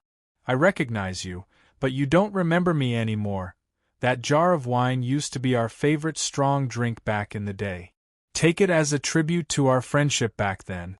Time has passed, and although everything can't go back, in the end, our dreams are still the same, and that's enough."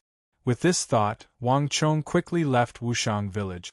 Starting from Wushang village, going west for about 70 or 80 miles, was Wang Chong's territory. At this very moment there was a completely different scene that was bustling with activity. Crane, crane!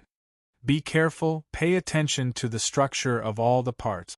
Everything has to be the same size, don't make a mistake. Raise it a little higher, raise it a little higher. Make sure that the second layer of the steel walls are aligned, or else they'll leave gaps. The eastern wall has been set up, and all the joints have been fitted. All craftsmen, pay attention. Begin pouring molten iron to reinforce the walls. Pay attention to the stair towers. The steel walls are very heavy, so reinforce them all. Teams 2, 3, 4, and 5 prepare to rest. Teams 17, 18, 19, and 20, prepare to ascend the towers. Hurry, hurry up and take turns resting. At this moment, more than 50,000 muscular craftsmen had gathered in the City of Steel. They had come from various parts of the Tang dynasty, the great clans, and the common folk. All of them were working together, working on the walls like a swarm of ants. Wang Chong's fief was particularly large, and because it was located on the Silk Road to the northwest, it was rather desolate. Thus, after receiving instructions from the Bureau of Revenue, they made an exception and increased Wang Chong's fief by several times. In any case, it was a barren wasteland. If Wang Chong could really succeed, it would be of great benefit to the imperial court and the empire. This was because it could make the entire empire more prosperous. Moreover, Wang Chong was earning money from the Hu, and Wang Chong did not stand on ceremony. Taking advantage of this opportunity, he expanded the city to its greatest extent. This city was more than 10 times the size of the Lion City on the shore of the Arai, and the construction of this city required a massive amount of manpower. The 50,000-strong craftsmen were only the first wave. A second wave of 50,000 craftsmen was on the way to the City of Steel, and in the future there would be a third wave, a fourth wave. Just to ensure that these people were fed and housed, there were more than 30,000 logistics workers. Adding on the caravans transporting wood, steel, and other construction materials, the guards and other miscellaneous workers, the City of Steel now had more than 100,000 people. With such a large number of people, just organizing and arranging them was already a huge project. It wasn't something that ordinary people or powers could handle, but the City of Steel was currently in an orderly state. All the craftsmen, logistics, guards, and transport teams, nearly 100,000 people, were working together like precise instruments, constantly working together to construct this miraculous City of Steel. Although the City of Steel was still in the midst of construction, it had unquestionably become a legend in the world of craftsmen, attracting the attention of all the craftsmen in the world. There were even many people who had volunteered to join the construction, hoping to leave their sweat and footprints on this legendary City of Steel.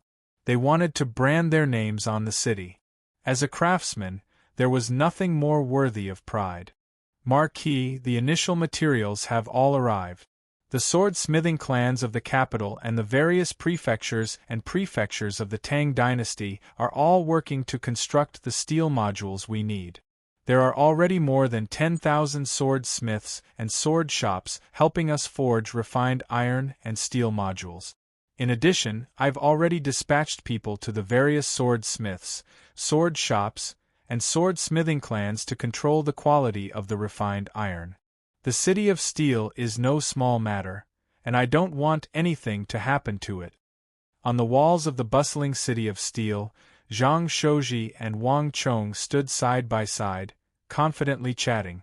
He held great expectations and enthusiasm for this City of Steel. During this period of time, Zhang Shouji had been working day and night in Wushang, and he did not feel the slightest fatigue. It's been hard on you, but the City of Steel still needs to be expedited. The terrain here is complex, and only by constructing the city as quickly as possible can we gain a foothold here. Wang Chong held his hands behind his back as he spoke to Zhang Shouji on the walls. Understood. Several groups of people have come to spy on us day and night without rest. I've already ordered the soldiers to step up their patrols and expand the perimeter to prevent them from approaching. Zhang Shouji sternly said. Kri. As the two were speaking, a shrill cry came from the sky, particularly ear-piercing in the bustling City of Steel. Wang Chong and Zhang Shouji raised their heads and saw that high up in the sky, beneath the clouds, a tiny black dot was unfurling its wings and circling above the City of Steel, circling again and again. And as he looked up, he saw that there were even more black dots circling above the City of Steel. Screech! One voice after another rang out incessantly, and everyone's cries were different. Chapter 7:14. It seems like quite a few people are paying attention to the construction of our city, huh? Wang Chong smirked as he looked at the sky. It's not just these scouting birds. Starting from the first day, countless Western regioners, Turks, Uzan, Arabs, Karak Spazinu, and Gogurians have been appearing around our fief every day. They've disguised themselves as jewelers from the western regions, horse traders, or even Arab sword merchants. They've been constantly monitoring our surroundings. We've already driven away quite a few groups, but there's still an endless stream of them, Zhang Shouji said. He glanced worriedly into the distance. Wang Chang's expression was calm as he followed Zhang Shouji's gaze. Sure enough, several li away, he could see tiny black figures standing on a low hill, looking in their direction. Marquis, should we form a team to drive away these people? Zhang Shouji said. Haha, there's no need. Wang Chong waved his hand, a carefree expression on his face. If someone is building a city, there will definitely be people paying attention. It's impossible to kill them all. As long as the Uzan, Turks, Arabs, and Karak Spazinu want to, they'll send out an endless stream of scouts to gather information. Let's keep them. Wang Chong's demeanor was relaxed, and his expression exuded an aura of conviction. Whether it was the birds overhead or the scouts around them, they were nothing more than mosquito bites to Wang Chong. Since he dared to build a city here, he wasn't afraid of anyone coming to gather information. But Marquis, there's one more piece of news that this old man doesn't know if he should say. Zhang Shouji hesitated, a hint of apprehension and hesitation in his eyes. Oh! Wang Chong's eyes flashed. He turned his head and looked at Zhang Shouji subconsciously. After interacting with Zhang Shouji for so long and going through life and death situations together, the impression that Zhang Shouji gave him had always been that he was straightforward and straightforward. He would never hesitate or worry so much. What's wrong? Is there anything you can't say in front of me? The Uzan, the Arabs, and the Turks can be ignored. After all, they're all within reason, but our position is far too unique. We're right at the intersection of their factions. But besides them, we've also discovered scouts from Baiting, Anxi, Qixi, and Longxi. Marquis, this isn't good for us, Zhang Shouji said, and the space between his brows was shrouded in deep worry. The Baiting Protectorate, the Anxi Protectorate, the Qixi Protectorate, and the Big Dipper Army of Longxi. Any member of the Tang dynasty would be keenly aware of the significance of these names. Wang Chong had made a name for himself in the War of the Southwest, so it was within reason that he had attracted the attention of these foreign kingdoms. But if Baiting, Anxi, Qixi, and Longxi had also sent scouts, then the situation was far from good. Wang Chong's brow creased as he fell silent. Baiting had an Sishun, Anxi had Gao Xianji, Qixi had Fomenlinta, and Longxi had Geshu Han. These were all influential great generals of the empire, figures of the Big Dipper and the Big Dipper, wielding enormous influence in the military and the imperial court.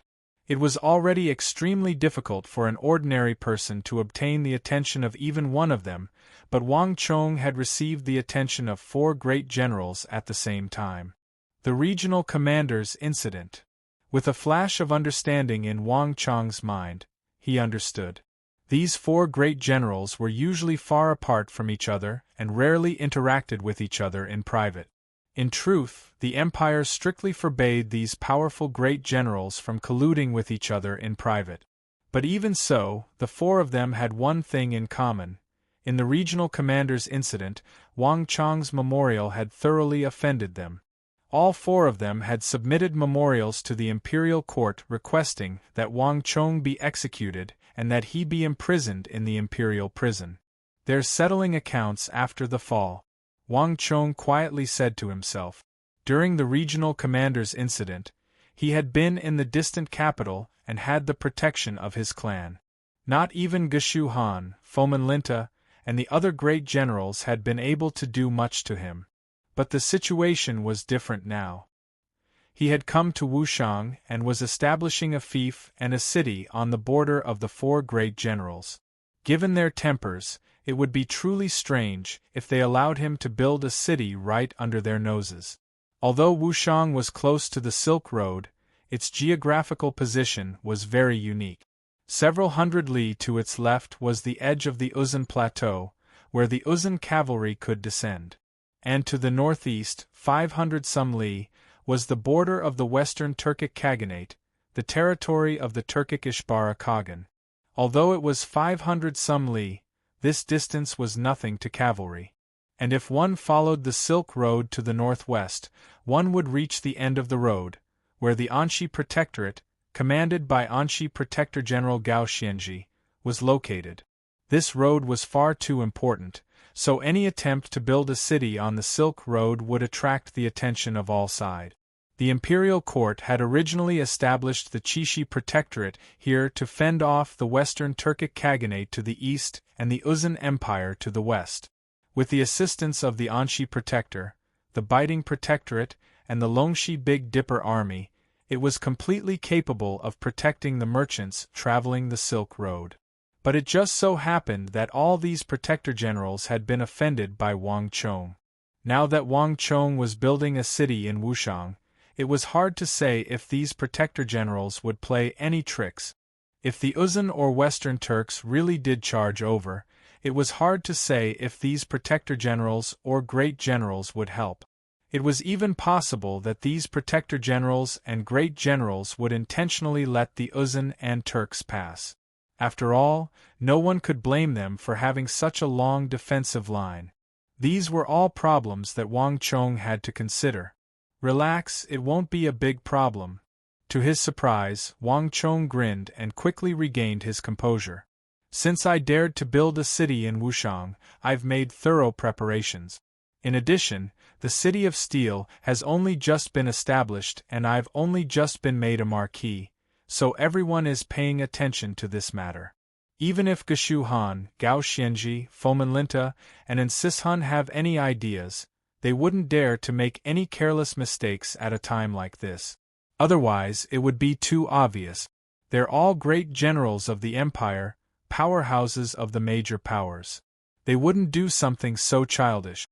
In this period of time, no matter how uncomfortable they are with us, no matter how dissatisfied they are with us, they have no choice but to help us guard the border. High status had its benefits, but it also had its restrictions. Gao Xianji, Geshu Han, Fomenlinta, and Insishun were all great generals of the empire, but this also meant that their every action was being watched by everyone in the court.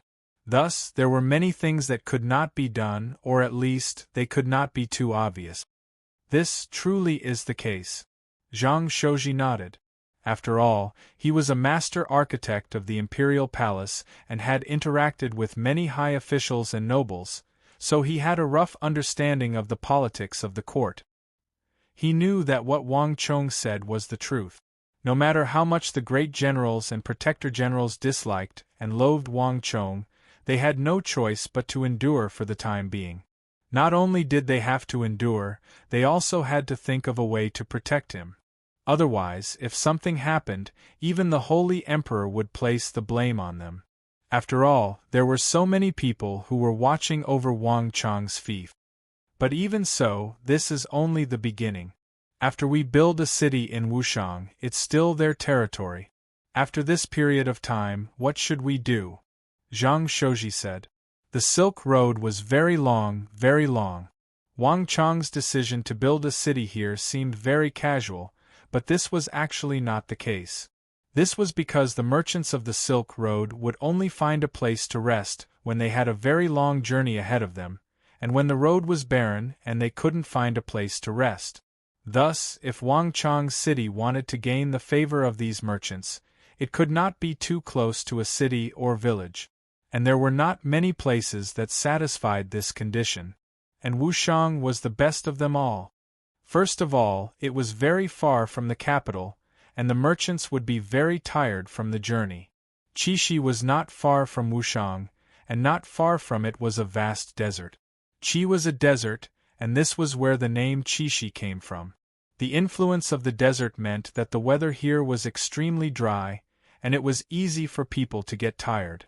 The most obvious of these was the need to replenish their water. This was the most essential requirement. If there was a city where one could rest and replenish their food and water, this was the dream of all merchants. On the other hand, even the merchants from the Abbasid Caliphate, Karak Spazinu, and the western regions would want to rest and replenish their energy. This was because it was a very long journey from here all the way to the capital of the Tang dynasty, and there was no place to replenish one's water. And the existence of Uzun and the Western Turkic Khaganate made Wangchong's City of Steel even more precious, as it provided a place of refuge for travelers. Thus, Wangchong didn't have many choices about where he could establish his fief. Zhang Shouji knew of Wangchong's ambitions, and he also knew that he wasn't building a city here just to make some money. Lion City in the southwest had already proved this. Anyone who believed that Wangchong was only doing this to make money was truly a fool. Meng Shizhao had clearly been one such fool. But everything had a price. Since Wangchong had decided to build a city here, he had no choice but to consider the dangers involved. Haha, relax. We'll deal with soldiers with arms and flood with earth. I've already taken care of everything. As long as we can endure the first stage, I'll give them a great surprise. Wangchong patted Zhang Shouji on the shoulder, unconcerned. In Wushang village, Li Sai had already begun to recruit soldiers. Wangchong had already taught him all the training methods for the Wushang cavalry. He would remain in Wushang village for a very long time. Only when he had completed the most basic training would he leave Wushang village and come to the City of Steel. In truth, Wangchong was already beginning to look forward to the first cry of the Wushang cavalry in this world. Zhang Shouji was perplexed. Wangchong's plans were always far in advance. Even though he had followed Wangchong for so long, he still couldn't understand what Wangchong was relying on. But despite his doubts, there was one thing that Zhang Shouji could be sure of. Wangchong had already taken care of everything. This was the most important thing. Chapter 7:15. I understand. Leave the matter of the city to me. Zhang Shouji solemnly said. Wangchong nodded, a smile on his face. Raising his head to the sky, he saw several large blue birds unfurling their wings and flying over the City of Steel. Recently, with Wangchong's appearance, more and more birds had been flying over the City of Steel to scout the area. Wangchong shook his head, unconcerned. Faintly smiling, he began to head off to another location. Gallop! But not even Wangchong noticed that while he was heading off, in the northern part of the City of Steel, 5 or 6 li away, a fully armored horseman gave Wangchong a profound glance, and then suddenly turned around and began to head northwest. It's time to report to Milord. The warhorse neighed, and the cavalryman with the distinct characteristics of the who left a trail of dust as he quickly vanished into the distance. They advanced along the official road leading to the western regions. After several hundred miles, the cavalry left the official road and turned into a magnificent dark golden hall. Chishi Protectorate. Raising his head, he could see a massive black plaque hanging high above the entrance to the dark golden hall. 5 words were clearly written on it. This was the famed Chishi Protectorate, the place that had repelled the Uzun to the east and the Western Turkic Khaganate to the west, the most crucial place in the path of the Tang dynasty to the western regions. Wangchong had established a fief and a city in Wushang, and the closest one was the Chishi Protectorate. He clearly knows that Chishi is my territory, but he still dares to establish a fief and a city here. He truly is bolder than the heavens. It's only been a year. Does he really think that we've forgotten about the regional commander's incident? In the vast hall, a stalwart black figure sat upright on a hollowed-out metal throne like a crouching tiger or a coiled dragon, and his entire body emitted a powerful aura that was vast like the ocean. Fomen Linta was the most powerful protector general in the northwest of the Tang dynasty. Although the Chishi Protectorate was not the front line, the Anshi Protectorate, Biting Protectorate, and Longshi's Big Dipper army were the most reliable and capable of providing timely reinforcements, whether it be the Anshi Protectorate, Biting Protectorate, or Longshi's Big Dipper army. Moreover, Fuming Lingcha's existence allowed the three protectorates to avoid fighting on multiple fronts and being attacked from the front and rear. To put it simply, Fomin Linta controlled an important throat. Because of this unique characteristic, not even Gao Xianji, Geshu Han, or Ansis Han, these influential great generals of the empire, dared to offend him. Moreover, Fomin Linta was extremely old and experienced, and he had made his name long before Gao Xianji, Geshu Han, and Ansis Han. His prestige among the Hu was extremely high, similar to Zhang Shogui and Wang Zhongxi's status among the Han. Thus, when Fomin Linta made his appeal, so many Hu generals had responded, submitting memorials to the regional commander's incident to have Wang Chong executed. But Fomin Linta had never imagined that in just a year, this culprit had not only failed to flee far away from him, but had even dared to open a city right under his nose. This was no longer just audacity and impudence, but naked provocation and humiliation. Not even Geshu Han or Ansis Han would dare to act so impudently, but this was precisely what the youngest son of the Wang clan was doing. "My lord, that youngest son of the Wang clan has just been made a marquis and has also been bestowed a courtesy name by the Son of Heaven. He's at the height of his success. Moreover, the fief was approved by the imperial court and the Holy Emperor. With these two swords of authority, it will be very difficult for us to do anything to him." In the hall, to Fuming Lingcha's left, a burly Hu general spoke. Wang Chong's city was built at Wushang, only several hundred li from Qixi. The most unhappy were probably not protector generals and great generals like Fomin Linta, but the Hu generals fighting on the border. Although the Holy Emperor had still passed the regional commander's incident, the time it would take to carry it out had been greatly reduced. Moreover, compared to the original contents, the authority and status of the regional commanders had been greatly reduced, and they could no longer be considered true regional commanders. Because of this matter, all the Hu generals on the border were gnashing their teeth, hating Wang Chong to the bone. This was because Wang Chong had not only harmed protector generals like Fomin Linta, but also the path forward for all the Hu. After all, imperial great generals like Fomin Linta would have to abdicate sooner or later, and all the Hu generals would have a chance to take their place. All the Hu generals wanted to kill Wang Chong's appearance in Qixi, but the only problem was that the imperial court was a threshold they could not cross. Back then, I wasn't even afraid of the white-clothed Arabian Mokaha, so why would I be afraid of a brat who's still wet behind his ears? So what if he has a fief decree from the imperial court? So what if Wang Jieling was once the prime minister of the Tang dynasty? Qixi is my territory. Do you think I can't take care of him? Fomin Linta sat boldly on his throne, his eyes exuding a cold and sharp light that chilled the bones. "Then my lord means," the general next to him widened his eyes and hurriedly asked. The construction of a city is time-consuming and exhausting. It'll take at least 2 or 3 years to complete. Even if his city of steel is fast, it'll still take 7 or 8 months. He's currently in the limelight, so I'll give him 2 months to focus on the construction. After 2 months, even if he's in the limelight, it'll be over. At that time, it'll be time for us to strike. Fomin Linta viciously glared at the general next to him. In addition, send a letter to Geshu Han and Ansis Han. I'm sure that the two of them will be very interested in that brat. With these final words, Fomin Linta's eyes became extremely profound. Flap flap. A pigeon descended through the open window and into Big Dipper City.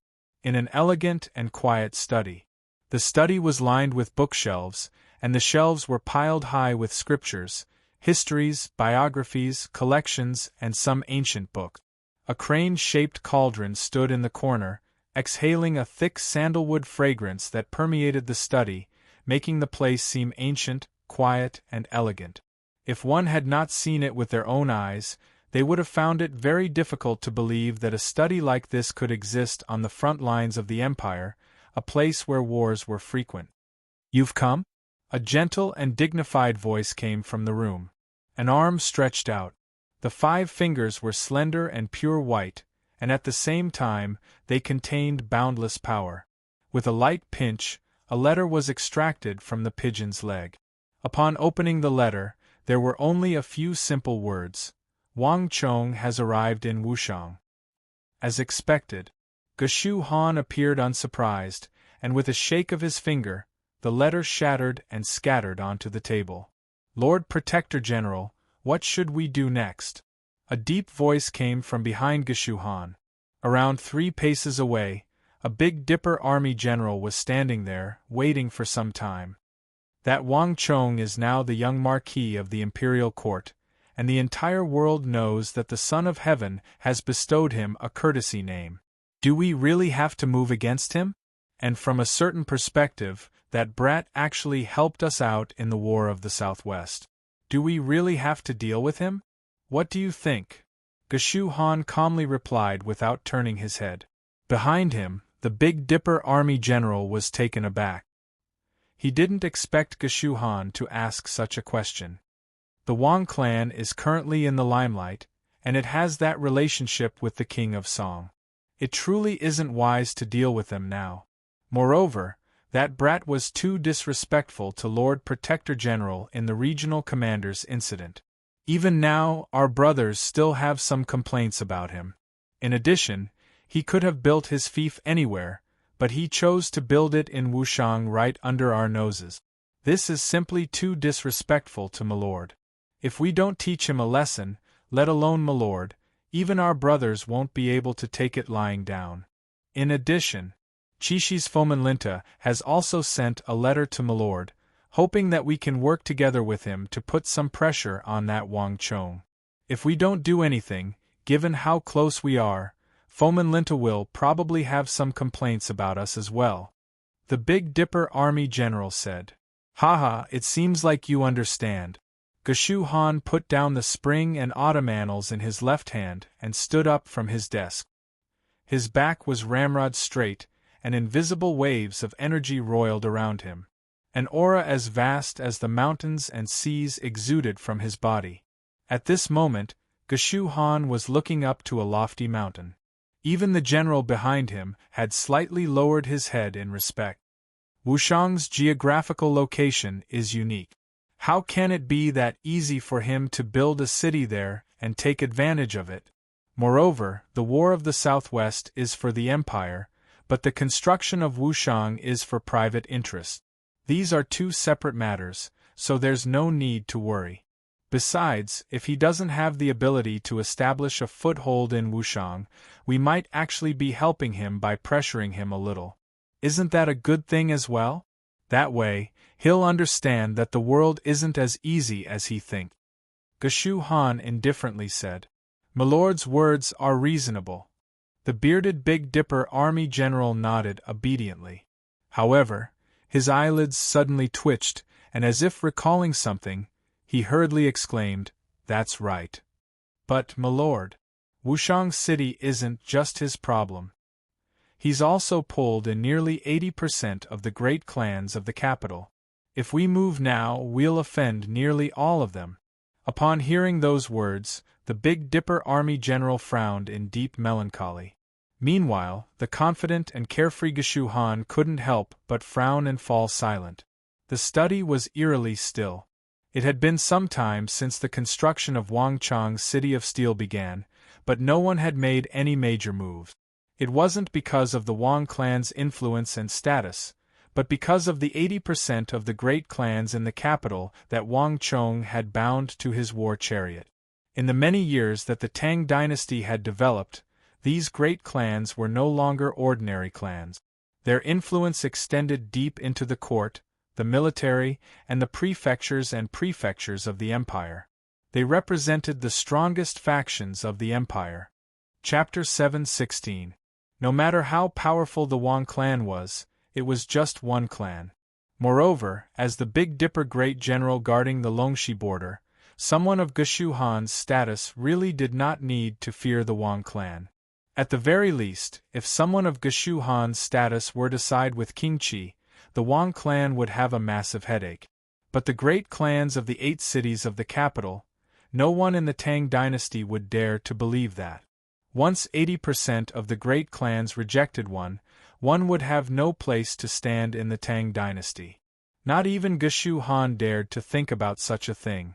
This was also the reason why the great generals found the situation troublesome. Wang Chong had built a city in Wushang and had pulled in the great clans to endorse him, giving them a major problem. My lord, a voice at Geshu Han's ear brought him back to his senses. 2 months. Give them 2 months. Geshu Han half closed his eyes, but it only took a moment for them to return to normal. The great clans of the 8 cities of the capital were a massive force. Offending them for no reason was not a wise move. However, if he were the sort of person who would retreat in the face of difficulties, he would never have been able to oversee Longxi and sit on the position of Big Dipper Great General, much less block the millions of Uzun cavalry. Without that resolute and lofty character and his unflinching drive, he would never have been able to achieve his status as the god of death in the hearts of the fierce and valiant Uzun people. 2 months is the limit I've given them. This is a dispute between me and the Wang clan. In 2 months, those great clans of the capital should understand this point. At that time, they can't blame me. Geshu Han raised his head, his gaze looking past the open window, past the city walls, to the towering Uzun plateau. At this moment, his eyes were sharp and vicious. Nay! The neighing of the war horses resounded through the grassland. The construction of Wushang's city of steel had attracted far more than just the Hu generals of the Great Tang. To the northwest of the city of steel, 600 to 700 li away, the grass swayed, reaching the hooves of horses, and the crisp neighing of horses echoed far and wide. The eagle flies and the grass grows. It's another harvest season. A strange voice spoke in the language of the Western Turkic Khaganate. On the edge of this land, 2 muscular Turkic steeds were riding side by side. On the backs of these steeds were 2 Turkic men dressed in wolf pelts and brimming with a savage aura.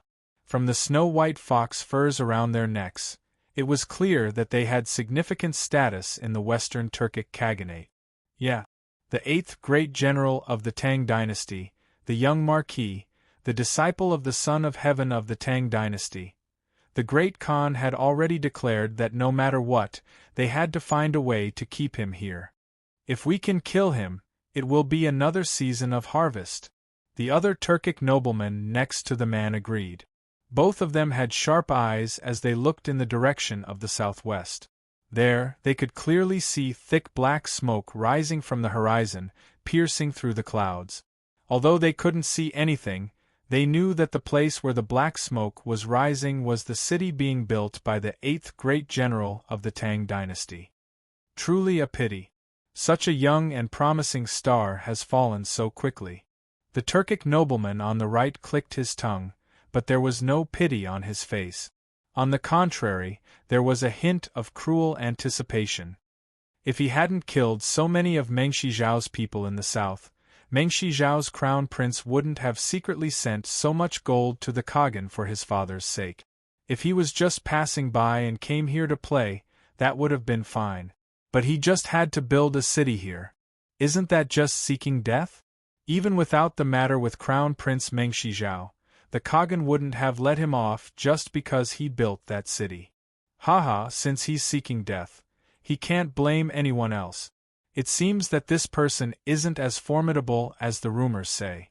The Khagan has already sent word that the biting protectorate is no longer as strict as it was before. The taller Turkic man on the left, clearly of higher status, pressed his hand against the back of his horse. What does Sis Hun want? Does this traitor who betrayed his own ancestors have some other scheme? The Turkic nobleman on the right said, his eyes twitching. He seemed rather uneasy at this news, but he was also filled with loathing. Foman Linta and Gao Xianji could be put aside, but Sis Hun was a true Hu of pure Turkic blood. The Turks had the greatest understanding of other Turks. The Tang dynasty had used this method to defend against the Western Turkic Khaganate, and the Turks of both the Eastern and Western Turkic Khaganates loathed this method. In the Eastern and Western Turkic Khaganates, Ansishun had long ago become their #1 target, and they had even dispatched Hu to assassinate him and poison him countless times. "You're thinking too much." The Turkic leader on the left lightly pinched the eagle ring on his left finger and waved his hand, indicating that his comrade should relax. The biting protectorate's front line directly opposite the Khagan's tent is still as solid as ever. The only places that are truly relaxed are the southwest. This isn't the first time we've fought with biting, and everyone in the tent knows that Ansishun is pointing us in the right direction. At the start, the Great Khan and I didn't understand. But when we discovered that the new young Marquis of the Tang dynasty was building a city there, everything became clear. This Ansishun wants to use our hands to deal with his enemies. I heard that Ansishun had a sworn brother who was bullied in the capital of the Tang dynasty and almost died there. It seems that this was indeed the case. Ha ha ha, the people of the Tang dynasty love infighting, and even those traitors within it are the same. Isn't this my chance? The Turkic nobleman on the right said. After saying that, the two of them looked at each other and burst into laughter. Kree! Whoosh! Suddenly, a sharp whistle came from the sky. The two of them stopped laughing and raised their heads to look at the sky. High in the sky, beneath the blazing sun, a tiny black speck as small as a speck of dust was hanging there. This was a height that many birds could only dream of, and even arrows would find it difficult to reach. It's Fomenlinta's rock eagle. He's truly cautious.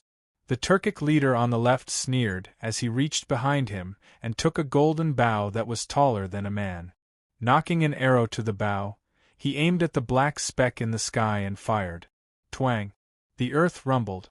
The arrow was like a bolt of lightning, instantly piercing through layers of space. It left behind a long white wave of air as it shot high into the sky. In the next moment there was a mournful cry. High up in the sky, in a place that was more than twice the range of an ordinary arrow, a giant rock eagle was pierced through by an arrow. Then, along with the arrow, it exploded into pieces, leaving not a single feather behind. Let's go. The Turkic leader on the left looked up at the sky and sneered. He quickly turned around and called out to the Western Turkic nobleman beside him, and the two quickly vanished into the vast steppe. The tinkling of the bells drifted far, far away on the grassland in Wushang in the northwest. Wang Chong was far from being the only guest.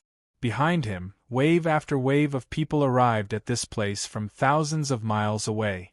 These people included craftsmen, guards, and members of the great clans. Wang Chong. As Wang Chong and Zhang Shouji were patrolling the walls, a familiar voice came from the distance. A young woman, dressed in snow-white clothes and valiant and heroic bearing, was riding a large horse in Wang Chong's direction. Next to her was a budding woman, a red tasseled spear on her back, her entire body as red as blood. She seemed like a blazing flame as she rode alongside her. By Xiling? Zhao Yadong? Wang Chong's eyes flashed, a look of surprise on his face. Why have you come? Don't think that we can't find you just because you're hiding here. And don't forget, our Bai clan and Zhao clan both have a share in this city of steel. Can't we come to supervise the construction of the city? Bai Xiling slightly tilted her head, her gaze on Wang Chong brimming with hostility. This, Marquis, I remember that I have some matters to attend to, so I'll take my leave. Zhang Shouji felt that something was wrong and hurriedly left. You're leaving a little too quickly. Wang Chong stared in a daze at Zhang Shouji's back and bitterly smiled. Coming back to his senses, he began to walk toward Bai Xiling and Zhao Yadong. Wang Chong naturally knew why the two of them had appeared here. When he had first sought help from Bai Xiling and Zhao Yadong, the two of them had agreed without even thinking about it. The Bai and Zhao clans had believed that he had some grand plan, so they had given him their full support. but they had probably never imagined that he was only doing it to repair the road. Thus, once this matter was exposed, one could easily imagine why Bai Xiling and Zhao Yadong had appeared. "Did your clan make things difficult for you?" Wang Chong jumped down from the wall and went to greet them. At least you have a little conscience. Now you finally know to ask. But since that's the case, why didn't you make it clear back at Tai Bai Pavilion? Bai Xiling dismounted, grabbed the reins, and led the horse forward. She gave Wang Chong a fierce glare. But even so, the pout in her eyes was far more coquettish than reproach. Zhao Yadong coldly watched from the side, but she was inwardly roaring with laughter. "Wang Chong, you're not loyal at all. Xiling and I were really screwed over by you this time. You were pretty smart, running to Wushang ahead of time. Xiling and I couldn't run, so we were pestered by the clan elders for more than half a month." Zhao Yadong also walked over, leading her warhorse. "It's my fault this time, so I've specially prepared 2 gifts for you as an apology. Shernan, bring them up." Wang Chong called out to the back and made a gesture. "Yes, Marquis." A loud voice came from the distance. Chapter 717. Gift. Bai Xiling and Zhao Yadong glanced at each other, speechless. It was clear that neither of them had expected Wang Chong to make such a move. Very soon, the two of them turned around and looked at the soldier who was carrying the 2 cages. Their eyes were filled with curiosity. Wang Chong had not given them a gift yet, so the two couldn't help but be filled with anticipation. The soldier quickly rushed over and placed the cages on the ground. "These are Persian cats?" The two pulled back the silk cloth and saw 2 furry and pure white creatures inside. Their eyes brightened and their faces lit up. Wang Chong had actually given them 2 of the most popular Arabian Persian cats in the capital. In the capital, from the princes and dukes of the imperial household to the nobility, all the women of the officials and the young ladies of the great clans loved the Arabian Persian cats the most. These Persian cats had docile and clingy personalities, making them extremely likable. As a result, they became the new favorites of the women of the officials and the young ladies of the wealthy clans. However, Arabia was tens of thousands of li from the capital, and Persian cats were far too precious to be tossed about. Thus, the majority of them died on the journey. As a result, there was no market for them in the capital, and a single cat was hard to find. And of all the Persian cats, the pure-colored Persian cats raised especially for the imperial household were the most respected and were known as the imperial Persian cats. The 2 Arabian Persian cats that Wang Chong had found for them were snow-white without a single blemish. Their pupils were also very special, one deep blue and the other amber. With a single glance, one could not help but want to pull them into one's embrace. They were the most precious royal Persian cat. The 2 had only seen them once at Princess Anai Huang's place, and neither of them had expected Wang Chong to give them such a special gift. "So cute! So pretty! Look, it's still using its paws to wash its face and scratch its beard. Yeah, look, it's actually licking my hand. Haha, it's so itchy." Both of their attention fell on the Persian cats in the cage. They squatted on the ground and kept playing with them. As for Wang Chong, he was momentarily forgotten by them. Although Bai Xiling and Zhao Yadong appeared valiant and heroic, and were known as heroines, different from the delicate women of the boudoir, they were still girls in the end. They also liked those furry and cute little pets. Wang Chong had done the right thing by catering to his need. "Fortunately, I made the right choice this time." Wang Chong smiled inwardly when he saw this. He had asked Yang Hongchang to bring these 2 Persian cats of the Arabian royal family from Talas. Yang Hongchang had operated on the Silk Road for many years and knew quite a few Arab merchants. Those Persian cats were very difficult for others to obtain, but they were no problem for Yang Hongchang. The Arabs were innately skilled merchants, and as long as the price was right, they could even obtain a royal Persian cat. "That's right, Wang Chong. Don't Persian cats die very easily? And they're not used to the climate of the Tang dynasty. Just how did you get them?" A moment later, seemingly recalling something, Bai Siling stood up with the white Persian cat in her arms and gazed at Wang Chong curiously. "Give me 100,000 taels, and I'll tell you the answer," Wang Chong teased. "Bastard!" Bai Siling's eyebrows rose as she prepared to strike. "Haha, alright, don't hit me. I'll tell you. Persian cats love cleanliness, so their cages must be cleaned promptly, and they have to be very clean. If they're not clean, they won't eat. In addition, they need to be occasionally squeezed out some grass juice." Wang Chong chuckled. Persian cats loved cleanliness even more than humans, and from a certain perspective they were a sort of misophobe. Not many people knew about this, and the people who sold Persian cats were mostly greasy merchants who didn't take enough care of them. This was why so many Persian cats were dying. If they knew about this, it would be much easier to sell Persian cat. After settling the two cats, the guards from the two clans that Bai Siling and Zhao Yadong had brought were also arranged to join the City of Steel's defense forces. On this trip to Wushang, Bai Siling and Zhao Yadong had brought many experts from their clans. The combined forces of their two clans numbered more than 500. This was quite a powerful support. The Zhao and Bai clan's support for Wang Chong was self-evident. "That's right, Wang Chong, you've prepared everything, so why didn't you put all your effort into building the city? Why did you build those buildings and inns instead?" Bai Siling couldn't help but ask after circling the city once. "That's right, this city is too big. Such a large place is bound to take a lot of time and effort to build. How come you don't seem the least bit worried?" Zhao Yadong chimed in. As the two strolled around with Wang Chong for so long, they gradually began to notice a strange phenomenon. Wang Chong's City of Steel had clearly slowed down after building the lowest foundation and the first floor. A large number of people had been sent into the city to build inns, restaurants, and tea houses for traveling merchants. This seemed very abnormal. Moreover, Wang Chong, as the master of this city, did not seem to be in the slightest bit worried. This made the two feel very strange. The two did not want to pressure Wang Chong, but there were times when they had to give an account to their clans. Moreover, the two had come this time to probe Wang Chong and also to see how the construction of the city was progressing. After all, the Zhao and Bai clans had invested a great deal of money into Wang Chong's City of Steel, paying a great price and blood. Haha, to do a good job, one must first sharpen his tools. Relax, the construction of this city will be completed much faster than you imagine. Wang Chong grinned. How could Bai Siling and Zhao Yadong's thoughts be hidden from him?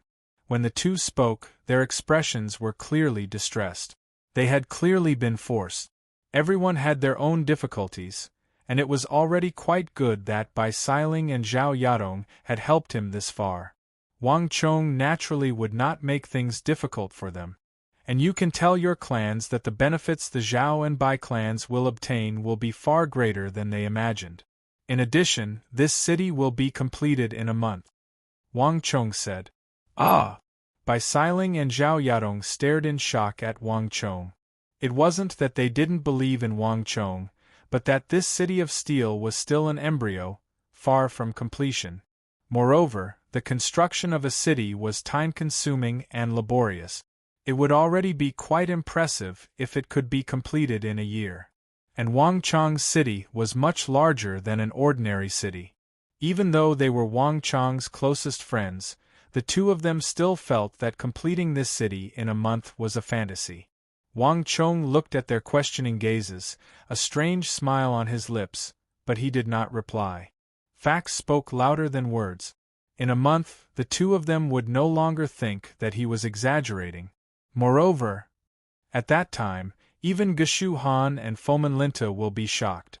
Wang Chong inwardly chuckled to himself as he gazed at the sky. The City of Steel had been making such a huge ruckus, but Foman Linta, Geshu Han, Gao Xianji, and Insishun had still not made a move. They had only sent a few scouts to investigate, but they had done nothing else. This was rather abnormal. Wang Chong was well aware of what these great generals were planning, but alas, they would not have the chance. Time slowly passed, and 10 days later, The second batch of 50,000 craftsmen and experts from the great clans arrived to reinforce the city of steel. The second batch of components forged by the sword smiths and sword shops of the various provinces of the Tang dynasty had all arrived. On the same night, once all the rock eagles, gerfalcons, eagles and storks in the sky had dispersed, all the scouts lingering around the city of steel and the Arab and Karak Spazinu spies disguised as merchants had left, Wang Chong finally began his plan. Boom! In the darkness the earth quaked.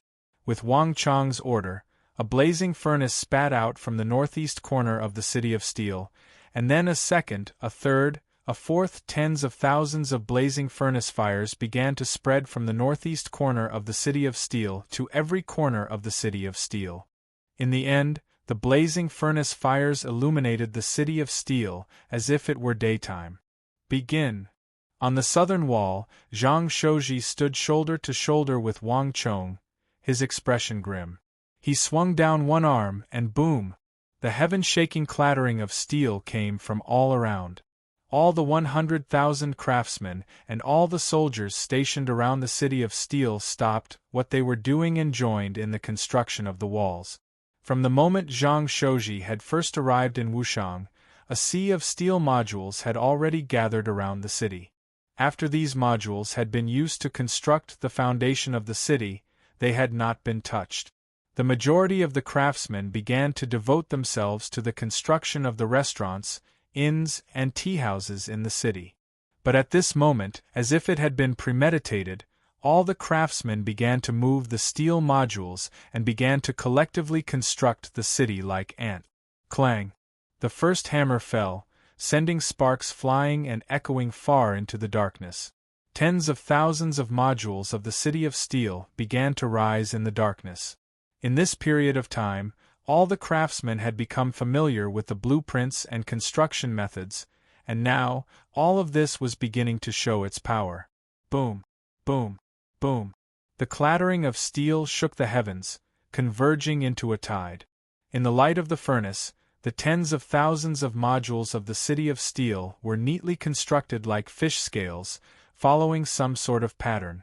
The nearly 100,000 craftsmen worked together like a single person, all of them working together like a massive and intricate machine, constructing the city with astonishing speed. On the wall, Bai Xiling and Zhao Yadong were left slack-jawed by this majestic and spectacular construction, as well as the formidable ability to coordinate and command. Impossible! Bai Xiling and Zhao Yadong both came from great clans, extremely ancient clans with a long history. In terms of strength and resources, they far surpassed the great clans of the capital. With this background, one could easily imagine the breadth of knowledge and horizons of Bai Xiling and Zhao Yadong. But not even Bai Xiling and Zhao Yadong had ever seen such a majestic sight. More than 100,000 people working in uniform, even more organized than an army. This was unimaginable in the great clans. Chapter 719. Xiling, is what I'm seeing real? Zhao Yadong muttered, a deep shock in her eyes. I also want to ask you the same question. The shock in Bai Xiling's eyes was no less than Zhao Yadong's. As the two looked on, the tens of thousands of steel modules were neatly arranged. Amidst the flickering flames of the furnace, they were about to complete the 3-meter-tall first floor of the city of steel. And not even 15 minutes had passed.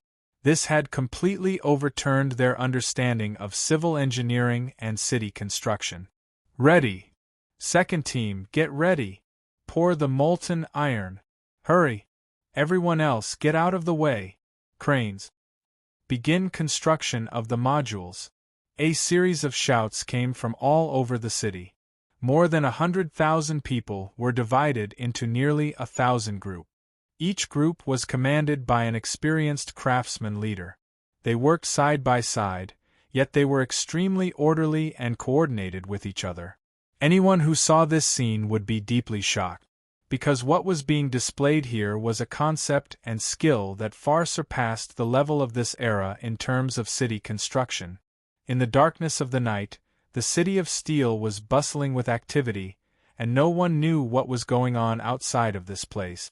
Bai Siling and Zhao Yadong stood on the walls, fierce winds howling over them.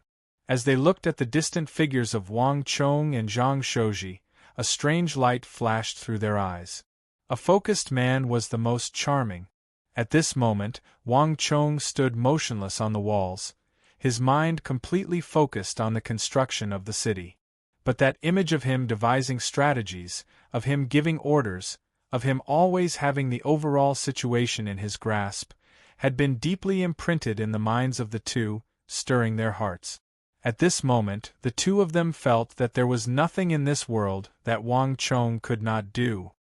I understand. In truth, he's been intentionally slowing down the construction in order to numb those people. Zhao Yadong's eyes rippled as she suddenly spoke. He's been waiting for those people to let down their guard, and also waiting for the steel modules and craftsmen to arrive. Everyone was fooled by him. As Bai Siling spoke, there was no hint of blame on her face. Instead, there was a deep sense of pride and satisfaction, as if she was the one who had done all of this. This little bastard. This night was destined to be a difficult one for many forces. Early in the morning, the east gradually brightened and the sun rose. As usual, the first warhorse galloped toward Wangchang's city of steel, stirring up a cloud of dust. He had been doing this kind of reconnaissance for more than a month and was already extremely familiar with it. The construction of the city is time-consuming and laborious. Without a year or two, it's impossible to complete. I don't know when I'll stop going back and forth like this every day. The rider on horseback muttered to himself. Although reconnaissance was a scout's job and there was nothing to complain about, this was not a battlefield. Every day they would go to the same place, observe the same things, and give the same answers. This kind of life continued day after day. Even the most experienced scout would find it extremely boring and unbearable. I hope that after a while I can be transferred to another place. Even the front lines are better than this kind of boring work. I don't want to be stuck here for 2 years. With this thought in mind, the rider urged his horse forward and galloped toward the place he had been observing. The city of steel was extremely heavily guarded, with several thousand soldiers gathered there. Moreover, these were probably elites who had fought with Uzun and Meng Shizhao in the War of the Southwest. These were true experts. If a conflict occurred, it would be extremely troublesome. Thus, everyone did their best to avoid conflict with them, keeping their distance. In any case, scouts never needed to run right under their noses. Many people had come here to scout, and this place had already become the heart of the empire. The Gogurians, Turks, Western Regioners, Uzun, Arabs, Karak Spazinu, all of them had come, all of them disguised as normal people. This would have never been possible in the interior of the Tang dynasty, but in Chishi, which was close to the western regions and bordered the territories of Uzun and the western Turkic Khaganate, it was far too normal. Because there were so many people, one had to choose a place in advance. The knight on horseback chose a low hill for himself. From the height of the warhorse, there was no better place to observe. But when the rider rode toward the hill he frequented as usual, he immediately sensed that something was wrong. As he faced the morning sun, he could faintly make out the shadow of a mountain range.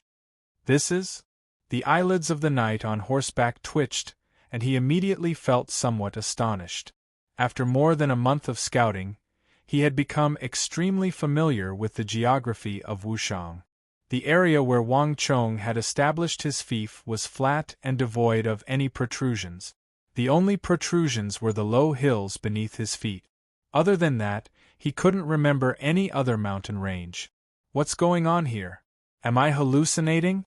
The knight on horseback was astonished, but in the next moment, he finally raised his head. However, it was also at this moment that he finally saw the truth of the mountain, and also saw a scene that he would never forget for the rest of his life. Facing the rising sun, amidst the light and breeze, a massive, majestic city of steel appeared on the horizon. Unlike what he had seen before, this city of steel was more than 6 meters tall, the height of 3 men. The shiny metal walls were smooth and precipitous. It was a seamless whole, giving off a feeling that it was as unshakable as a mountain. And in the light of the morning sun, the rider could clearly see the billowing smoke and the hundreds of thousands of craftsmen, densely packed together like ants, laboring on the walls, constantly raising, thickening, and reinforcing the walls of the city of steel. This is impossible. The knight on horseback had an excited look on his face. He abruptly widened his eyes as he looked at the scene before him in extreme shock. He had only been gone for a single night, but a massive city more than 6 meters tall had appeared out of nowhere. One night. Just one night. Moreover, a 6-meter-tall city of steel could already be considered a very basic and large-scale fortification. Whether it was war horses or bows, they could all be used to defend. The only drawback was that if the enemy was prepared and brought siege ladders, they could still climb over the 6-meter-high wall. But 6 meters. This number was like a miracle. In a single night, the entire city of steel had undergone a massive transformation. Now, even if an army were to attack, Wangchang's city of steel would still be able to mount a basic defense. And what was even more ridiculous was that this 6-meter-tall steel fortress was still being strengthened. It wouldn't be long before it reached 9 meters. No. I have to quickly report this to Milord. The horseman's heart chilled and his entire body trembled. In the space of a single night, a 6-meter-tall fortress of steel had appeared in Wushang. As a scout, this was a severe dereliction of duty. Hiya! Galloping sounds could be heard as the rider on the horse hurriedly turned the horse around and headed back in the direction they came from. Behind him, the scouts and scouts of the other factions had also arrived. In Nei's voice, the warhorse neighed in fright. This is impossible. How could there be such a thing? No one can do it. One night. Just how did they do it? Something must have gone wrong. I must have overlooked something. Cries of alarm came from behind him. It was clear that he was not the only one who had been alarmed by this city. Bang! A palm slammed down on the metal table, causing the earth to quake and the entire Chishi Protectorate headquarters to sway as if it was on the verge of collapse. What did you say? In a single night, that brat built a city more than 2 zhang tall? Foman Linta's furious voice thundered through the entire protectorate. You actually thought that I would believe it? Are you out of your mind? You dare to spout such nonsense in front of me? Upon receiving the scout's report, Foman Linta's first reaction was disbelief. No one could build a city at such a speed. This was impossible. Not even a skilled craftsman like Liu Ban would be able to do it. Milord, this subordinate speaks the truth, not the slightest falsehood. That youngest son of the Wang clan truly did manage to uproot a city more than 2 zhang tall in a single night. That city is still standing there. The knight kneeled on the ground in fear and trepidation, but before he could finish speaking, bang! A massive wave of energy swept over him, sending him flying out of the Chishi Protectorate headquarters. Bastard thing! Scout again for me! Foman Linta's rage seemed to want to tear apart the sky, and all the soldiers of the Chishi Protectorate were trembling before Foman Linta's rage. In all their years of service with the Protector General, this was the first time they had seen him so angry. Gallop! In a cloud of dust outside the Chishi Protectorate headquarters, the knight who had been sent flying by Foman Linta mounted his horse and galloped toward Wangchang's city of steel. Longxi, Big Dipper City. It was rather late by the time Geshu Han received the news, but when the messenger pigeon flew into the tower, it still caused quite a stir in Big Dipper City. Milord, this is impossible. How is it possible for someone to create a city overnight? Could it be a false report from the scouts? In Geshu Han's study, a deputy general of the Big Dipper army slammed the letter in his hand onto the table. Absurd. A single night isn't even enough to water the city walls. Did our scout get drunk? He actually sent back this sort of news. Another Big Dipper army general by the side chimed in. Their first reaction upon receiving this news was not shock, but that they had been fooled. Chapter 720. In the army, intelligence was of utmost importance, and the most basic requirement for intelligence was accuracy. As the elite army of the Tang dynasty, the Big Dipper army had used tens of thousands of soldiers to stop Uzun's army of several 100,000, preventing them from advancing eastward. As such, the requirements for intelligence were even more stringent. For the scouts at the front lines to send back such ridiculous information, they could already be severely punished according to military law. This was also why the generals were so furious. "My lord, who was that scout near Wushang? According to the rules of the army, he can be transferred back, dismissed, and investigated," a furious general of the Big Dipper army said in the study. "The ones who need to be dismissed aren't him, but all of you." Suddenly, a gentle, calm, and dignified voice resounded in the study. In an instant, the study fell deathly silent. All the generals had their mouths tightly shut as they stared in the same direction. "The second, third, and fourth waves of scouts have already sent back their reports, and they are identical to what all of you have seen. In addition, Lord Fomenlinta of the Chishi Protectorate has also sent me a letter. I'm afraid that everything they said is true." Geshu Han held his hands behind his back, his face impassive. Geshu Han's words caused the entire room to fall silent, a look of disbelief on everyone's faces. But how could this be? Just how big of a city was that? Is it really possible to build it in a single night? Someone muttered to himself. These words echoed the thoughts in everyone's hearts. Even though no one doubted the great general's words out of respect, Wang Chang's ability to erect a 6-meter-tall steel wall in a single night still seemed like a fantasy to them. But no one knew that although Geshu Han appeared calm on the surface, he was actually just as shocked as the Big Dipper army generals. A single night, more than 2 zhang. Just how did he do it? Geshu Han's mind was in turmoil. Back in the southwest, Geshu Han had already learned that youth in Wushang possessed astonishing charisma and talent. But seeing it once more, Geshu Han still felt a little moved. Geshu Han had originally estimated that Wangchang's City of Steel would take at least 7 or 8 months, but it now appeared that it would take far less than that. Many rules and regulations seemed to immediately become inapplicable when it came to the youngest son of the Wang family. Geshu Han had experienced hundreds of battles in his life and had a tenacious temperament.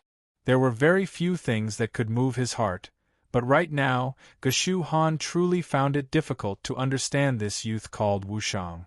Plans can't keep up with changes. It seems like the plan I prepared for a few months later is useless. I have to find another way. Geshu Han's eyes turned, countless thoughts flitting through his mind. It had been a long time since he had encountered such a powerful opponent. Although he had yet to meet the youngest son of the Wang family, they had already exchanged blows before anyone realized it.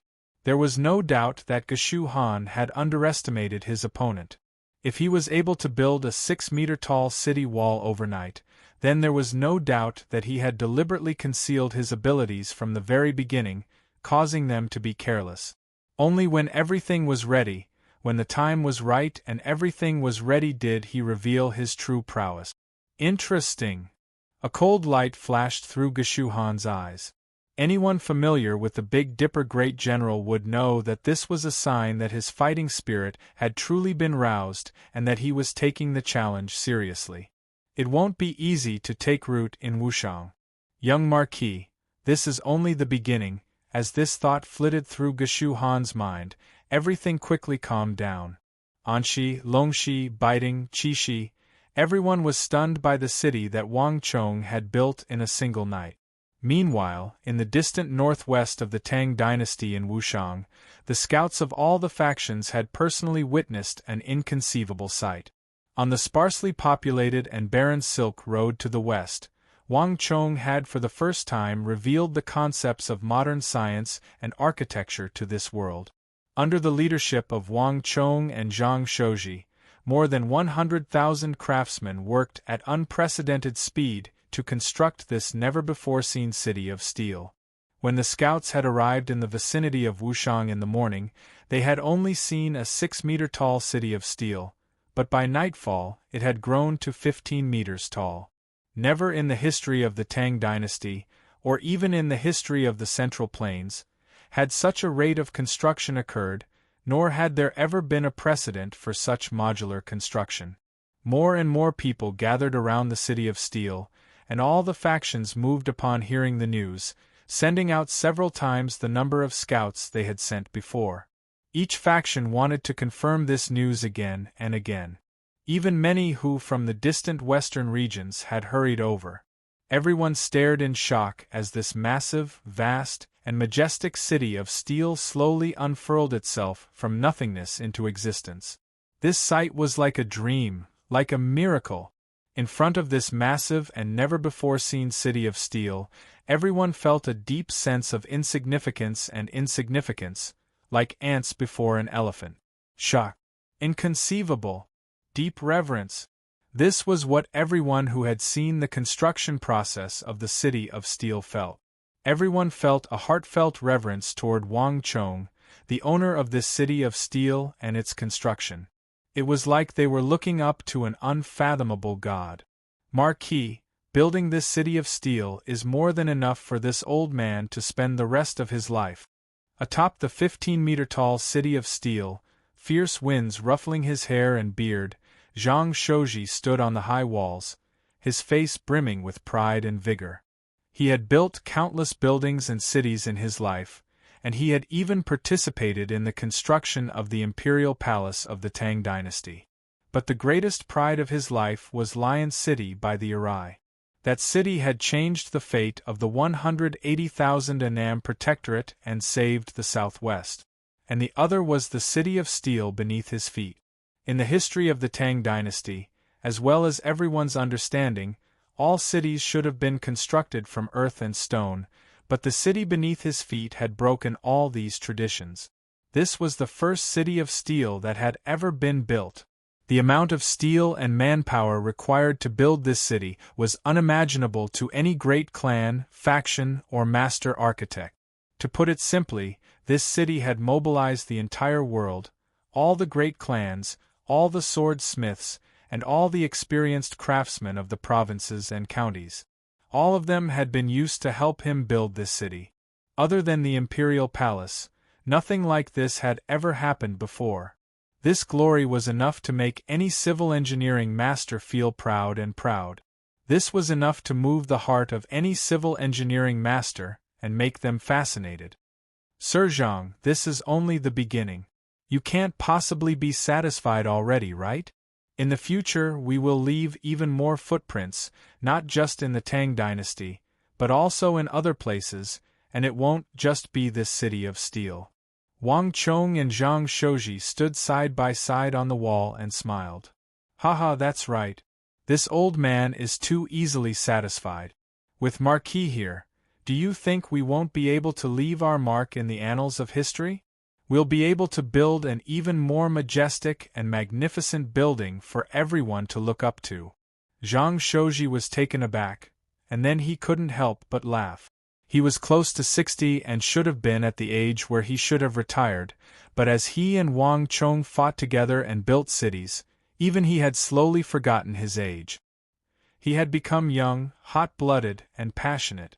Now, even he wanted to know where his limits were. Right? How are the preparations for the beehives in the city of steel coming along? Wang Chong suddenly asked. In truth, they've already been prepared. According to Marquis's orders, all the beehives have been sealed with wooden strips. Not even the guards escorting them or the craftsmen involved in the construction know about it. Zhang Shouji quickly responded. Wang Chong nodded and looked outside the city, where more and more scouts were gathering tensely away. A sharp light flashed through his eyes. The storm is about to rise, and we'll soon need those things. Moreover, with a height of 15 meters, we can begin installing them on the wall. Wang Chong said. Zhang Shouji nodded. In order to construct this city, Wang Chong had invented many ingenious things, such as pulleys, cranes, and a brand new measure of measurement, the meter.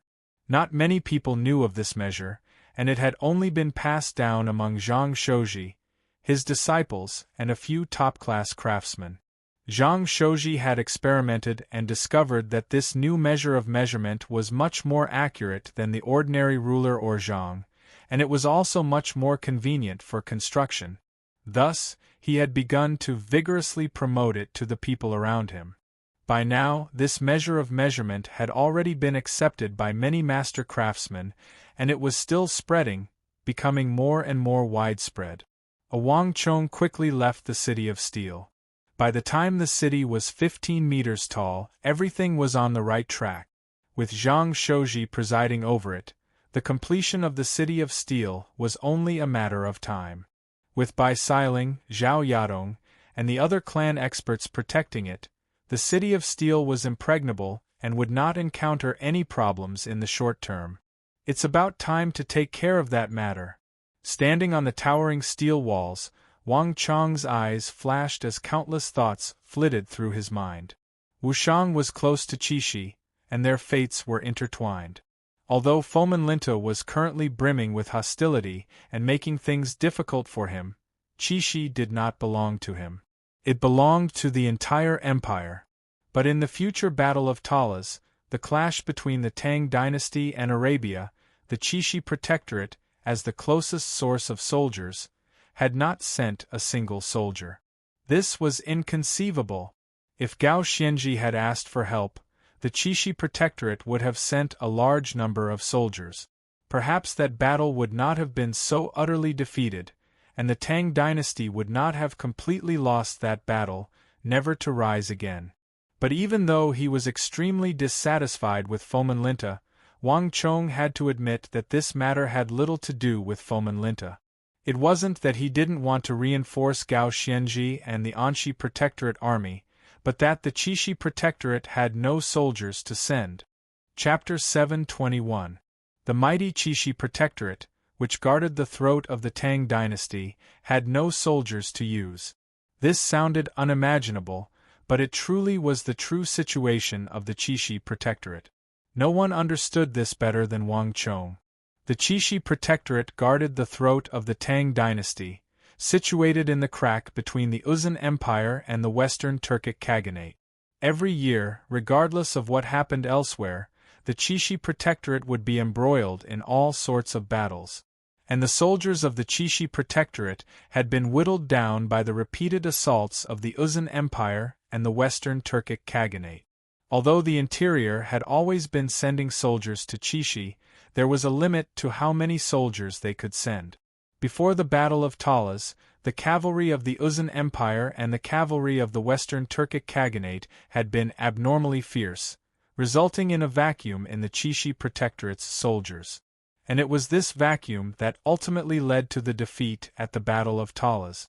Thus, if he wanted to reverse the crushing defeat at the Battle of Talas, he first had to change the fate and situation of the Qixi Protectorate. This was one of the important reasons Wang Chong had given his fief to Wushang. But Wang Chong had never told anyone about this, and if he wanted to change the fate of Qixi, he had to completely drive out the power of the Uzun Empire and the Western Turkic Khaganate. Establishing a city of steel in Wushang and gaining a foothold was only the first step. The second step was to begin repelling the Uzun Empire and the Western Turkic Khaganate to the east. Fomenlinta would never be able to complete this step. In Wang Chong's Grand Marshal of the world's general stars, Fomenlinta was only a general who could defend, not some general who could advance. One reason was that he had no such intentions, and the other was that he simply didn't have the talent. All he could do was get close. But before embarking on this plan that was destined to shake the entire empire and the western border, Wang Chong had to complete another task.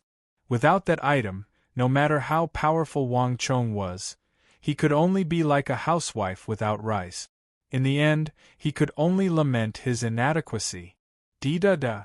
Without alerting anyone, Wang Chong quietly left the city of steel in the early morning. If one followed the official road west from Qixi, They would reach the western regions after 7 to 800 li. This place was buffeted by sandstorms and the scenery was rough. Furthermore, there were many who living here, including Sindhi, Abbasid Caliphate, Karak Spazinu, Turks, Uzan, and Han. Furthermore, the number of who far outnumbered the Han. This kind of scene was hard to see anywhere in the Tang dynasty. Young master, this is the place. In a bustling, colorful brothel decorated with carvings and paintings, a middle-aged Han man in his 30s or 40s, wearing a headscarf, respectfully said to a teenager beside him.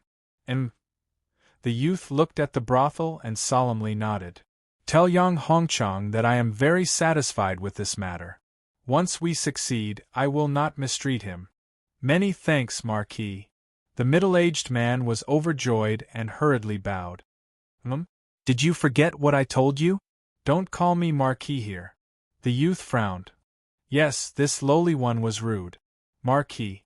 Young master, forgive me. A hint of fear flashed through the middle-aged man's eyes as he hurriedly lowered his head. In the entire western regions, there was only one person who could strike such fear into this middle-aged man and also be called Marquis. The young Marquis, Wang Chong. After leaving the City of Steel, Wang Chong disguised himself and circled around the Qixi Protectorate headquarters to reach the Tang dynasty's western regions. This was already the territory of Anxi Protector General Gao Xianji. If these great generals of the empire knew that he was here, they would probably all swarm toward him. But even so, Wang Chong had a reason to come. Let's go. Without another word, Wang Chong stepped over the threshold and into the brothel. This was Wang Chong's first time stepping into a brothel of the western regions. Countless who were jostling against each other, and the sounds of the huqin, the hukonghao, the pipa, the hule, and the hubusi could be heard. The sounds of these instruments were completely different from those of the Central Plains, and they had a different flavor to them.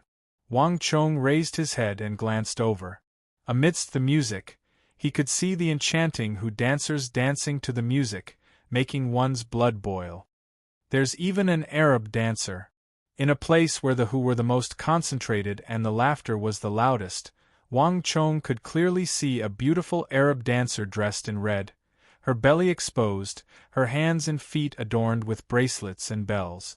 Her eyes were blue, her lips red, and her eyes as charming as silk. She was biting on a red ribbon hanging from a roof beam as she danced in circles in the air. The jingling of the bells and the music of the instruments drew cheers from the spectators. In the capital, any place with Arab dancers would attract many scholars, nobles, becoming a gathering place for scholars and refined scholars. But the rarer a thing was, the greater its value, and there were not many Arab dancers in the capital. The western regions, however, had the advantage of proximity, and the number of bewitching Arab dancers here was far greater than in the capital. Wang Chong's gaze paused on this Arab dancer for only a few moments before descending the wooden stairs to the second underground floor of the pleasure house. All sorts of languages could be heard here, and shouts, laughter, and curses could be heard. Many who had gathered here, throwing dice, guessing numbers, fighting cocks, dogs, and crickets, creating a foul atmosphere. It was clear that this was a gambling den. Wang Chong had never been one to gamble, but Wang Chong had a reason why he couldn't not come. Are you sure that he's here? Wang Chong turned his head and asked. Marquis can't be wrong. He likes to come here to play the most, and even Patriarch doesn't know why. I only heard that he has some sort of relationship with the mistress of this pleasure house. The middle-aged man sent by Yang Hongchang bowed and said, In addition, we asked around before coming.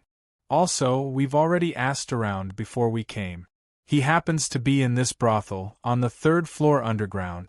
Only a small number of people can enter, and the threshold is very high.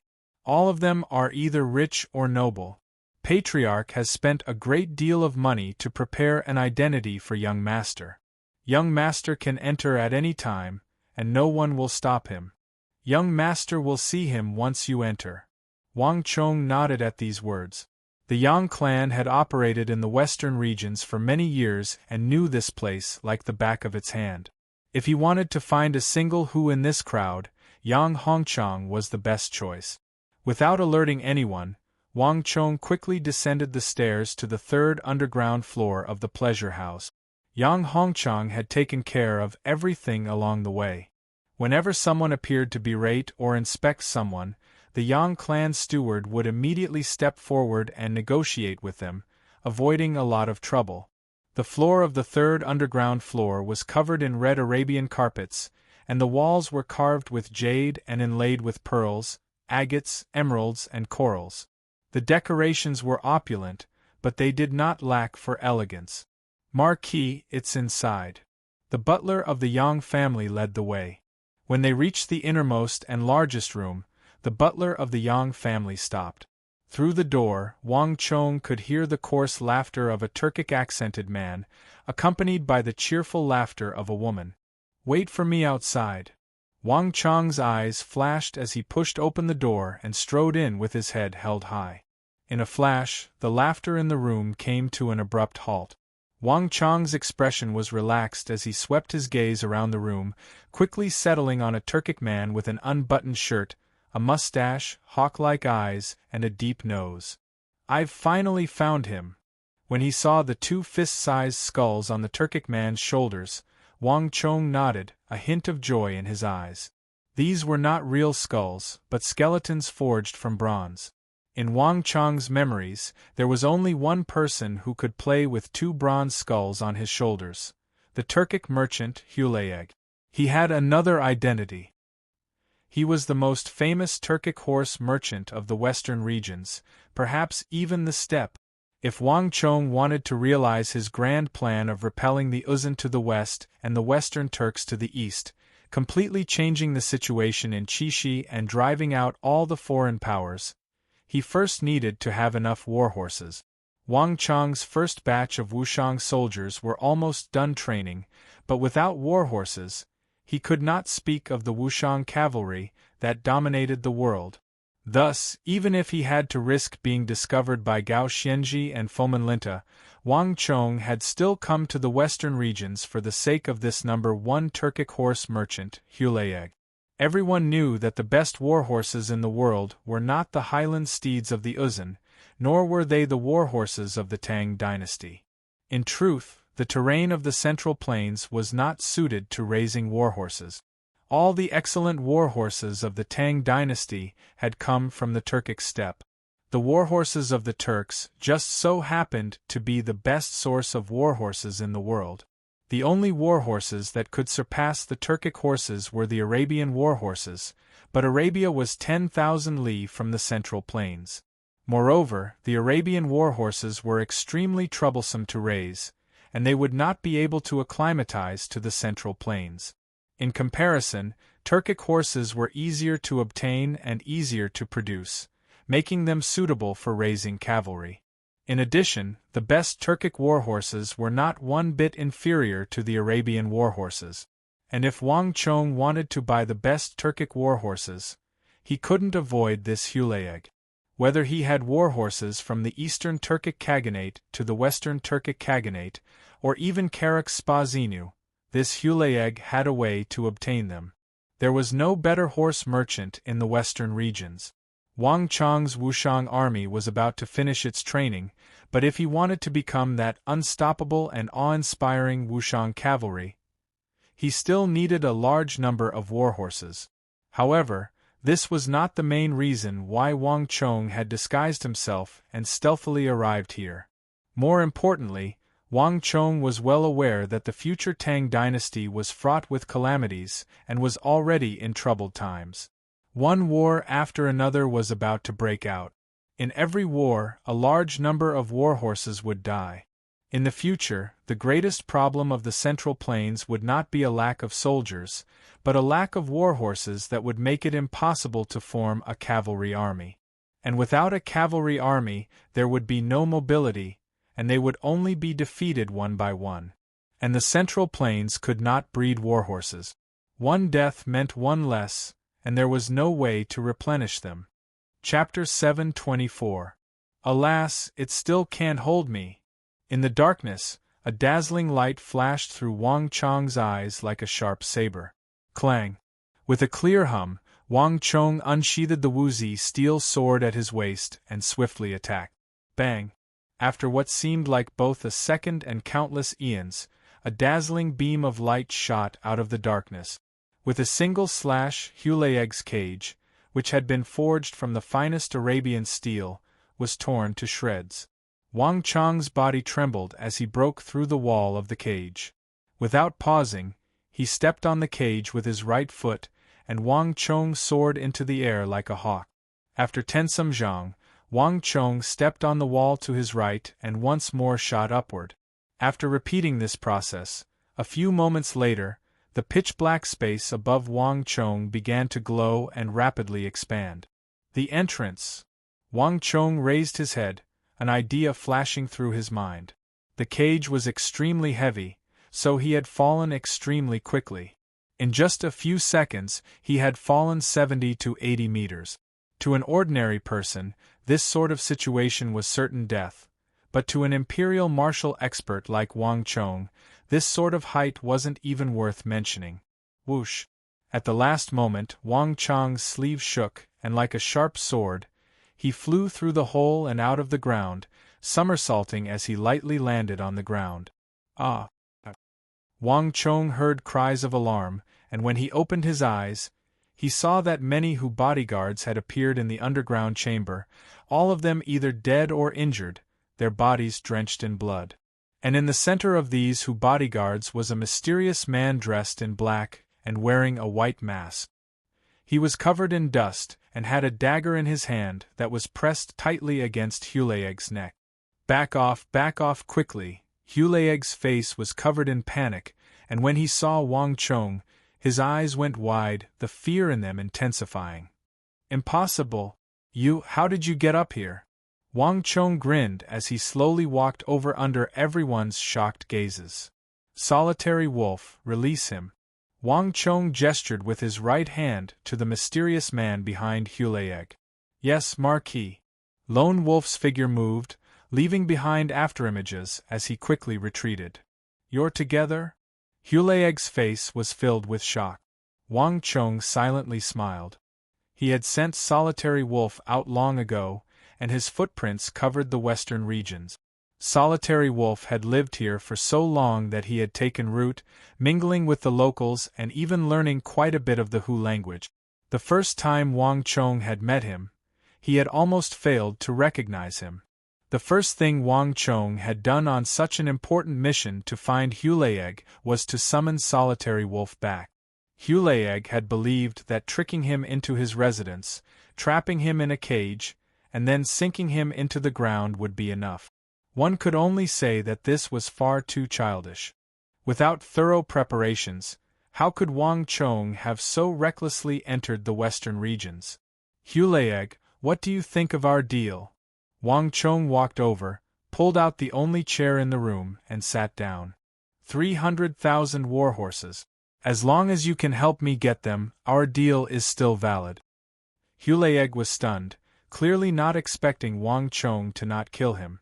Are you serious? 300,000 warhorses isn't a small number. At the mention of money, Hulayeg immediately regained his composure, the shrewdness of a merchant appearing in his eyes. Business was business. Since he couldn't beat his opponent or kill him, he could consider doing business with him. This was the instinct of a merchant. Everything had to be done with profit in mind. Since you know that I'm the young Marquis of the Tang dynasty, does the mighty Central Plains lack money for a few 100,000 warhorses? Wang Chong smirked. Hulayeg was a meticulous and paranoid person, and persuading him would not be easy. Hulayeg's eyes widened as he fell silent. It was true that Hulayeg rarely interacted with strangers, as it wasn't safe. It was precisely because he had recognized Wang Chong's identity as the young Marquis of the Tang dynasty that he had planned to frame him. But it was also for this reason that once he confirmed Wang Chong's identity as the young Marquis, Hulayeg felt that he was even more trustworthy than the average person. At the very least, a person of status, as well as a Han Marquis, would not easily go back on his word. Moreover, he had the backing of the entire Tang dynasty. In terms of trustworthiness and ability to pay, Wang Chong far surpassed any faction he had ever interacted with. And 300,000 war horses, this truly was an enormous sum of wealth. At this moment, Hulayeg suddenly felt a little move. "I'll believe you for now, but what's the price?" Hulayeg said, a crafty look in his eyes. Business was business, and since the other party had the backing of the entire Tang dynasty, if he didn't ruthlessly extort him, he wouldn't be worthy of being called the Turkic fox of the horse merchants.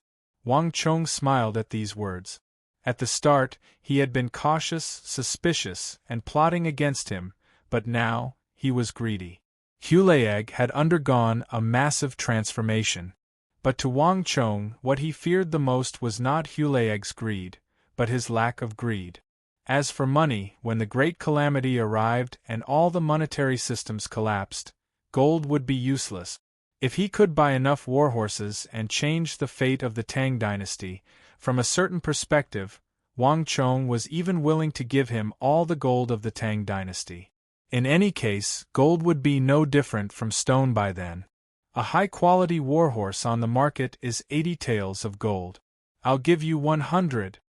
Wang Chong extended a finger, his expression confident and relaxed. "But I only want high-quality warhorses."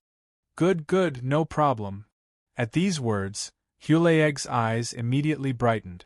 Truly high-quality warhorses were bought and sold in large quantities, but they didn't even sell for 80 taels of gold, only 75. Wang Chong's price of 100 taels of gold per horse was a full quarter higher. To a haggling merchant like Hulayeg, this was an irresistible temptation. It had to be said that in the past, when negotiating with Uzun, Mengshizhao, Goguryeo, and the other kingdoms of the western regions, even at the price of 75 a horse, they would still haggle with him for a long time. To a horse merchant like Hulayeg, encountering such a straightforward customer was a dream come true. "But do you really only want high-quality warhorses? What about the other warhorses?" Hulayeg asked, quickly realizing the strangeness of the situation. I don't want anything else. I just want the best warhorses," Wang Chong said. Ordinary warhorses and high-quality warhorses weren't very different, and both seemed like they could fight on the battlefield, but at crucial moments, when they were engaged in a 1,000-li maneuver or charging on the battlefield, the difference between the two would immediately become apparent. Ordinary warhorses could only move in a straight line, but high-quality warhorses could communicate with their riders and become one with them. Moreover, high-quality warhorses had much stronger bones and muscles than ordinary warhorses. Since Wang Chong had recruited Wushang's men, he naturally had to provide them with the best warhorses. After all, in Wang Chong's plan, his Wushang cavalry would be facing Arab cavalry in the future. Only the high-quality warhorses of the Turkic steppe could compete with those tall and sturdy Arab warhorses. "No problem. Leave this matter to me." Patting his chest, he agreed very readily this time. "As long as it's a warhorse, there's nothing on the steppe that I can't do." "But in terms of money?" As Hulayeg spoke, he rubbed the thumb and forefinger of his right hand together, making a gesture that everyone in the world could understand. "No problem. For the first transaction, I need 100,000 warhorses. In order to show our sincerity, we'll first conduct a transaction of 10,000 warhorses. In 1 month, I want to see 10,000 high-quality warhorses in my city of steel, and at that time, I will give you the first batch of 10,000 taels of gold. A trifling 10,000 high-quality warhorses shouldn't be much of a problem for the mighty number 1 horse merchant of the Turks, right?" Wang Chong said as he glanced at Hulayeg. "Haha, what are you saying? It's just 10,000 high-quality warhorses. In 20 days, I can help you get to Wushang." Hulayeg patted his chest and heroically declared. If Wang Chong wanted 100,000 high-quality warhorses in 1 month, Hulayeg truly wouldn't have been able to do it. After all, this sort of thing required time and needed to be collected from the various tribes. But 10,000 high-quality warhorses, coupled with Hulayeg's connections with the chiefs of the various Turkic tribes, wasn't much of a problem. Moreover, 10,000 excellent warhorses were equivalent to 1,000,000 taels of gold. It was enough for him to bribe his subordinates and prepare for this unprecedented transaction.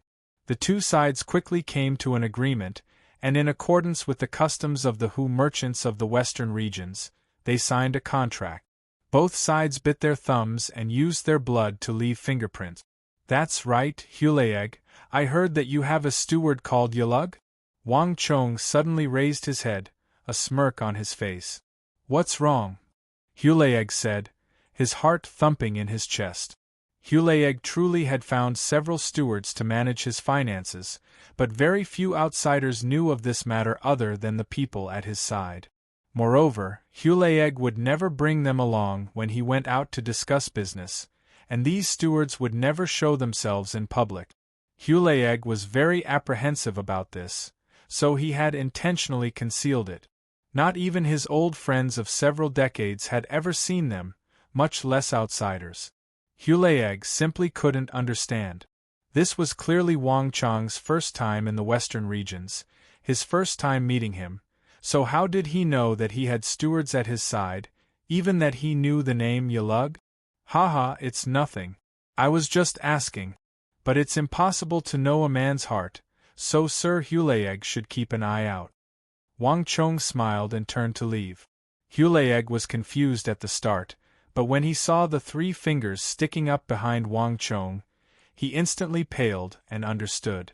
Chapter 725. "Young master, is that Hulayeg really trustworthy?" Solitary Wolf suddenly asked as the Hu jostled against each other on the road. After wandering the world for more than a year, even though Wang Chong had already been made a marquis, Solitary Wolf still used the term young master. It has nothing to do with trust. It's fine as long as there's profit. Moreover, he has no choice but to believe in this matter.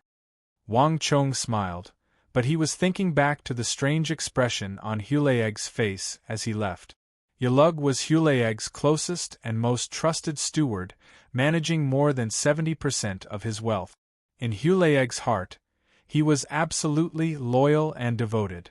Alas, not even Hulayeg had expected that in 3 or 4 days, this loyal and devoted subordinate would escape with his concubine and all the wealth.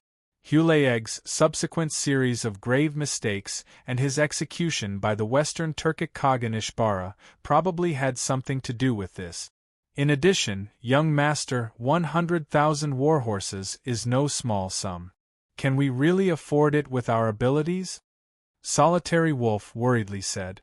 Based on the price Wang Chong had given, 100 taels of gold for 1 horse, 100,000 warhorses would be 10,000,000 taels of gold. Wang Chong had even borrowed money from the more than 1,000 great clans of the capital to construct the city of steel. The Wang clan's ability to purchase 100,000 warhorses was simply not enough. Ha ha ha, I saw that you were frowning after leaving Hulayeg's residence. You didn't say much, and you had a worried look on your face. So this is what you were worried about. Our Wang clan naturally doesn't have the ability to purchase 100,000 warhorses, and besides, what does our Wang clan need so many warhorses for? Wang Chong chuckled, a look of complete nonchalance on his face. He had never considered how much gold was needed to buy horses, nor did he care. Then why does young master want to buy so many warhorses? Lone Wolf tilted his head and asked in confusion. He had always thought that Wang Chong had disguised himself and sneaked into the western region to buy so many warhorses for him, but now it seemed that this was not the case at all. He couldn't help but feel puzzled. Even after following Wang Chong for so long, he still felt like he couldn't keep up with Wang Chong's train of thought. Haha, of course it is for the Tang dynasty, Wang Chong said without hesitation. Of the 100,000 warhorses, he would keep 10,000 at most. He would take 30 to 40,000 more and give the rest to the imperial court. Raising these war horses required a considerable amount of money, and only the imperial court could afford it. Other than that, as for the money needed to buy a horse, whether it was 10 million taels of silver or tens of millions of taels of silver, it was just a drizzle for the current Tang dynasty. What did it count for? Although the Tang dynasty had declined militarily, the people yearned for peace and no longer had the bravery and aggressiveness of the past. But after so many years of peace and prosperity, and trading with other countries, they had indeed accumulated a great deal of wealth. If he didn't use it now, when would he keep it? Wang Chong quickly left the western regions. Just as he had arrived, he didn't alarm anyone. The moment he left, flap flap, a messenger pigeon with golden claws soared into the sky, traveling several times faster than ordinary messenger pigeons as it left the western regions and flew toward the capital of the Great Tang. Several days later, the carrier pigeon descended from the sky. It passed through many windows and landed in King of Song's study. "This is a letter from Wang Chong?" The King of Song took out the letter and immediately began to read it. The more he read, the brighter the eyes of the King of Song became. In the end, he couldn't help but laugh in excitement. "Ha ha, 100,000 high-quality war horses! Wang Chong, you have rendered a great service to the imperial court. No matter how many tens of thousands of taels of gold you need, this king will submit a memorial to the imperial court and do everything in his power to resolve the problem for you. I'd like to see just who would dare to act selfishly and go against the flow on such an important matter that benefits the country and the people." With these last words, the King of Song's face suddenly turned frigid. Matters had their own priorities. He could ignore ordinary matters, but when it came to the war horses that the imperial court urgently needed, if anyone dared to cause trouble on such an important matter, he might have to kill a few imperial censors and officials. Without the slightest delay, the King of Song took Wang Chong's letter and quickly left the King of Song residence. Wang Chong quickly returned to the City of Steel. He had spent 10 some days here, and the current City of Steel was very different from before. The 40-meter-tall city wall stood tall on the ground. It was smooth and precipitous, enough to make any kind of scaling ladders or other siege weapons sigh. After the outer wall was finished, nearly 150,000 craftsmen were already working on the inner wall, as well as the various restaurants, tea houses, and inns in the City of Steel. The various aristocratic families also began to send people to build their own restaurants and shop. The entire city was under construction, and there were signs of activity in full swing. At this point, Wang Chong's fief was on the right track. Nothing could stop it. "Marquis, we've used up all the steel and city wall modules in the early stage. I'm afraid that the speed of construction won't be as fast. We still need the sword shops and sword towers to build the subsequent city wall modules and send them to Wushang. I'm afraid it won't be delivered in a short time."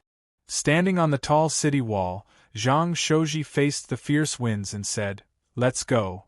In addition, besides simple defense, the city also needs to have a few layers of walls, as well as a few arrow buttresses and other places for soldiers to hide from enemy attacks. I'm afraid that it won't be as fast as it was at the beginning. It doesn't matter. At this stage of the City of Steel, we already have a foothold. This was my goal from the very beginning. We've already achieved it. Wang Chong's long hair and robes fluttered in the wind. There was urgency and slowness, and the modular construction of the city seemed incredibly fast. To many people, Wang Chong's City of Steel was a miracle. But many people had overlooked how much manpower, resources, and time had been spent to prepare the modules of the City of Steel. If not for the resources and wealth of the great clans of the capital, as well as the forging ability of the entire Central Plains, the astonishing feat of building a city in a single night would have been impossible. This was an enormous and unimaginable undertaking, and for many factions and many people, it was nothing more than an extravagant hope. But even though it had all sorts of shocking aspects, behind the astonishing speed of the modular construction, there was still a massive flaw. All of its shocking aspects were based on the ample preparations made in the beginning. Once the modules were used up, they would have to wait for the later stages of construction, which would greatly slow it down. This was also the current situation of the City of Steel. This period of frenzied construction had already used up all of the surrounding city wall modules, so the speed of construction would naturally slow down. But for Wang Chong, he had already achieved his goal. Rumble. As he was speaking with Zhang Shouji, the earth suddenly quaked, and a roar like that of a tidal wave came from the north. In shock, Wang Chong turned his head and saw that on the horizon, thick plumes of smoke were rising into the sky. Countless black dots were galloping through the smoke, exuding an intimidating aura. Enemy attack! A howl tore through the sky. Around the City of Steel, the several thousand elite cavalry that Wang Chong had brought from the southwest, as well as the city guards that the great clans had brought, immediately responded. In a flash, all the nearby guards had gathered, and in a few short moments, they had taken up battle formations, ready to charge at any moment and attack the enemy. Buzz! Not far away, the sound of metal clanging could be heard as two huge steel gates opened. Not only could they welcome their own knights into the city, but they could also keep the enemies outside the city at all times, relying on the thick and sturdy defense of the city. Creak creak. At Wang Chong's ears, the master archers that the great clans had brought charged onto the walls, knocked their arrows, and aimed to the north.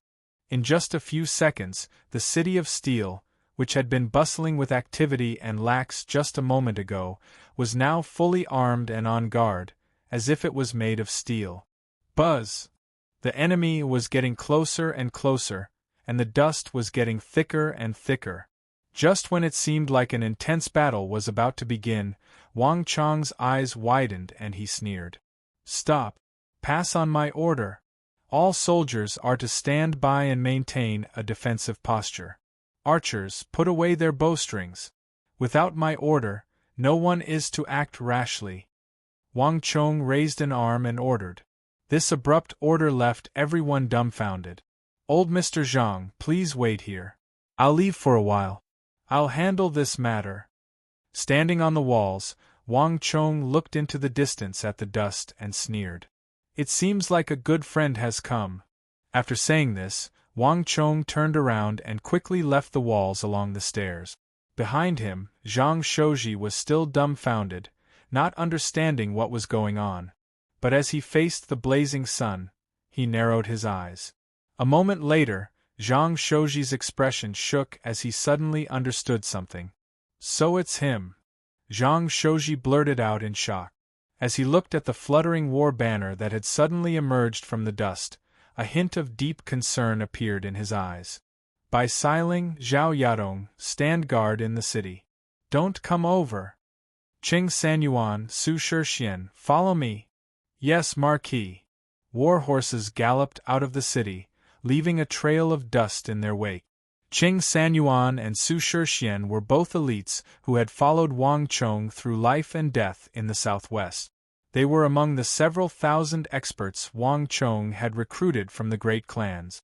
These two were very powerful, far surpassing the experts of the other clans, and they were extremely loyal.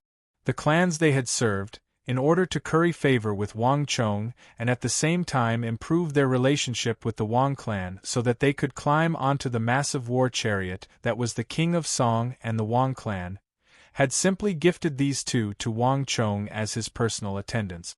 But what Wang Chong valued was not just their martial arts, but also their courage, their ability to adapt to the situation, and their decision-making abilities. In the War of the Southwest, when Li Sai was leading them back, the Uzun had attempted a counterattack, hoping to break Li Sai's charging formation by attacking from the side. But these two had sensed the danger ahead of time, and led a small group to break away from the Uzun cavalry before they could form a formation and take the initiative to charge.